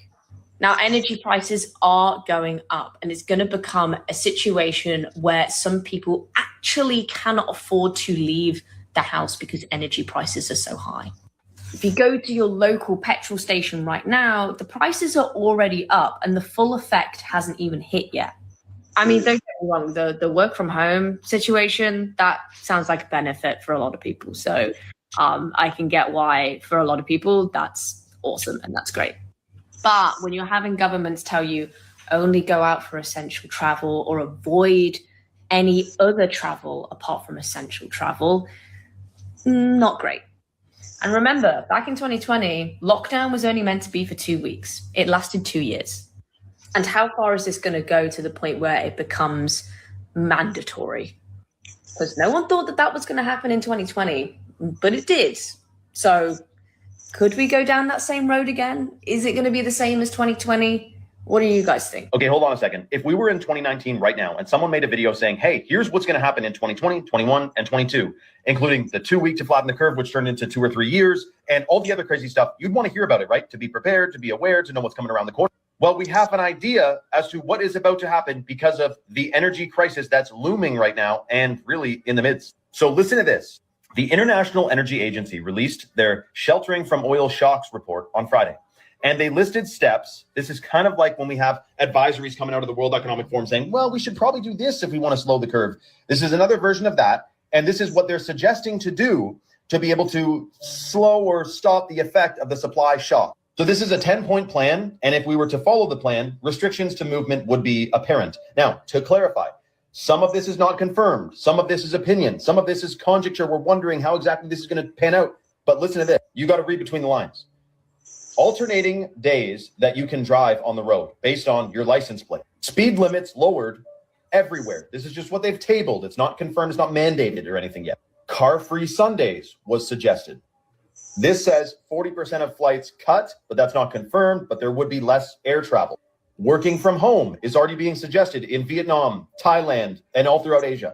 Carpooling would be heavily suggested. And also people would want to do that anyway if the price of gas and diesel is through the roof. Now, they're going to call this temporary energy measures. We know that.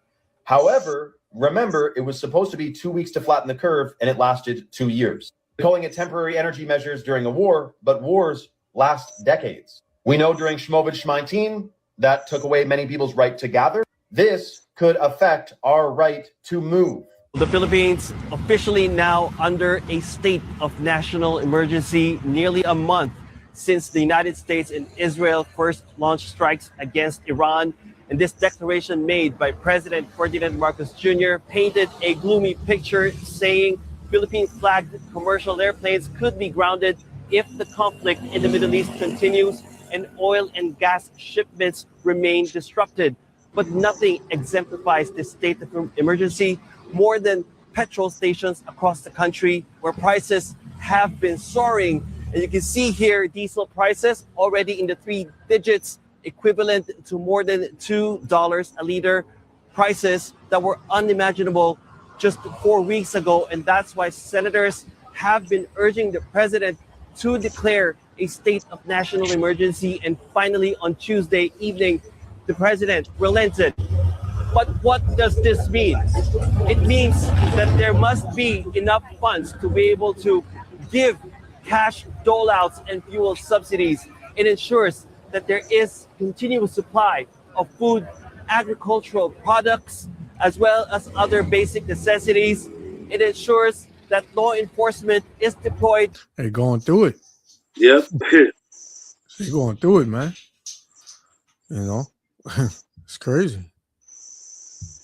To prevent hoarding, but most importantly, it ensures that there is enough supply of energy. But the main concern, of course, for most Filipinos is the domino effect of rising oil prices, which is inevitably and eventually a cost of living crisis. Mentioned that the IEA chief basically said the shit is hitting the fan, everything's falling apart. And he just published Lockdowns 2.0, an energy lockdown playbook.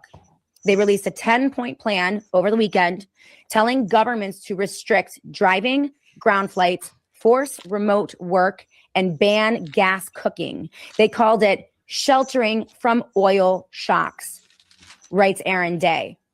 Here's the plan. Number one, they are recommending alternating driving days based on your license plate number, odd plates on Monday, even plates on Tuesday, and countries are now already implementing this.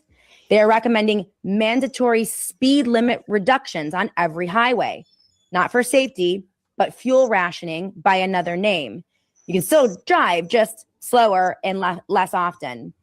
Number three, avoiding all air travel where alternatives exist.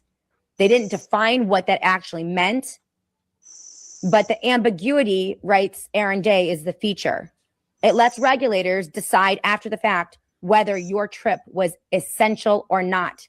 Non-essential versus essential. Does that ring any bells? Here's another one. Switch from gas cooking to electric. The IEA is now telling you what appliances you can use in your kitchen. And the same agency that published net zero by 2050 is calling now for thermostats to be capped at 19 degrees and a ban on new gas boilers. This is not new, it's accelerating. And then work from home if possible. The guidelines mimic 2020 when they locked down the world and called it public health. In 2026, they're locking down movement and calling it energy security. Oh, here comes the machine. It's gonna get you. Oh, the claw's gonna get you. Don't run from me. Don't run from me. Don't run from me. It's gonna get you. No. You're gonna get it. Oh, yes, it's the machine. The machine is gonna get you all at the same time. A new global lockdown is rolling out around the world, and it's starting to feel very similar to 2020. But this time, it's not a health emergency, it's an energy crisis. The International Energy Agency just released a plan called Sheltering from Oil Shock, recommending governments to restrict travel on certain days. So what that means is you'll have allocated driving days based upon your license number. Speed limit reductions to save on fuel. Avoiding air travel, and many airlines have begun cutting flights. Recommending to work from home where possible, which sounds harmless until you realize how easy it becomes for companies to run with fewer people, especially with AI these days. Remember in 2020, they locked down the world in the name of public health. Now in 2026, they're locking down the world in the name of energy security. They're calling it temporary measures, but temporary measures have a way of becoming permanent. Now, I'm not saying that this means lockdowns coming tomorrow, and they didn't in 2020, but it does show you how quickly the rules can change. In this together.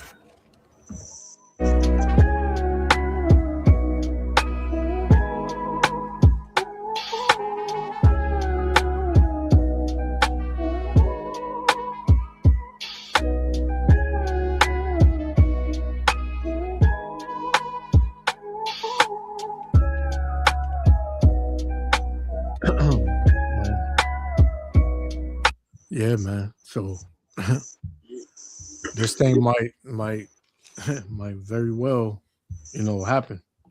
We all know that it's through the spirit of and power of Yahweh Shem Yahushua, but this time is uncertain for a lot of people. We already know it's gonna get bad, but people in the world, Yep. that uncertainty is definitely creeping in now. They don't know what's coming, even though they've been warned. One more precept, right? Come on. 2 Kings 17, 2 Kings 6, 2 verse 2. 1 Kings 17:1 and 2 Kings 6:25. Because you mentioned something very important when you went to Revelation 6:6. Come on. About the black, they are measured of wheat for a penny. That's right. Revelation 5, we said a black horse, right? Good. Say, and when you opened the third seal, I heard a bass say, "Come and see," and I held a black horse, and he have a pair of balance in his hand. Let's see, we gotta see what a pair of balance in his hand is. 1 Kings 17:1. This is what very scripture brought up. This is what playing right now. Revelation 6:6, 6:5-6. Okay, so that precept for Revelation 6:5, that'll be we said we said a balance in his hand, right? Okay. So 1 King chapter 17, verse 1. Okay. 1 Kings 17:1. It says, and Elijah the Tishbite, who was of the inhabitants of Gilead, said unto Ahab,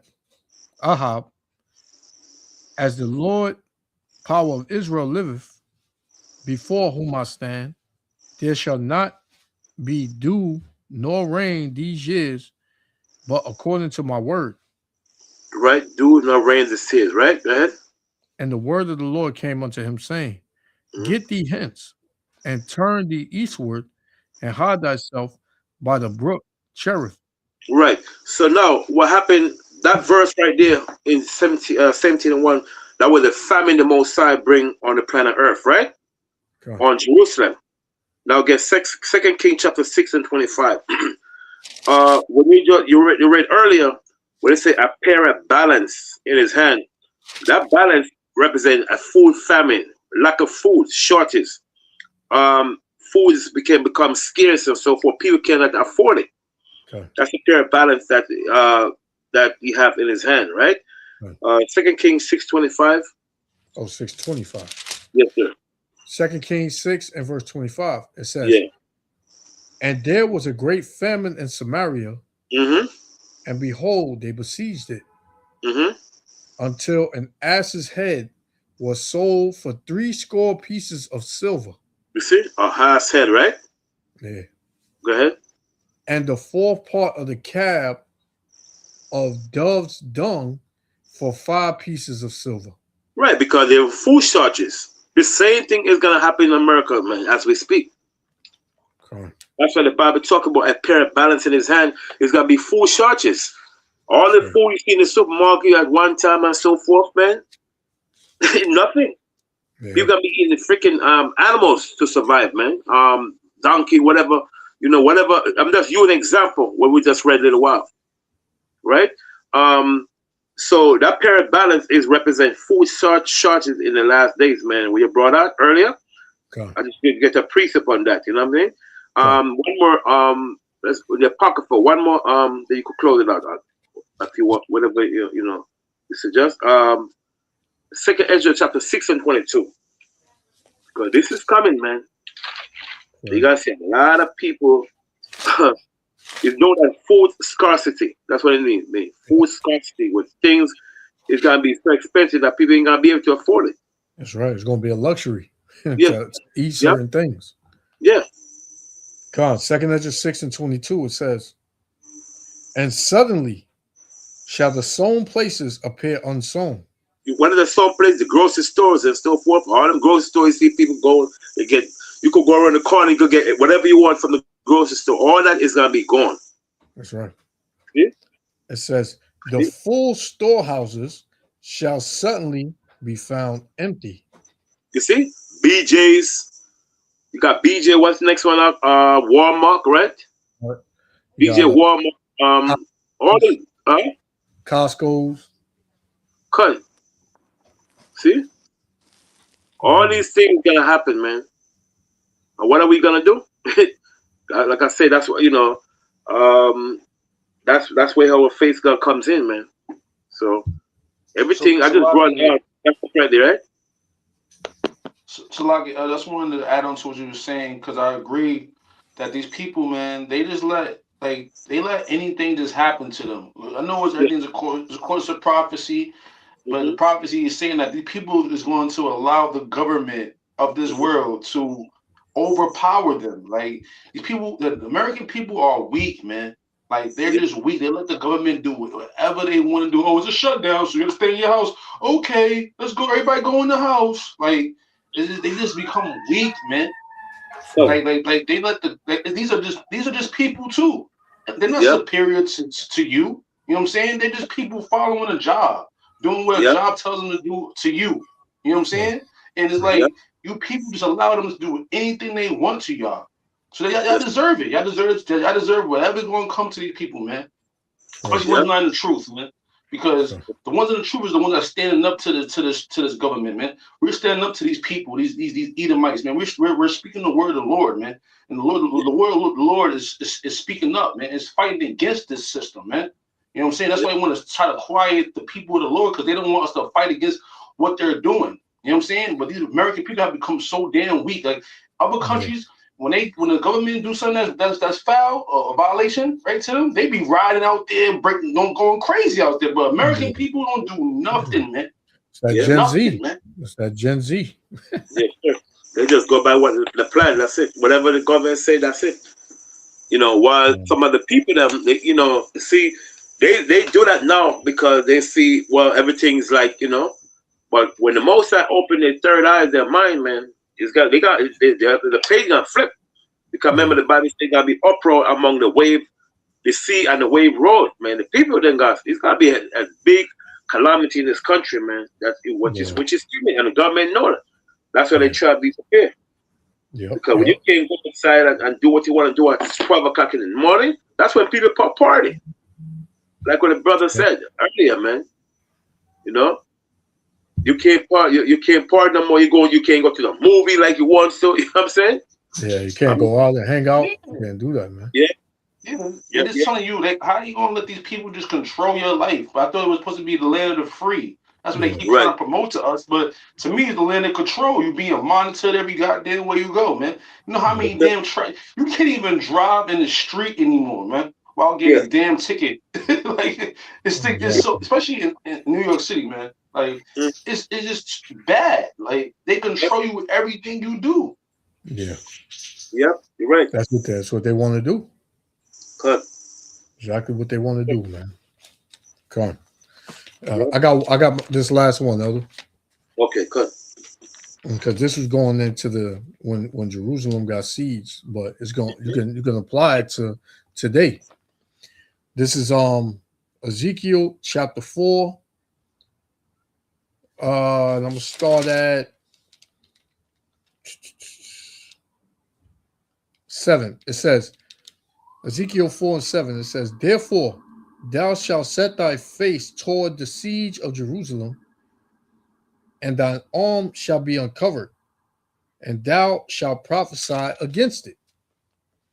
And behold, I will lay bands upon thee, and thou shalt not turn thee from one side to the other till thou hast ended the days of thy siege. So, this is during the time, and you can apply it to now. It was foretold that Jerusalem was gonna, be seized. It was gonna be in derision, pretty much. Verse 9, it says, take thou also unto thee wheat and barley, and beans and lentils, and millets, and fitches. Salakia. Oh, they got out. It said, and fitches, and put them in one vessel, and make thee bread thereof, according to the number of the days that thou shalt be upon thy side. 390 days shalt thou eat thereof. And thy meat which thou shalt eat shall be by weight. 20 shekels a day. From time to time shalt thou kicked out. It says, shalt thou eat it? Thou shalt drink also water by measure. The sixth part of an hin from time to time shalt thou drink. So they was doing it in rations and little, spots here and there, if I could say that. They wasn't, eating like a feast. It was like a survival during the survival time where they had to make it, stretch out for the 390 days. Right? So it says verse 13. Salakia. Verse 10, it says, and thy meat which thou shalt eat shall be by weight, 20 shekels a day from time to time, thou shalt eat it. Thou shalt drink also water by measure, the sixth part of an hin, from time to time, thou shalt drink.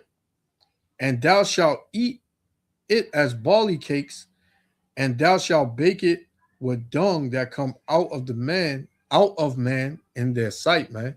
Because you was going to run low, so you would pretty much bake cakes with feces in it, man. So people are going to be eating feces out here. Right? You had them over there in Haiti eating dirt cookies, right? Mosquito cookies. So it's gonna get like that in Babylon, man. Gone. And these people, man, these proud Americans, right? They don't have no honor, man. The only men that have honor in this thing is the men in the truth, man. The ones that be on the highways and byways out there preaching is the downfall of this place, man. Because it takes a lot of honor and courage to do that, man. You know what I'm saying? It takes a lot to do that, man. It gets these people out here, these prideful ass Americans, man. They don't have no honor, man. That's why they allow this government to go around and torture the weak and the ones that don't have that much of a military type of platform to battle against them. They go after the weak, man. You know what I'm saying? Now that they're going after the ones that say they're strong now, look at them now. They're running away scared, man, telling the lies to the people that they're winning the war and all this stuff, man. These Americans don't have no honor, man. And Jake, we used to have honor. We're supposed to be the most honorable people on the earth, man. All nations are supposed to look at us as an example, man, of how to be on the earth, man. And we become so low, man. Jake has become low. We have been lower than the beasts of the field, man, which is just Edomites, man, and these other wicked ass nations, man, Hamites and these damn Elamites and all them, you know what I'm saying? All of them, man. And they Moabites, man, these people are not honorable, man, in their cultures, man. They try to make it seem like they're more honorable than us, but see, Jake need to snap out of it, man. Because time is up, man. Yep. And Jake don't even see it, man. They don't see that. Yo, listen, every time an American soldier is unalive, man, that's a bad sign right there, man. That means you're in a war now, man. You know what I'm saying? Because you have to answer for that. Somebody has to be told, you know what I'm saying, what's going on with their child or whatever. You know what I'm saying? And that ain't good. If they over there lying about how many people was being injured and dying, come on, man, that's not good. And Jake don't even see it.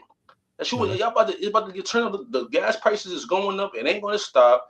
Food about to be going up. Yep. These countries are going into their reserves of oil. That's not a good sign. You know what I'm saying? That's supposed to be going to reserves unless it's an emergency. And that's what they're declaring. They're declaring to be an emergency right now. You know what I'm saying? And once that dries up, what you think is going to happen? That's right. So it's going to be chaos out here. That's right. And these Americans are going to let the government do whatever they want to them. That's what, like the scripture say, they shall be forced. You're going to be forced to take that MOB. You know what I'm saying? And you people are going to take it, man, because you people don't know nothing else outside this place, man. You don't know nothing outside of society, man. Getting your damn food and getting into your car and going to your home and drinking and smoking and hanging out and going to clubs and lounges and doing whatever the hell your flesh wants, man. When it comes to that spirit, these damn people don't know a damn scripture, man, to save their damn life. And you know what's crazy? I'll be thinking that like the Most High you gonna come back and say, yo, tell me what this scripture, you know what I'm saying? And if you can't say a scripture, man, you gone, you're dust. Cause this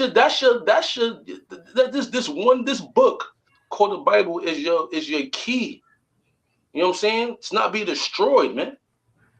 And as they say, if you want to keep something from a black person, put it in the book. And Jake don't even believe it's our book, man. Yeah. They still think, oh, it's the white man's book. The white man wrote it. Shut up, man. Because you still listen to the white man anyway. That's so why right. does it matter anyway? Yeah. He do whatever he tell him. But the scriptures tell you that Jake is a old lion. Right? He ain't got no fight in him no more. But you see, the Lord gonna put the spirit in Jake at some point to fight back, man. He gonna put the spirit on Jake. But right now, Jake is an old lion. Jake is an old lion, man, with no might, no strength, just laying there, man, getting spit on, all types of stuff, man. But you know that's about to be a thing of the past, and Esau knows this, right? This is why this man is on a panic mission. This man ain't been. He ain't sit down yet, man. I doubt them devils even getting sleep. They probably been awake since they started this war with Iran, man. Mm-hmm. Yeah. Well, they probably ain't get a night of sleep, man. Oh yeah, I wanted to say too, Iran, yo, they joking on Trump all day, man. They got so many commercials I've seen that they put out there. All this type of meme, yeah. All this, they going at them. Like it's like making fun of them good too. Like it's funny the things they be putting out. You know what I'm saying? Like they just like don't have no respect for Trump, bro, at all. None. They don't, Trump thought that he was gonna go. But what America did to Iraq, gonna do to Iran. Iran, like, nah, we different, man. We're not playing, man. We're gonna fight back, man. And the ancient Persians, Persians, man. Yup. They and you know their spirit's coming back. Yup, their spirit's coming back. They're just like our ancestors to do. Yup, 100%.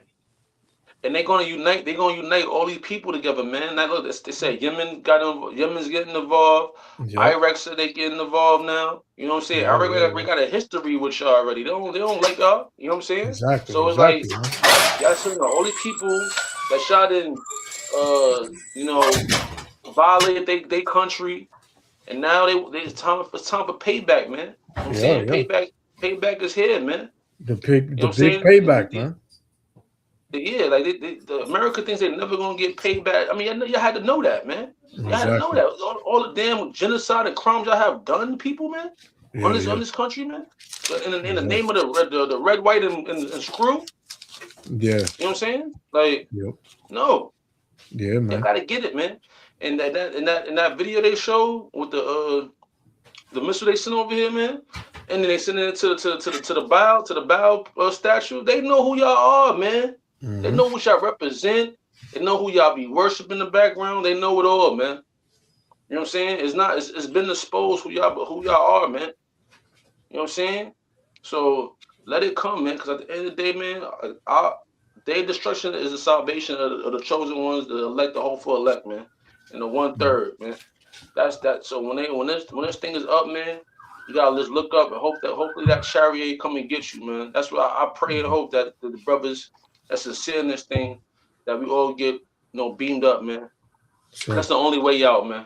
Yeah, that's the only way out. There's all these going underground and hiding. So you cannot hide from missiles, bro. From damn nukes, man. Yeah. Which people don't get, man. I remember they came out with, like 2 years ago, they came out with this infomercials with some Eve talking about, if a nuke happens in your city, these are 3 things you can do. Yeah. I'm like, what? Bugged out. Stay away from the windows. Yeah, bugged out, man. Like it's raindrops or something, like it's thunder. Yeah. Like just get away from the windows. Nah, that's something totally different. It's just laughing in your face when they do stuff like that. Whoever produced that just laughed in your face and said, "Hey, you can survive them. Here you go. Yeah. This is how you do it." No, these idiots will believe it. Let's just put it out there. These idiots will believe it. Just stay away from the windows. You won't get hit with a nuke. Idiots. Yeah, man. that's what I want to keep real. I just wanted to say, man, these people is weak, man. They have become weak. Y'all just basically let another people with a badge in the armor or I guess a uniform tell you in a 3-piece suit tell you your ass better be in the house at 11 o'clock. You can't do this. Like what? Like who are you to where I have to listen to you because you work for the government? Mm-hmm. Come on, man. People have become weak, man. God. It's more population of civilians than of government personnel, man. How y'all letting these people do this to y'all, man? God. Yeah, and they know it's gonna be a revolt. These Edomites, they gonna, you know how they get. You know they they stressed and you know what they get. They get their blessing, man, and they willing to go all out because this their country being taken and along with their livelihood, so they just like, man, I'd rather die, man. It's like the government don't have no supernatural damn beings to where y'all need to listen to them. Y'all all got the same organs or same body parts. I don't be understanding, man, how people be scared of other people, man, with a badge, man, and a gun, man. We got the same things as Americans, so-called Americans, man. You know what I'm saying? Like we got the same abilities to get the same things, man. I don't understand how y'all people just let these people just tell y'all what to do, man. Every day it's fascinating. Even when it comes to paying taxes, man. Like how y'all let them do this here to us? Like paying taxes and then they take the money, don't give it to none of the things that the civilians need to survive better, to live better. They fund it to the governments, man, to go and fight wars that you have nothing to do with. Yeah, yeah, it's crazy, man. When you really sit and think about it, it's crazy, man. But the damn roads is all messed up, damn potholes everywhere. You don't got money to fix that, but y'all got money to go across the goddamn country and do operations over there, man. Come on, man. Well, that's what America has produced, man. Generation Z and X and these flamboyant men and these masculine women who ain't masculine, only masculine in their minds and can't do a damn thing. So this is what you have, a circus. But we're gonna close out. The water for everybody that was who watched the live. Con. We're gonna give all praises, honor, and glory to Yahweh, Hashem Yahushua, and just pray for brothers, week in and week out. Pray for the safety, the sanity of brothers, because the way this world is going, man, it's gonna be a lot of people just going insane. So you got to pray for sanity. You got to pray for understanding, discernment, wisdom, knowledge, understanding, faith, endurance, all of that, man. You got to pray to the Lord for all of that because it's needed more than ever now. Salakia, I just want to say, brothers, be careful who y'all tell the truth to, because I seen in the report that Canada was banning Bible quotes and stuff like that. You know what I'm saying, locking you up for it now. You know what I mean? So yeah. Canada's right next to America, so they cahoots with each other. So whatever they do, America's down with it. You know what I'm saying? Yep. So just be careful who you teach this truth to, because this truth is your only weapon against this damn government, man. That's why they want to try to shut you up. You know what I'm saying? Because I always say to myself that Yahweh Shah, he died for speaking, man. He didn't never hurt nobody, murder nobody, nothing. You know what I'm saying? He literally died for speaking. You know what I'm saying? So that's how powerful it is, man. That's right, brother. So yeah, just man, no fear. This is what this is all about, man. It's all about your faith and your works, and are you willing to give your life, for this if need be. So we just just keep going, man. And the water once again for you brothers, stopping by. Lord willing, we'll do this again next week. So with that, I'll say shalom, brothers. Shalom. Shalom. Shalom. Shalom.